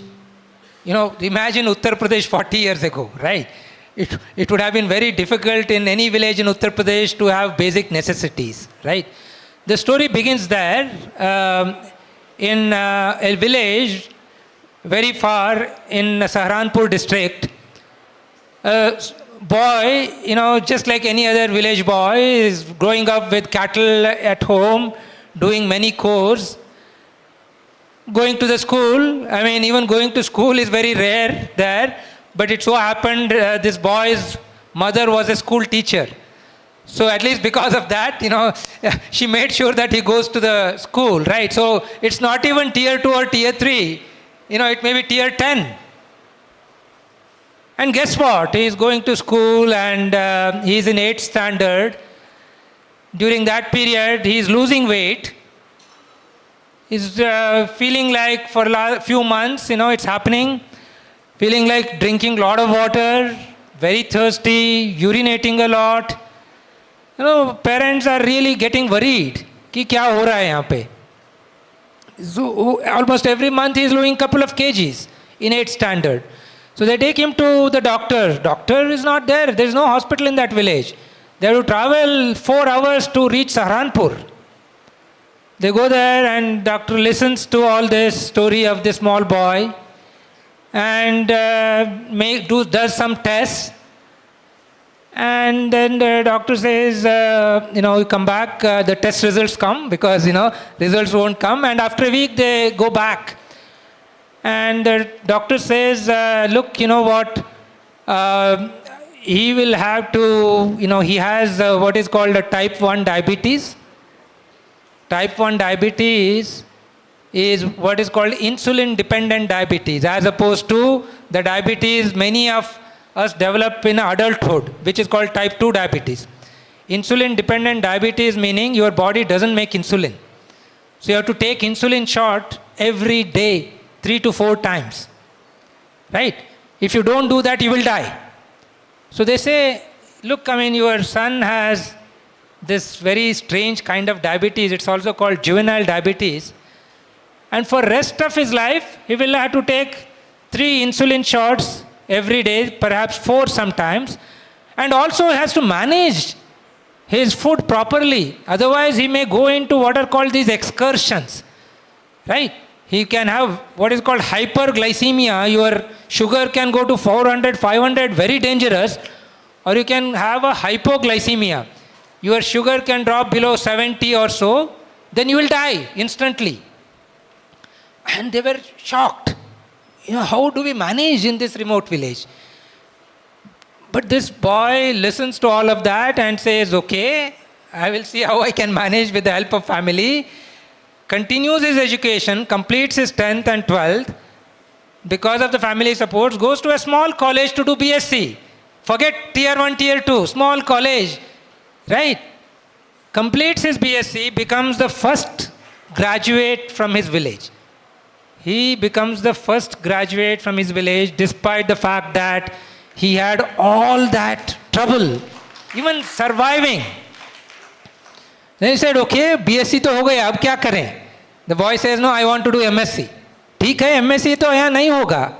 Because a lot of expenses. So, one of his relatives was in Kurukshetra. The boy goes to Kurukshetra to do MSc in electronics. Struggles again because food habits change, has to stay in the hostel, survives. Survival is the most crucial thing. Survives, completes MSc, but all the time thinking that I want to achieve something in life. Because this boy was so determined, he was very good at his studies, he gets a job immediately after his MSc in a multinational, right? In Noida. Noida is like one of the big, center for all these big multinationals. He joins there, gets married, right? Has a family, has a child, and all along he goes through these episodes of hyper and hypo. When he has this hypo, he almost faints. Somebody has to really resuscitate him. Otherwise he will die. Somebody has to come and give him sugar. Right, because your body doesn't have sugar. And all this was happening, when he was about 28, 30, good job, but all this fluctuations coming from tier 10 institute and landing in a multinational job, paying in something like 2 to 3 lakh a month. Right, hunky-dory, everything looked good. But he says, look, bahut ho gaya life mein. Right, I am going through this hyper and hypo, kuch to karna hai. There are so many such type 1 diabetic and even type 2 diabetes across the country. Can I do something? So that's when he says, look, I want to give up this corporate job, well-paying job. Right? Shashidhar was talking about package. He had such an amazing package. He was also sent to US on his job to do work. He says, I will quit this job. Why? I want to do research in diabetes. He says, kahan karna hai? He starts searching, he figures out that in IISc there is this lab, I was doing this research in diabetes. He says, he sends me a very, very long email. It was so touching email when I read that. Interestingly, I got this email in 2012 on a day which is Gandhi Jayanti Day, right? So I see this email, I could see the passion just reading through that.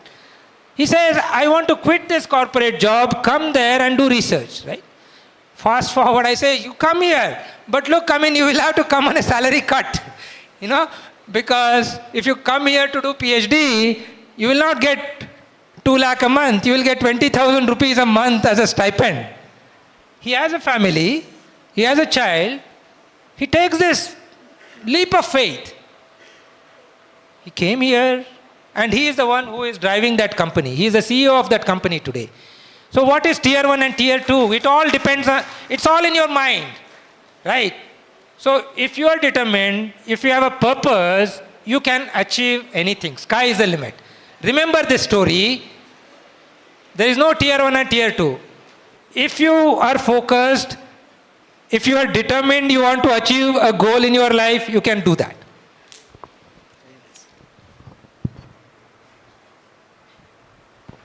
So I think he had one more question regarding any websites where he can find out if his invention is already done, right? Was that also a question? Is it a new thing that, so are there any website for like patents? Maybe patents is something which he can look into. There is a patent database, but patent database will not tell you something. Of course, you can again go to ChatGPT to figure out whether such an invention has been implemented. But even if it is implemented, let me come to this very important point. Don't get disheartened. I'll give you two examples, maybe one example. If I have time, I'll give a second example. You know Google, right? Google is a search engine. Google was not the first search engine. Before Google, there was Yahoo, there was Netscape. Google was actually a 13th or 14th search engine. Right? So, if you go by this logic, that there are so many other search engines already, do I want to do that? Your agentic AI solution, there is somebody doing it for agriculture. Do I want to do that? I mean, you will have to think deep. That's what these guys thought. They said, oh look, I have a new idea which is not done. There are search engines, all right. But I have a new idea to build a better search engine. So that's how they started in that domain. And now Google is Google. Yahoo is not even a distant second. Right? So don't get disheartened even if there is some solution that is available. You may have a better idea to come up with a better tool, a better solution. Right? But do a due diligence. See if something is already there. If something is not there, you get a first mover advantage. But even if you are not a first mover, you can still succeed because you can build a better technology. Thank you, sir. Now we have only 5 minutes left for us. We have a Nari Shakti here on the stage. So ma'am is waiting for a question. And we have a lot of Nari Shaktis out there. So can you shoot one question from woman's side, please? Yes. That's a brave girl. Yes. Please. Yes, your good name? My name is Apta and I'm a third year student at Sayadri College. Okay. A ECE student. So Okay. I have a question. If you were in a Gen Z era, what would you do differently so that you become successful? Okay. Ma'am, can you address that question? If you were in a Gen Z era, Yeah. what would you do something different? Okay, what would you do something different? Okay, your perspective. Actually, in college, I usually do things in a different manner. Creativity is something which is my passion, and even when small games or small tasks are given, I always do things in a different manner. I don't go to copy others. That is my way of going about. That is how I've been successful, I feel. Have I answered you? Yeah, sure. Let me just respond to that, the Gen Z, one of the characteristic feature of Gen Z is their digital native, not digital naive, digital native, which means right from their birth or, childhood, they are grown up with digital technologies, right? So your question is, if I was in Gen Z era or any one of us in Gen Z era, what would we have done differently, right? Look, when we were growing up, If I wanted to, figure out if something is done already, then I would go to the library, go through many journals, and if I have to get something, what is happening now, I have to wait for 1 month because this journal might get published in Europe or US, and I'll have to wait for that journal to come, and then I'll read and then figure out what I need to do. Whereas today, I will use all the digital tools that are available to quickly see what is available, what is the greatest and latest that's happening in the technology. I will use all the digital tools. Being a Gen Z, I'll be digital native, not digital naive, right? And have that fast track to understand. But what will not change is, in the earlier era also, asking question, doing something passionately, that will remain the same. Thank you, sir. Thank you, ma'am.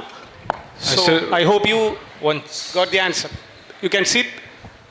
Do we have any other questions? Yeah, we are running short of time. We will take maximum of 2 questions. Yes. Yeah, one from you. Your good name? Myself, Mihal Suvarna, and I am from Sahyadri College of Engineering and Management. So my question is whether world is analog or digital. Like if we see nature-wise, it is analog, and if we say processing-wise, it is a digital. What's your opinion on this? If the question is world is analog or digital, I mean, you see everything around you, there are all shades, so it is analog. Don't worry about processing, that's what we have created. But the real world all around you, when you say smell of rose, right? Different people may perceive it differently, right? That's what we mean by analog. Right? It is not just 0 or 1, right? There are shades of grey. Okay. Sir, last question. Sir, when you were a kid, whether you imagined you will achieve these many success in your life? Or you just went with the flow? I went with the flow. Right? I didn't know after 3 months what will I do. I went with the flow. Absolutely. I went with the flow. No regrets, but went with the flow. Sir. Thank you, sir. So you have to go with the flow. Right. So at the same time, I am not saying you should go with the flow. Right? That is different. Each to his own. A lot of people have a lot of goals. I want to be a CEO, I want to earn so much of money, etc. Good for them. I am only saying I went with the flow. That's all. Okay. So thank you, sir. Another question? Yeah, please. Your good name, please. Good afternoon, sir. My name is Chitha Shetty, and I'm from... Please wait. I think he come up with. Am I right? Yes. Yeah. I will take the question after this. Okay, ma'am. Please sit down. Yeah. Yes, sir. Good afternoon, sir. My name is Vikhyat. I am from 3rd year NITTE College. My question is that in today's time, how can engineers balance technological innovation with ethical responsibility, sir? How can we balance technology with ethics?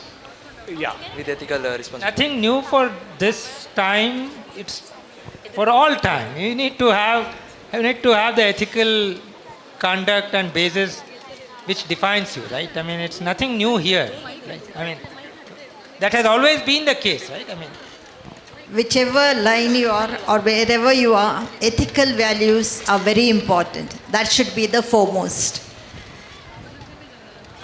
I will only recommend to read the biography of Fritz Haber. Fritz Haber was a German Nobel laureate. He got the Nobel Prize for ammonia, finding out ammonia. But he also invented later chlorine gas to kill. He is also known as father of chemical warfare, right?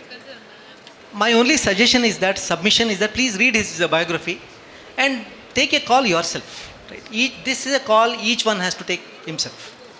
Sure, sir. Thank you very much. Thank you, sir. Now, on the back side, yes, please. Your name, please. Chitha Shetty from NMMIT NITTE. Sir, my question is, from your experience, what mindset we should develop to stay relevant for long terms, and how can we approach for projects in this rapidly developing technology? What should be the mindset, sir? Yeah. so, I mean, your question is, what mindset should you have to be relevant for long time? For long term. And I think, everything around you is changing.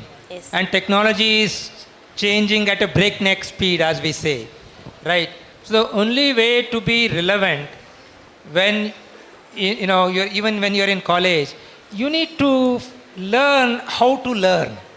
You understand what I'm saying? Yes, sir. Because learning is an ongoing process. Learning doesn't end when you leave college. Because there is new technology, you need to learn that. So if you if you develop a technique to look at any new problem and have a capability to understand and learn that, then that's how you will stay relevant, right? So learning should be a continuous process, right? There is no escape from that. Thank you, sir. Sir, we have one more last question. Sir, can you please attend it? Yes, please. So this would be the last question. Sorry to say. Yes. I'm Tanvi from NITTE, branch Biotechnology, second year.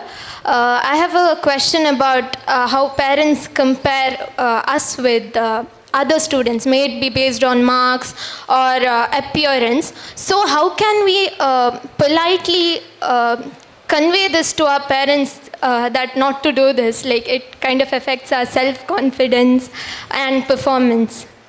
Yes, ma'am. That's the biggest problem now generation faces. Yeah, comparison is present in the families, and we get a number of cases where children come and say, I am being compared with my sister. I got a particular case where one particular student, her sister was doing her medicine in one of the college, but this particular girl was not that bright, so she was always being compared. She used to feel so bad, and she used to frequently come here for counseling. So what we usually do is we call the parents also, and we have family counseling and see that this comparison doesn't take place. Why I say this is each person's intelligence level is different and their personality makeup is different. But still, each one may be having a particular skill. So if they're going to see what is their skill and develop, definitely they can also come up to that level.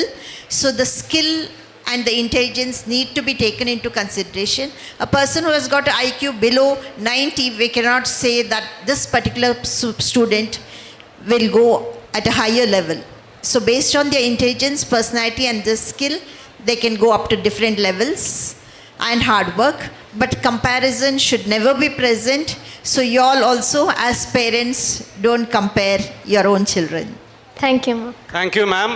By this note, we are ending up this panel discussion. Thank you, our eminent panelists, for guiding our future generation. And all the good points that we discuss here, you can take back home and sit on it and work on it. And consistency would be the key, like Swamiji said in the earlier session. So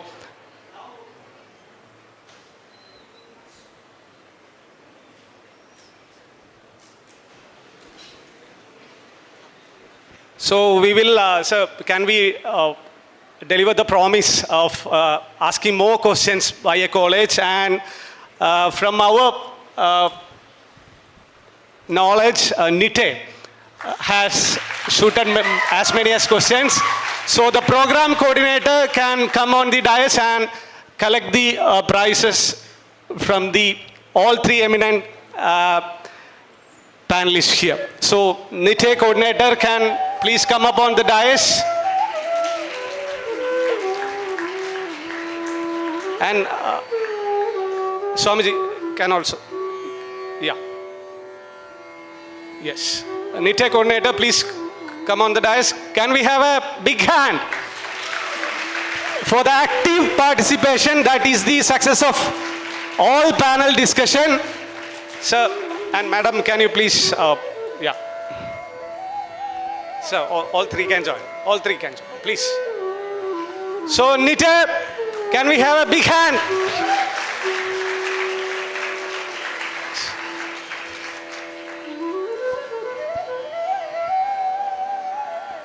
So thank you very much. So that's the end of the panel discussion. And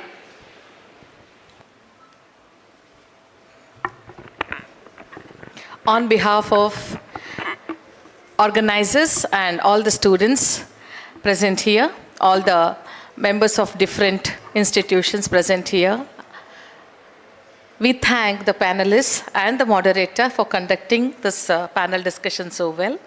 The topic of the panel discussion was From Code to Character, the Inner Engineering of Success. We had a great time, sirs and madam. Enjoyed this discussion, and there was active participation. Even though they are hungry, they were very nice. They asked a lot of questions. We had to really tell them. Hunger is in mind. Yes, sir. I agree. Still, it is time for lunch, and we are done with today's deliberations. I request Captain Ganesh Karnikji to kindly come on the stage and hand over the mementos to our panelists. First and foremost, I request Mrs. Vinatha K. to kindly receive the memento from Karnikji.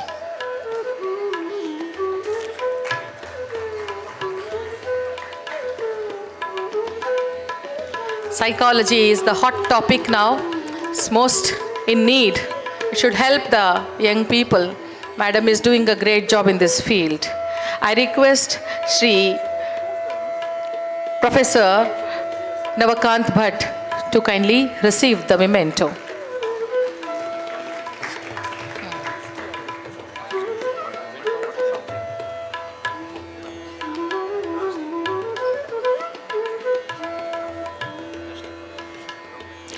I request Shri Shashidhar Dongre sir to receive the memento. I also receive Shri Vaishak KP for conducting, moderating the panel discussion.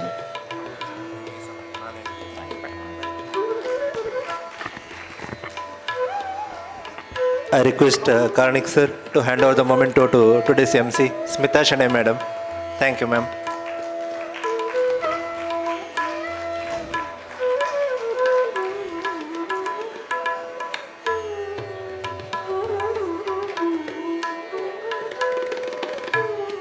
So your feedback forms have to be returned to the organizers. Thank you, sir, for giving the mementos. I request the panelists to kindly move towards the dining hall. The lunch will be served. If we conduct one more program like this, or full day program, would you like to, how many of you are willing to come back? Yeah, good number. Yes, so we are hoping to conduct one more such program. Thank you. And others, before leaving the campus, please visit our book stall. It is near the entrance. And visit the prayer hall. It's very calm and serene atmosphere. Then follow us on our social media to get all the updates. There will be regularly cultural and spiritual programs going on here. And the QR code for the joining the social media is displayed near the auditorium.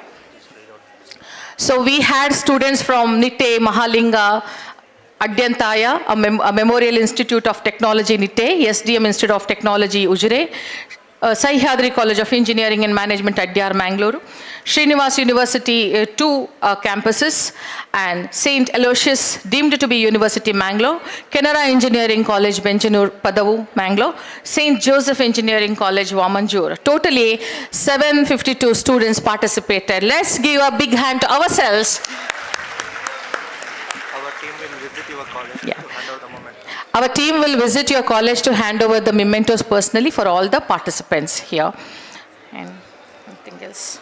Yes, lunch will be served to you in the basement, as you know it already. Then, yeah. At the registration counter, please hand over your feedback form to get, certificates will be provided to you later. They are ready? They are ready, yes. Okay.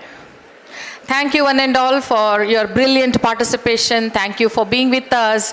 I hope this youth empowerment seminar, which we conducted as one of the 75th Ramakrishna Mission Commemoration programs, Sphoorthi 2026, has added value to your thoughts, your being, and your life. Thank you one and all.